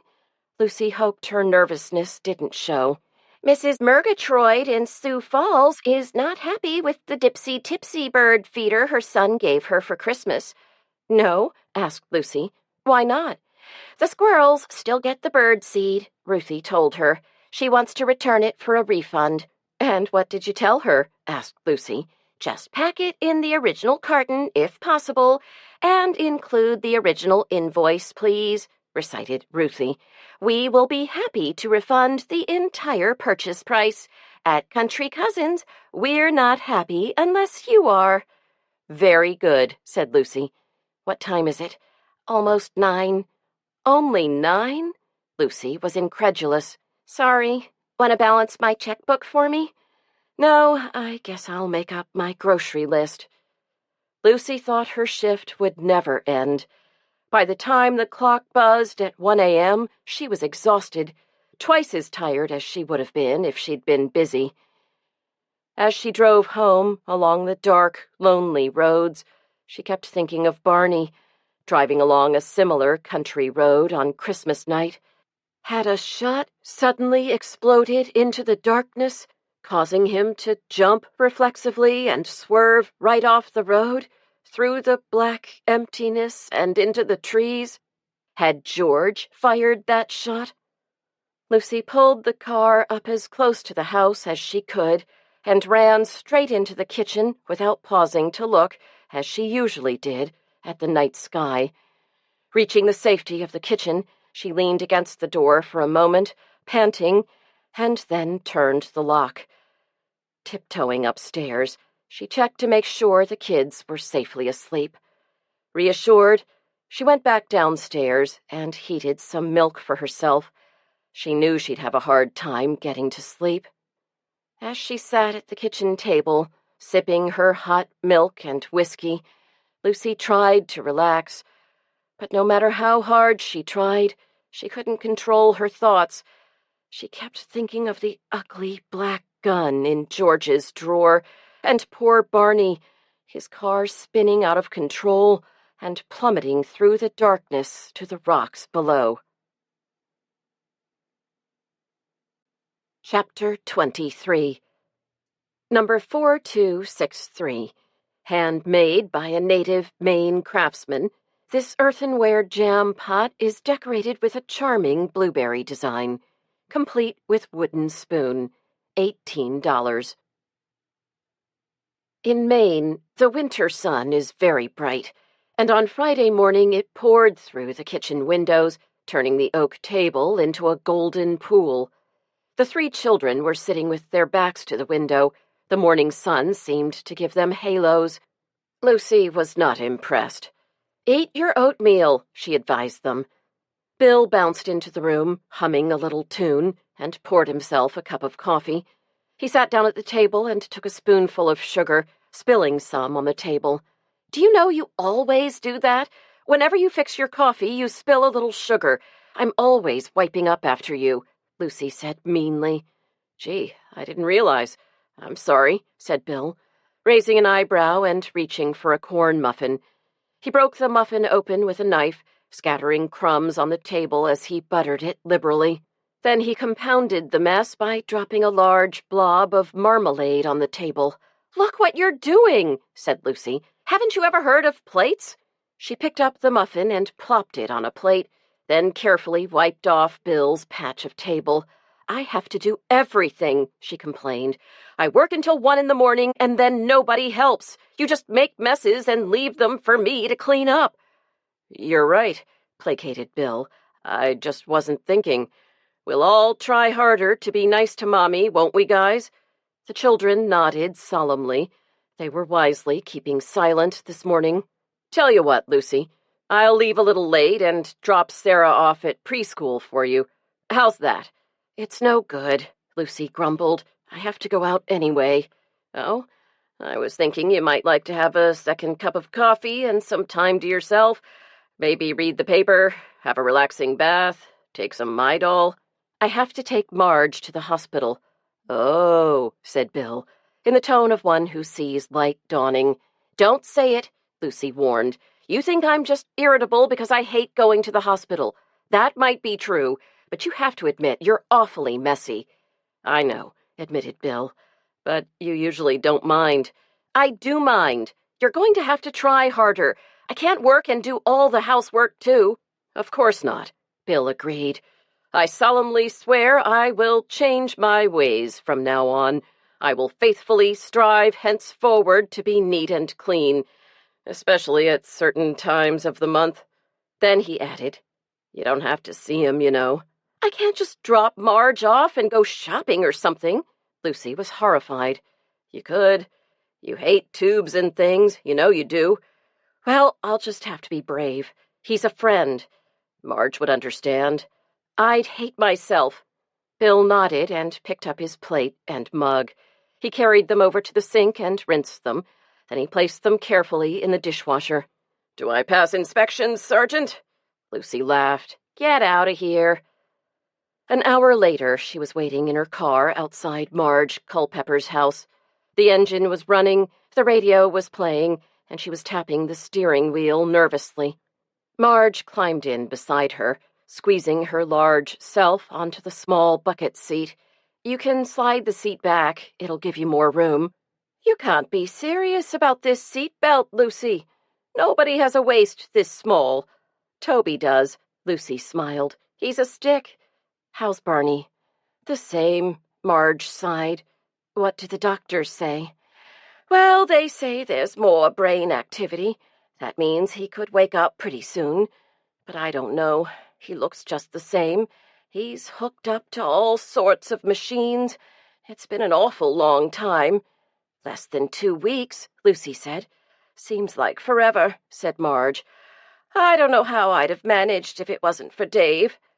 "Dave Davidson?" Lucy was surprised. "Yeah," said Marge. "To tell the truth, I never really liked him a whole lot before. I guess I thought he was kind of cold, but he's really given me a lot of support. He drives me to the hospital and talks with me about Barney. He even talks with the doctors for me." Said Lucy. "How's Eddie doing?" "Pretty good." Marge sighed.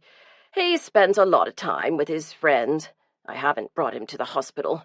I didn't want him to see Barney like this." "Is he all ready for the Pinewood Derby on Sunday? Did he get his car made?" "He's been ready for a while. In fact, he and Barney finished up the car on Christmas Eve. He's way ahead of Toby. He's still got to paint his and put on the wheels. He wants to paint it the Cub Scout colors, blue and yellow." Marge chuckled softly, then fell silent. Now and then Lucy tried to make conversation, but Marge didn't seem interested in chatting, so Lucy gave up. All too soon they arrived at the hospital. Together they walked through the automatic doors and down the long maze of hallways to the intensive care unit. "Do you want some time alone with him?" asked Lucy. "No. Actually, I'm supposed to meet Dave in a few minutes. You go on in. He always enjoyed your company. I'll be over at the chapel." Standing alone outside the door, Lucy wondered what Marge meant. Surely she didn't think that Barney... that she and Barney were more than friends, did she?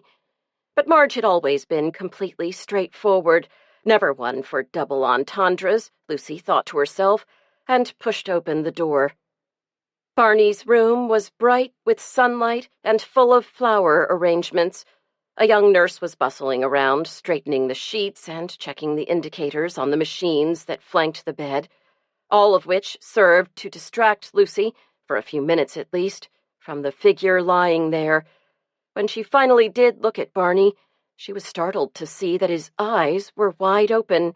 Unseeing, it seemed, but wide open.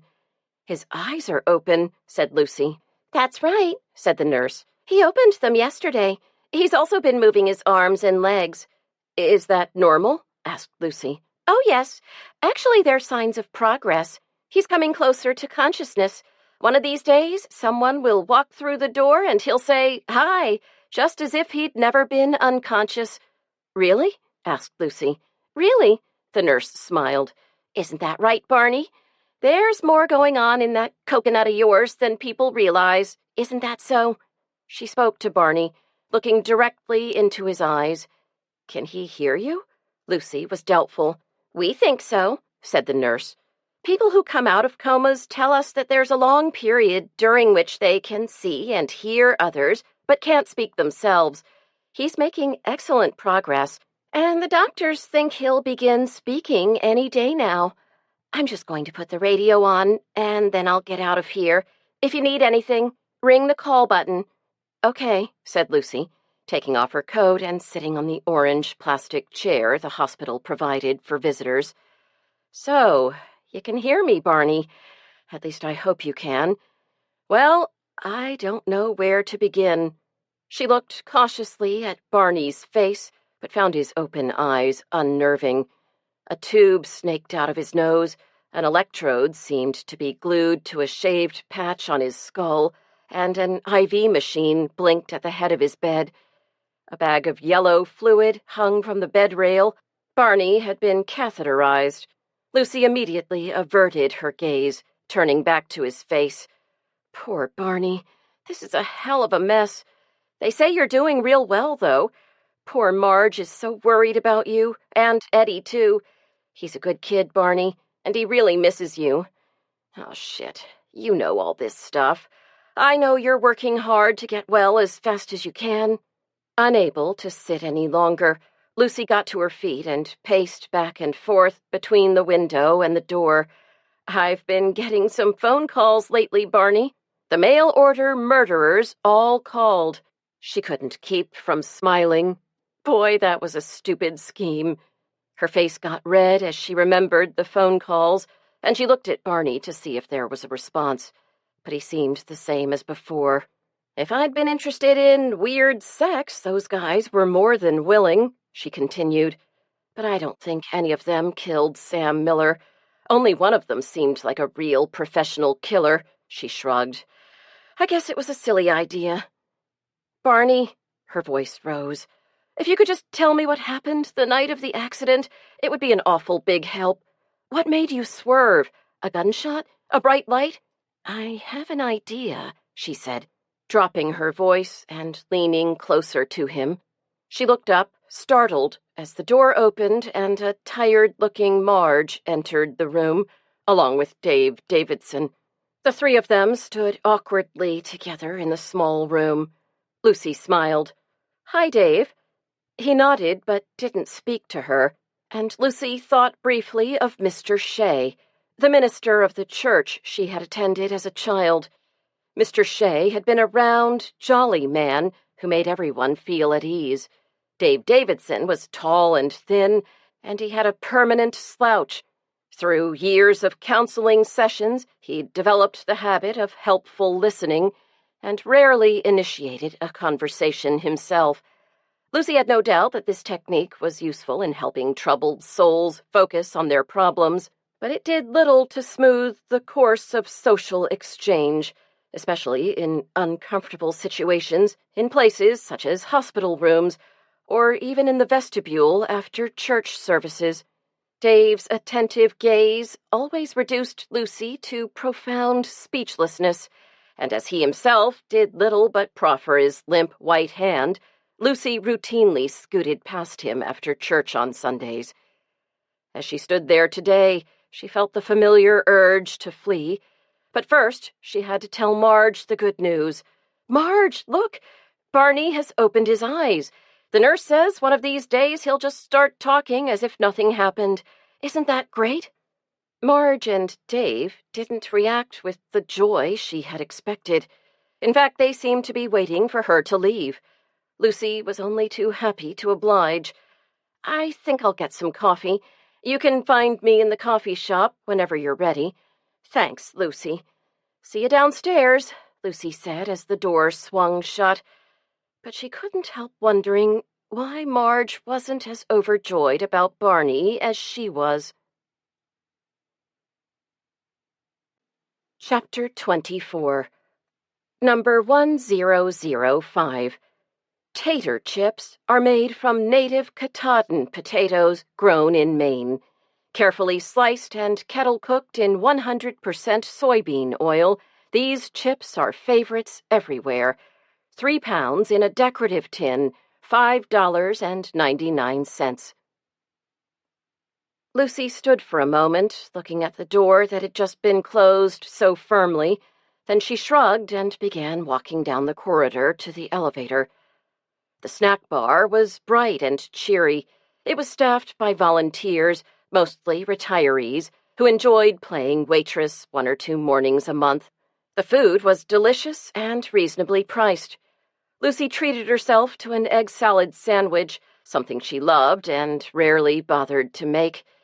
Taking her tray, she sat down at a table in the corner and ripped open the little bag of potato chips that came with her sandwich. From her table, she had a clear view of the hospital lobby, and as she ate, she enjoyed watching the passing parade. She wasn't surprised when she saw Ted Stillings come into the snack bar. He checked in frequently at the hospital for the hospital news column in the Penny Saver. Seeing her wave, he came over to her table, carrying his roast beef sandwich and chocolate shake. "Hi, Lucy. You here to see Barney?" It was my turn to bring Marge. She brightened. "The doctors say he's making excellent progress." "That's great news." His long, solemn face lit up in a big smile, and he scratched his crew cut thoughtfully. "That accident of his is driving the cops crazy. They've gone over that cruiser with a microscope, but they can't find any sign of tampering or mechanical failure. They just can't believe Barney would go over the cliff there by accident. He knew the road too well. Black ice? He would have allowed for it and known what to do. He'd gone to all the special cop driving classes. They all say he was a terrific driver." Ted leaned forward and lowered his voice. "Lucy, do you think he might have tried to kill himself?" "No, not Barney. On Christmas night? You can't be serious," Lucy exclaimed. "It's a possibility," insisted Ted. "People do commit suicide, you know." He took a big bite of pickle. "It'd be a hell of a story. I could use a hot story right now." "I thought Sam Miller's murder was a big story for you." "It was. My original article got picked up by the Boston Globe and the New York Times." Ted offered this news shyly, much as Toby might show her a paper his teacher had marked A. "That's terrific! Congratulations!" Lucy was genuinely excited for Ted. "It was great," said Ted. "I thought it would be a nice opportunity for me. I love Tinker's Cove and all, but I'm a little tired of small-town news. All those meetings. Last night I was at the school committee until midnight. They couldn't decide if they should cut the late bus or not. They debated for hours. I can't help wondering if I'd like a big city paper more. I was hoping the Sam Miller story would develop into something." He shrugged. "But it never did. Nobody knows who killed Sam Miller or why." "I think I do," said Lucy. "And I think the same person tried to kill Barney." She sat back and waited to see his reaction. Ted was skeptical. "Tell me more." "Well, the person I'm thinking of had motive, means, and opportunity. Isn't that what a suspect has to have? My suspect has all 3. "Go on." This person is very ambitious. He comes from a very poor background, but he educated himself and got a good job at Country Cousins. I think he realized he'd gotten as far as he was going to go as long as Sam Miller was in charge. Appearances counted a lot with Sam. Just look at his wife and his car. And he'd never let this man crack the inner circle. On the other hand, the guy I suspect is good buddies with Tom Miller. His chances are much better with Sam gone. Ted smiled. What about means? A piece of hose? That's not hard to come by. And this man does have a gun. I checked. He could have fired a shot and startled Barney, so he went over the cliff. I think the way these crimes were done, kind of at arm's length, goes along with this guy's personality. I'm beginning to think you might be on to something. And he had lots of opportunity at Country Cousins. He saw Sam all the time, and he doesn't have a family, at least not a family that would miss him if he was out Christmas night. You're talking about George Higham, said Ted, putting down his chocolate shake. You think he did it too? Lucy was excited. Ted shook his head. George was one of the first suspects. The police investigated him thoroughly. They decided he couldn't have done it. Why? Lucy demanded. I forget exactly, said Ted. I think he was someplace else and could prove it. That doesn't prove a thing, insisted Lucy. He probably arranged an alibi. I'm surprised Horowitz fell for it.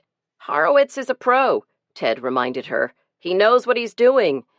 If I could find some link between George and Barney, if I could show that Barney was so dangerous to George that he had to kill him, they'd have to investigate George again, wouldn't they? Hang on a minute, Mrs. Peel. This is real life. You have a husband and kids. If he did kill Sam and tried to kill Barney, he's very dangerous. You'd better mind your own business. You sound just like Bill, Ted chuckled. It goes with the territory. The worst thing about getting older is that I sound just like my father. It hit me one day. I was telling Adam to take out the garbage, and I suddenly realized I'd had the exact same conversation from the other side 30 years ago. He stood and picked up his tray. I've got to go. Paper goes to press this afternoon, and I wouldn't want to leave out Mrs. Riley's gallbladder operation. Last week, the Times, sympathized Lucy. This week, the hospital news. Ted finished for her. Don't remind me. He paused. You know, Lucy, I think I will stop by the barracks and have a word with Horowitz. It might be worth taking another look at George. Really? Lucy brightened. You never know. If you're right, it'd be a hell of a story. Say hi to Bill for me. Lucy watched Ted cross the lobby and disappear through the doors. A few minutes later, Dave Davidson appeared, alone. Lucy's eyes followed him as he paused for a moment and felt his hair with tentative fingers. Other people ran their hands through their hair. They tossed their heads. They tucked a lock of hair behind an ear, thought Lucy. But Dave Davidson explored his. Evidently reassured, he continued on his way to the parking lot. A few minutes later, a flustered-looking Marge Culpepper appeared. Lucy waved to her and was horrified to see Marge burst into tears. Chapter 25. Number 5109.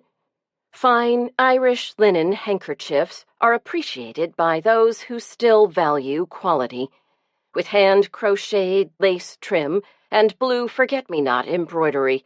Set of 2, $10. Gosh, Marge, said Lucy, taking her by the elbow and leading her to a seat in the lobby. I don't usually have this effect on people. Loved by one and all, that's me. Or at least it was before this morning. Oh, Lucy, moaned Marge, dissolving into a fresh torrent of tears. Lucy patted her hand, supplied her with a clean hanky, and murmured, There, until Marge's shoulders gave a little convulsive shudder, and she wiped her eyes for the last time. I'm sorry, she said, smiling apologetically. It's just that I don't know what to think any more. What do you mean? Asked Lucy. Barney's getting better. All you have to do is wait and hope. You'll have him back any day now. That's what the nurse said. But Dave says it's not right to let him suffer. What? Dave says if Barney had made a living will, he wouldn't have to go through this. He says it's inhumane. No one should be hooked up to machines to suffer endlessly when there's no hope.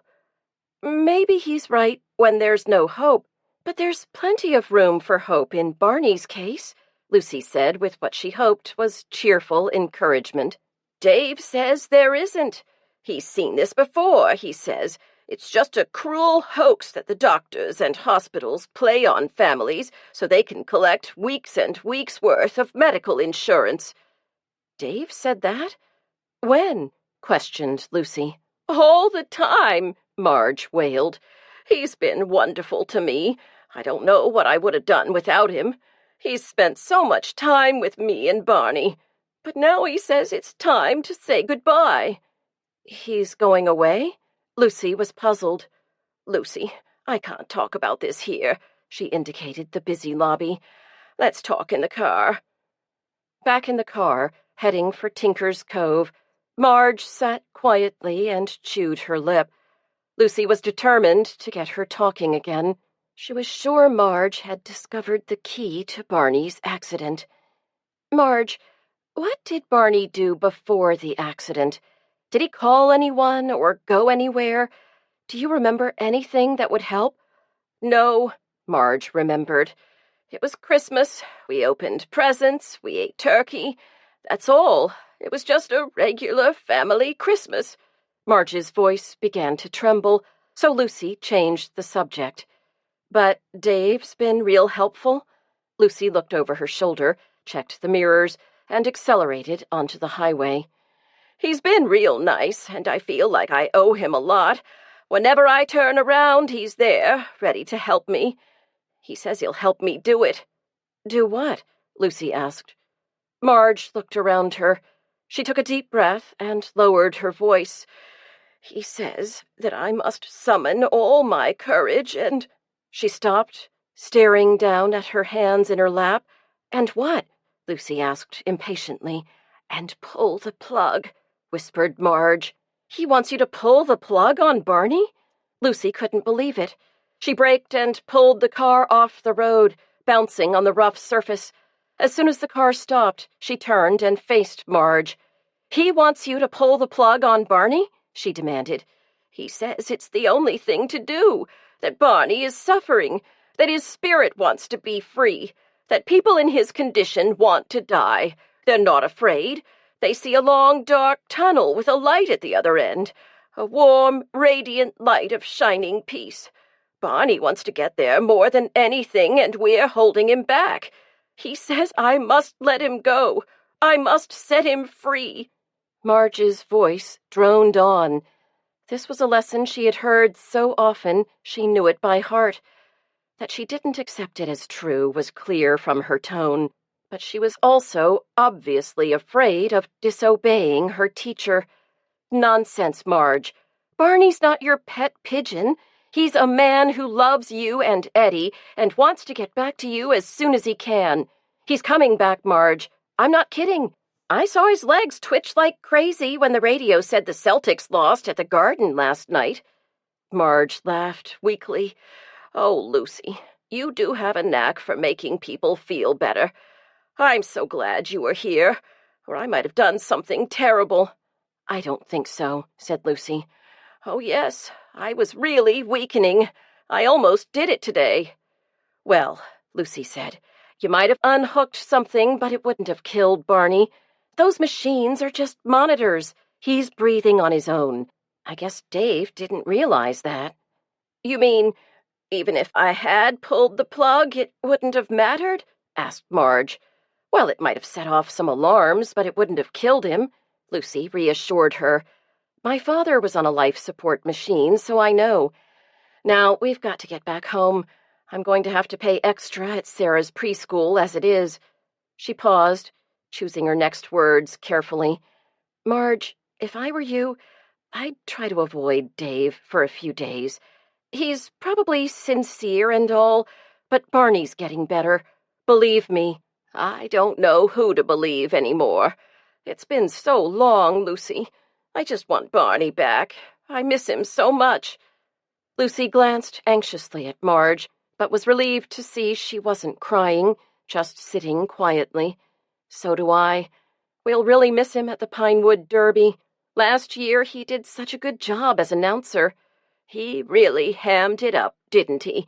Marge recalled, smiling. "The boys loved it. He made it sound just like a real car race. What's Eddie's car like?" "It's pretty sharp. Bright red with a black bumper. Some idea of his. Last year his car broke and he didn't get to finish. He thinks the bumper will help." "That is a good idea. What did he use? Foam?" "No, a little strip of rubber. Barney got it from Dave's wife, Carol. He remembered she used some on that sculpture she put in the front yard."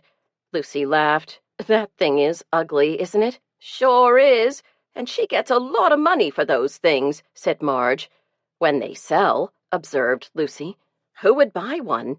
"Marcia Miller did," Marge said. "Dave said she's a real fan of her work and got her placed in a gallery in Boston.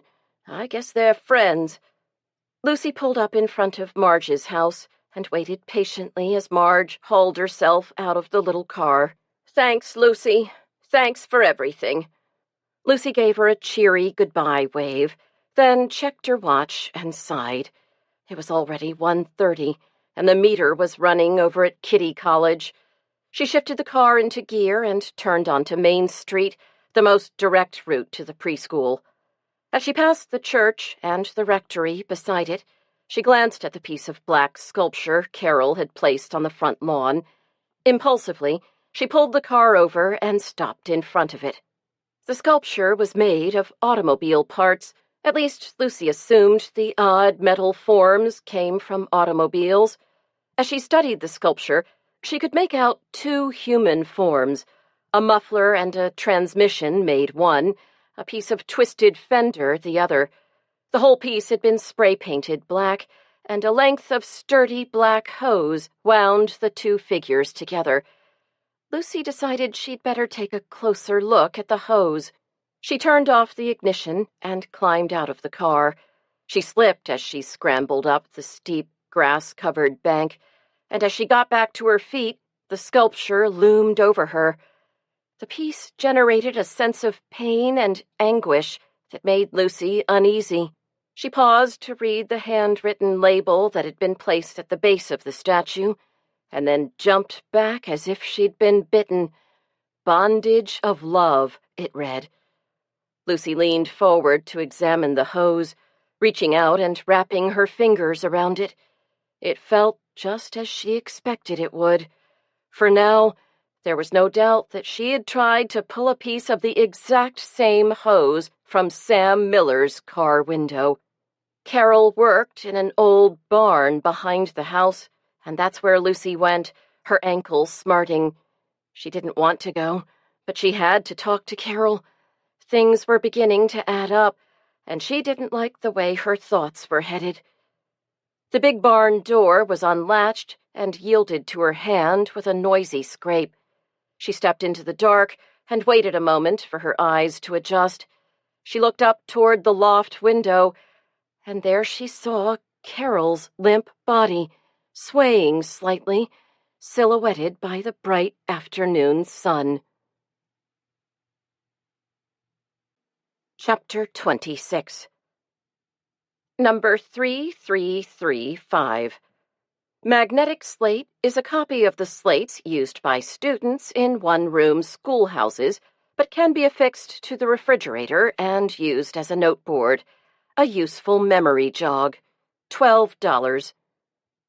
"This is getting to be a bad habit, Mrs. Stone," said Lieutenant Horowitz as he sat down opposite Lucy at Marge's kitchen table. He made an odd snorting noise. He was obviously enjoying his little joke. Lucy narrowed her eyes at him and took another swallow of the sweet tea Marge had brewed for her. After making her gruesome discovery at the rectory, Lucy had driven right back to Marge's house and called the state police. Horowitz and a team of investigators had arrived in a matter of minutes. Now the team was already at work, gathering evidence at Carol's studio, and Horowitz was questioning Lucy. "Now, Mrs. Stone, why did you stop at the rectory?" Horowitz had his notebook out and was ready to record her answer. "Because of the hose? The hose on the sculpture? No, wait. Because Marge told me that Dave was trying to get her to pull the plug on Barney. That didn't seem right to me. And then she said Barney got a piece of hose from Carol, and I wondered if it was the same hose used to kill Sam Miller. And it was." Lucy leaned her head on her hand. She'd never felt so tired. "Davidson wanted Mrs. Culpepper to pull the plug on Barney?" asked Horowitz. "That's right," said Marge. "He's been after me for weeks. Keeps telling me it's cruel to keep him alive when there's no hope. I believed him, too, until Lucy told me Barney's getting better. The nurse told her. Dave had talked to the doctors for me." Marge's voice trailed off. "I thought he was helping me," she whispered. "What about the hose, Mrs. Stone?" Lucy snapped to attention. "The hose. I stopped to look at the sculpture, and there was some black hose on it. I wondered if it was the same hose that was used to kill Sam Miller. It was." "So Dave Davidson killed Sam Miller?" "I think so," Lucy said. "And tried to kill Barney," added Marge. "Why?" said Horowitz. "It's all in the sculpture," Lucy sighed. "Dave was having an affair with Marcia Miller." Horowitz and Marge exchanged a glance. "Run that by me again," said Horowitz. "Just look at the sculpture. It's called Bondage of Love," explained Lucy. "It's two figures, Dave and Marcia, in an embrace. They're bound together by the hose, by the fact that Dave killed Sam. Jealousy, hate, it's all there," Lucy said matter-of-factly. "It's a public proclamation by Carol that Dave was having an affair with Marcia Miller and killed her husband. He'll never be free of her. That's why Carol hanged herself." "You got that out of the sculpture?" Horowitz was skeptical. "Why else would she use all those auto parts?" asked Lucy. "Cars were Davidson's weapon of choice." "Barney saw them together," Marge said flatly. "He didn't think there was any hanky-panky, of course. He wouldn't, with Dave being a minister and all. But he did say to me once that Marcia Miller must be a lot more religious than anyone realized, because he saw her leaving the church so often on Tuesday afternoons." Her face was a study in disbelief. "Tuesday afternoons?" exclaimed Lucy. "In the church?" Marge nodded. Horowitz pursed his lips and made a note. Lucy stifled an ever-growing urge to laugh hysterically. "They sure fooled me," confessed Marge. "They fooled everybody. Not an easy thing to do in a town like this." "They didn't fool Sam," said Lucy. "If he hadn't been so smart, he'd probably still be alive." "The problem is that all this is hearsay and rumor. I can't see that sculpture convincing a jury," observed Horowitz. "In order to get a conviction these days, you've got to have everything on videotape. Whispering in your ear isn't a crime, Mrs. Culpepper." "He's there with Barney," remembered Marge. "I left him there at the hospital. He's alone with Barney. I've got to get back there." "Maybe you can get him on tape after all," said Lucy dryly. Chapter 27. Number 8795. Have-a-heart trap is the humane way to dispose of nuisance animals such as skunks and raccoons. The trap confines but does not harm the animal, so it can be released back to its proper environment. 100% rust-proof steel construction. Small, $40. Medium, $55. Large, $75. "Lucy, I'm so scared I don't think I can stand it. I'm afraid I'll pee in my pants," Marge said with a moan, clutching Lucy's hand. The two were in the back seat of a cruiser, speeding down the highway to the hospital in Portland. "I know," agreed Lucy. "He's a killer. He killed Sam Miller, and he almost succeeded in killing Barney. I hope we're in time. How am I going to pretend I don't know he's guilty? I keep thinking about Carol. He doesn't even know his own wife is dead. Just try to forget. Make believe it's yesterday. Dave's just the minister of your church, trying to help you make a difficult decision. I don't think I can. My stomach's killing me. I think I have to throw up. Here, suck on this, said Lucy, giving her a broken candy cane she found in the bottom of her purse. You need a little sugar. Seeing Marge so shaken and white-faced, she continued, You've got to pull yourself together, Marge. This is the only way that they can make a case against Davidson. Barney won't be safe until he's put away. I know. I guess I've always been a little bit afraid of him, admitted Marge. The minister, you know. Like a teacher, but with God backing him up. I don't think God's on his side anymore. Besides, I'll be there for you, and Horowitz, and probably half the state police. All you have to do is be yourself. Marge took a little quivering breath and squared her shoulders as they pulled up in front of the hospital. A trooper helped them out of the car, and they hurried through the door and into the lobby. When the elevator doors opened, a nurse met them and led them to the room next to Barney's, where Horowitz was waiting for them. Okay, he told Marge. Everything is set. There's a video camera in the room, and a tape recorder, too. You'll be under observation at all times. My men, he indicated 2 state troopers in the room, are only a few steps away. You're absolutely safe, and so is your husband. All you have to do is make Davidson incriminate himself. He has to tell you to kill him, or he has to take some action that would kill Barney. Do you understand? Marge's eyes were enormous, her mouth tiny as she nodded. Okay, you go on in the room and wait for him. We'll have him paged. Good luck. Lucy smiled and patted her hand. You can do it. Lucy watched as Marge left the room, then reappeared on the video screen. Horowitz and the 2 uniformed state police officers stood behind her, also watching the screen. I have 2 men dressed as orderlies in the hall, said Horowitz. Just then, they heard the public address system call for Reverend Davidson to go to room 203, and Horowitz said, Now we just have to wait. Cool and self-contained as always, he stood watching the video monitor. To Lucy, the scene on the screen looked like something from a daytime soap opera. There was the hospital room, filled with flowers and cards. There was the bed, surrounded with blinking and beeping pieces of machinery. There was the patient, lying still, unconscious. They watched as Marge settled herself on a chair next to Barney's side. They saw her take his hand in her own and stroke it gently. They heard her soft words as she greeted him. Still unconscious, he showed no reaction to her presence, but lay peaceful and still, defenseless as a napping baby. Marge looked up sharply, and suddenly Dave Davidson appeared on the screen. She stood up awkwardly as he embraced her. Watching the screen, Lucy shivered. How could evil be so self-effacing and mild-mannered? She preferred the directness of cool professional to the hypocritical helpfulness of the minister. The men around her tensed. One officer was nervously fingering a walkie-talkie, and the other stood by the door with his pistol in his hand. They were ready to spring the trap.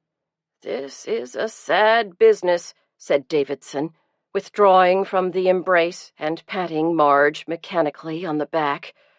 Well, Marge sighed, his condition never changes. I'm afraid this will go on for years. I've seen that happen. It's a terrible thing to watch. The minister shook his head mournfully. Now he's still robust and peaceful, but not for much longer, I'm afraid. As the weeks and months go on, he'll gradually deteriorate. You'll see him getting thinner and thinner. He'll curl up into a fetal position. His hair will become dry, his skin coarse and white. His eyes and cheeks will sink, and he'll look like a corpse, but they won't let him go. The doctors, these scientists, he spat out the word, will keep him alive no matter how hopeless his condition. It's a living hell. You will suffer watching him, and make no mistake, he will be suffering too. His spirit is yearning to be set free. Even on the screen, Lucy could sense the intensity and magnetism of Davidson's appeal. "He's not afraid," crooned the minister in Marge's ear. "He wants to be released, to climb a sunbeam and join the angels." Marge's eyes shone with faith and desire. "What must I do?" she asked. "It won't be hard," he assured her. "All you have to do is unplug the equipment." He dismissed the battery of machinery with a wave of his hand. "Then Barney's soul will slip away. He will find the peace that passeth all understanding." "Will you help me?" asked Marge. "Will you stay with me?" Lucy saw a flicker of hesitation cross Davidson's face, but then he murmured, "Of course." "Thank you," whispered Marge. "I think I'm ready. Should we do it now?" "Yes," said Davidson, taking her hand and leading her to the outlet behind the bed. Lucy stood transfixed as she saw Dave push Marge's hand toward the plug. "Just unplug it," Davidson whispered. "Nothing simpler." He placed Marge's hand on the plug and wrapped her fingers around it. Covering her hand with his, he pulled. The machinery sighed, and suddenly the room was deathly quiet. Lucy realized she was holding her breath and gasped for air. Horowitz hissed, "Go!" The officer with the walkie-talkie spoke into it. "Now, grab him." They rushed from the room, and Lucy watched as they reappeared on the screen. "David Davidson, I am arresting you for the attempted murder of Barney Culpepper. You have the right to remain silent." Lucy went to the doorway and watched as they led Davidson, handcuffed, down the long hospital corridor. Entering Barney's room, she saw that Marge had already replaced the plug. She put her arm around her shoulders and stood with her, watching Barney's chest rise and fall.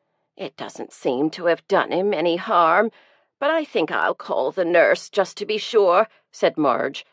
She had just bent to ring the call button when Barney's eyes flew open. She jumped back in shock. "What's going on here?" Barney demanded. Chapter 28. Number 3076. Surprise Mugs. These white stoneware mugs have a surprise on the bottom for good little boys and girls who finish their cocoa. Specify frog or kitten. $6.50. "Of course they were having an affair," said Emily Miller, her white head bobbing and her blue eyes twinkling over her teacup.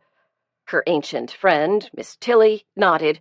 "I said so all along, if you remember." "It was certainly a surprise to me," Lucy confessed. Once again she was having tea with the two old friends, and this time she was dressed for the occasion. She was wearing a brand-new blouse and sweater she'd bought at the country cousin's January overstock sale. Her ankles were clamped together neatly, a linen napkin was perched on her knees, and she was using her very best manners. In fact, she felt rather like a child at an adult party, a sensation she was doing her best to overcome. "No, I didn't know, and I don't think most other people did either. I was sure George Higham did it," she admitted, taking a sip of tea and nearly choking on its odd, smoky flavor. "It's Lapsang Souchong, dear. Perhaps you'd like something milder?" inquired Miss Tilly. "Oh, no, this is fine. In fact, I rather like it," Lucy insisted bravely. The two old women exchanged a glance. "I've always thought you had possibilities, Lucy Stone. You always chose such eclectic reading material," remembered Miss Tilly. "Now, Do tell us all about that dreadful afternoon." She settled back in her chair and took a sip of tea, rolling it over her tongue and savoring it. "I'd taken Marge to the hospital to visit Barney," Lucy began. "She told me that Dave Davidson was encouraging her to pull the plug on Barney. He kept telling her that Barney would never recover and that the kindest thing to do would be to end it. It made me suspicious because the nurses told me Barney was getting better." "How is he doing, Lucy?" asked Mrs. Miller. "He's doing wonderfully. Every day he's stronger and remembers more. I will never forget how he came out of that coma. One minute he was unconscious, and the next he was wide awake, demanding to know what was going on. It was amazing." "Of course, if the Reverend Mr. Davidson had had his way, it would have been very different," Miss Tilly added tartly. "Such a wicked man." "I always tried to avoid him after church," confessed Lucy. "I never liked him. He made me uneasy.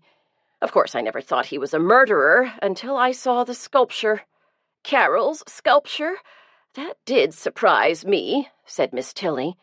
"The sculpture? I never did like her work either," observed Lucy. No, dear, not the sculpture. So original. No, the way she hanged herself. I would have expected her to react differently. I rather liked her, you see. She didn't behave the way a minister's wife is supposed to. She never went to church. She had a career of her own. I admired that. I was very disappointed to hear she'd killed herself." "True grit," commented Mrs. Miller. "She didn't have it." Mrs. Miller certainly had grit, thought Lucy. She would never let anyone see her grieve for her son. Grief, like love, was private. "Well, it must have been pretty devastating," said Lucy. "First, her husband had an affair with Marcia. That would be awful for any woman. And then she figured out he'd murdered Sam and almost murdered Barney. It would be pretty hard to take, especially if she loved him." "Young people are so romantic," Mrs. Miller said. "I wouldn't call this romantic," said Miss Tilly. "Not in the true sense of the word. I would call it maudlin." The other women nodded automatically.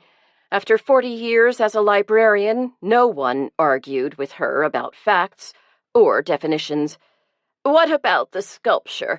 How did it make you realize Davidson was the murderer?" asked Miss Tilly. "The black hose. Carol had wrapped it all around the sculpture. It was the same hose Dave used on Sam's car." Lucy dropped her voice. She hated talking about Sam with his mother.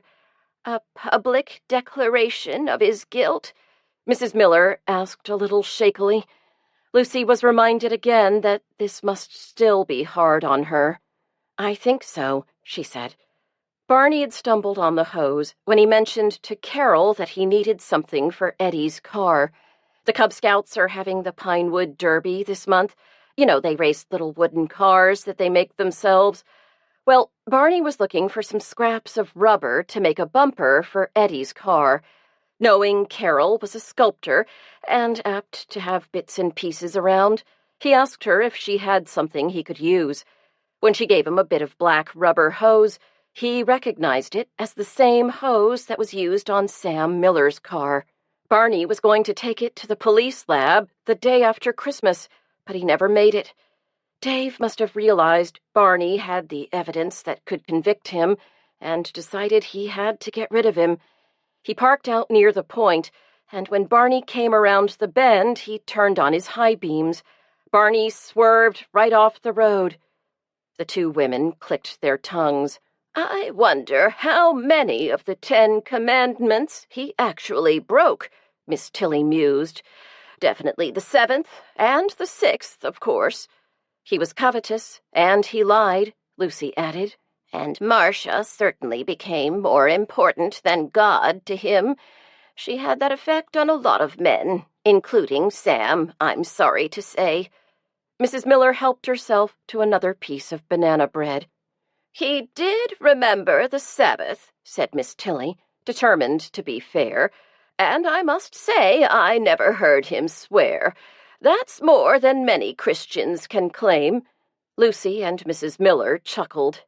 "I don't know what he can expect in the next life, but I hope he will be punished in this life."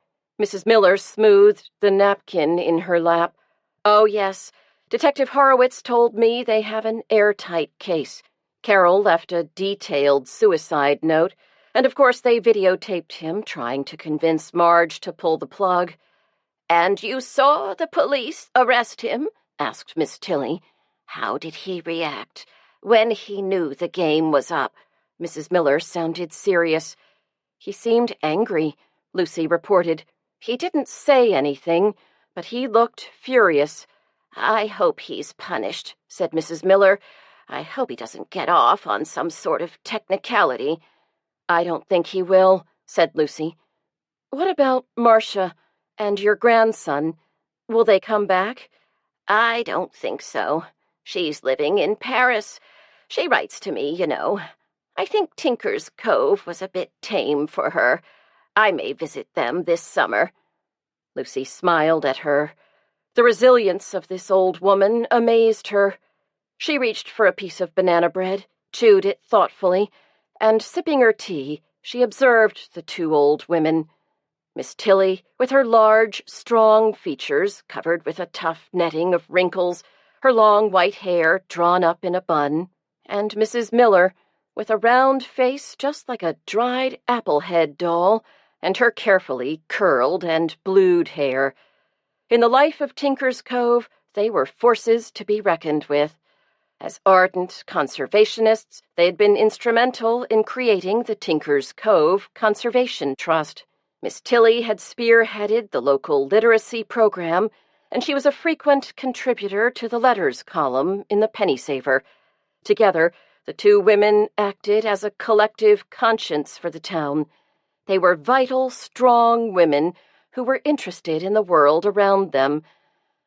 Lucy thought of funerals she had attended, where all the women of her generation were in tears, their faces bleak and uncomprehending, their knuckles white as they clutched crumpled tissues. Death was unbelievable to them, an assault on everything they worked so hard to maintain. The older women, Lucy had noticed, never seemed as distressed. They rarely cried, but sat silently through the service, gathering in small groups afterward to comfort each other.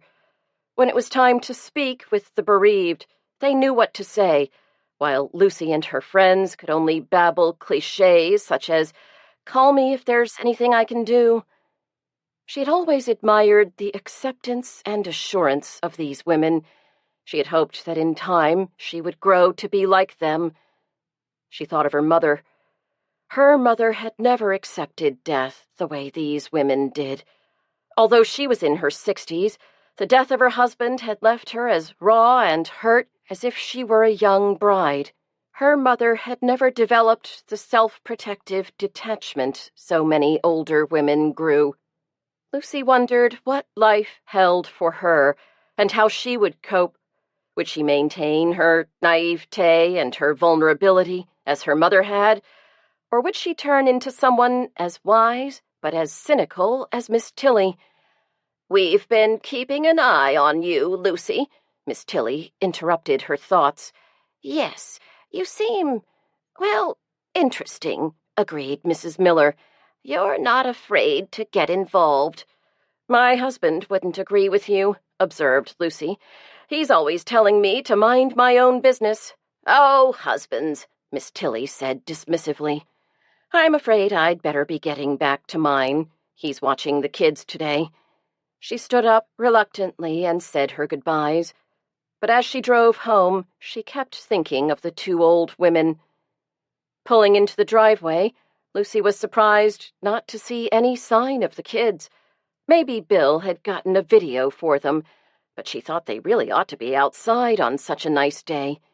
As she opened the front door, she didn't hear the TV, and she was surprised when Bill met her in the kitchen. "Where are the kids?" she asked him. "Your friend Sue took them over to the new playground in Gardner." "She did? Why'd she do that?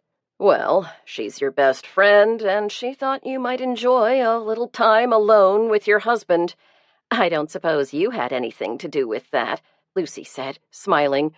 I might have, said Bill, slipping his arms around her waist. Lucy raised her face to his and was rewarded with a long, loving kiss. Oh, Bill, said Lucy, if I let you have your way with me, will you respect me afterwards? I hope not, said Bill, leading her upstairs. This recording of Mistletoe Murder, a Lucy Stone mystery, was presented by Dreamscape Media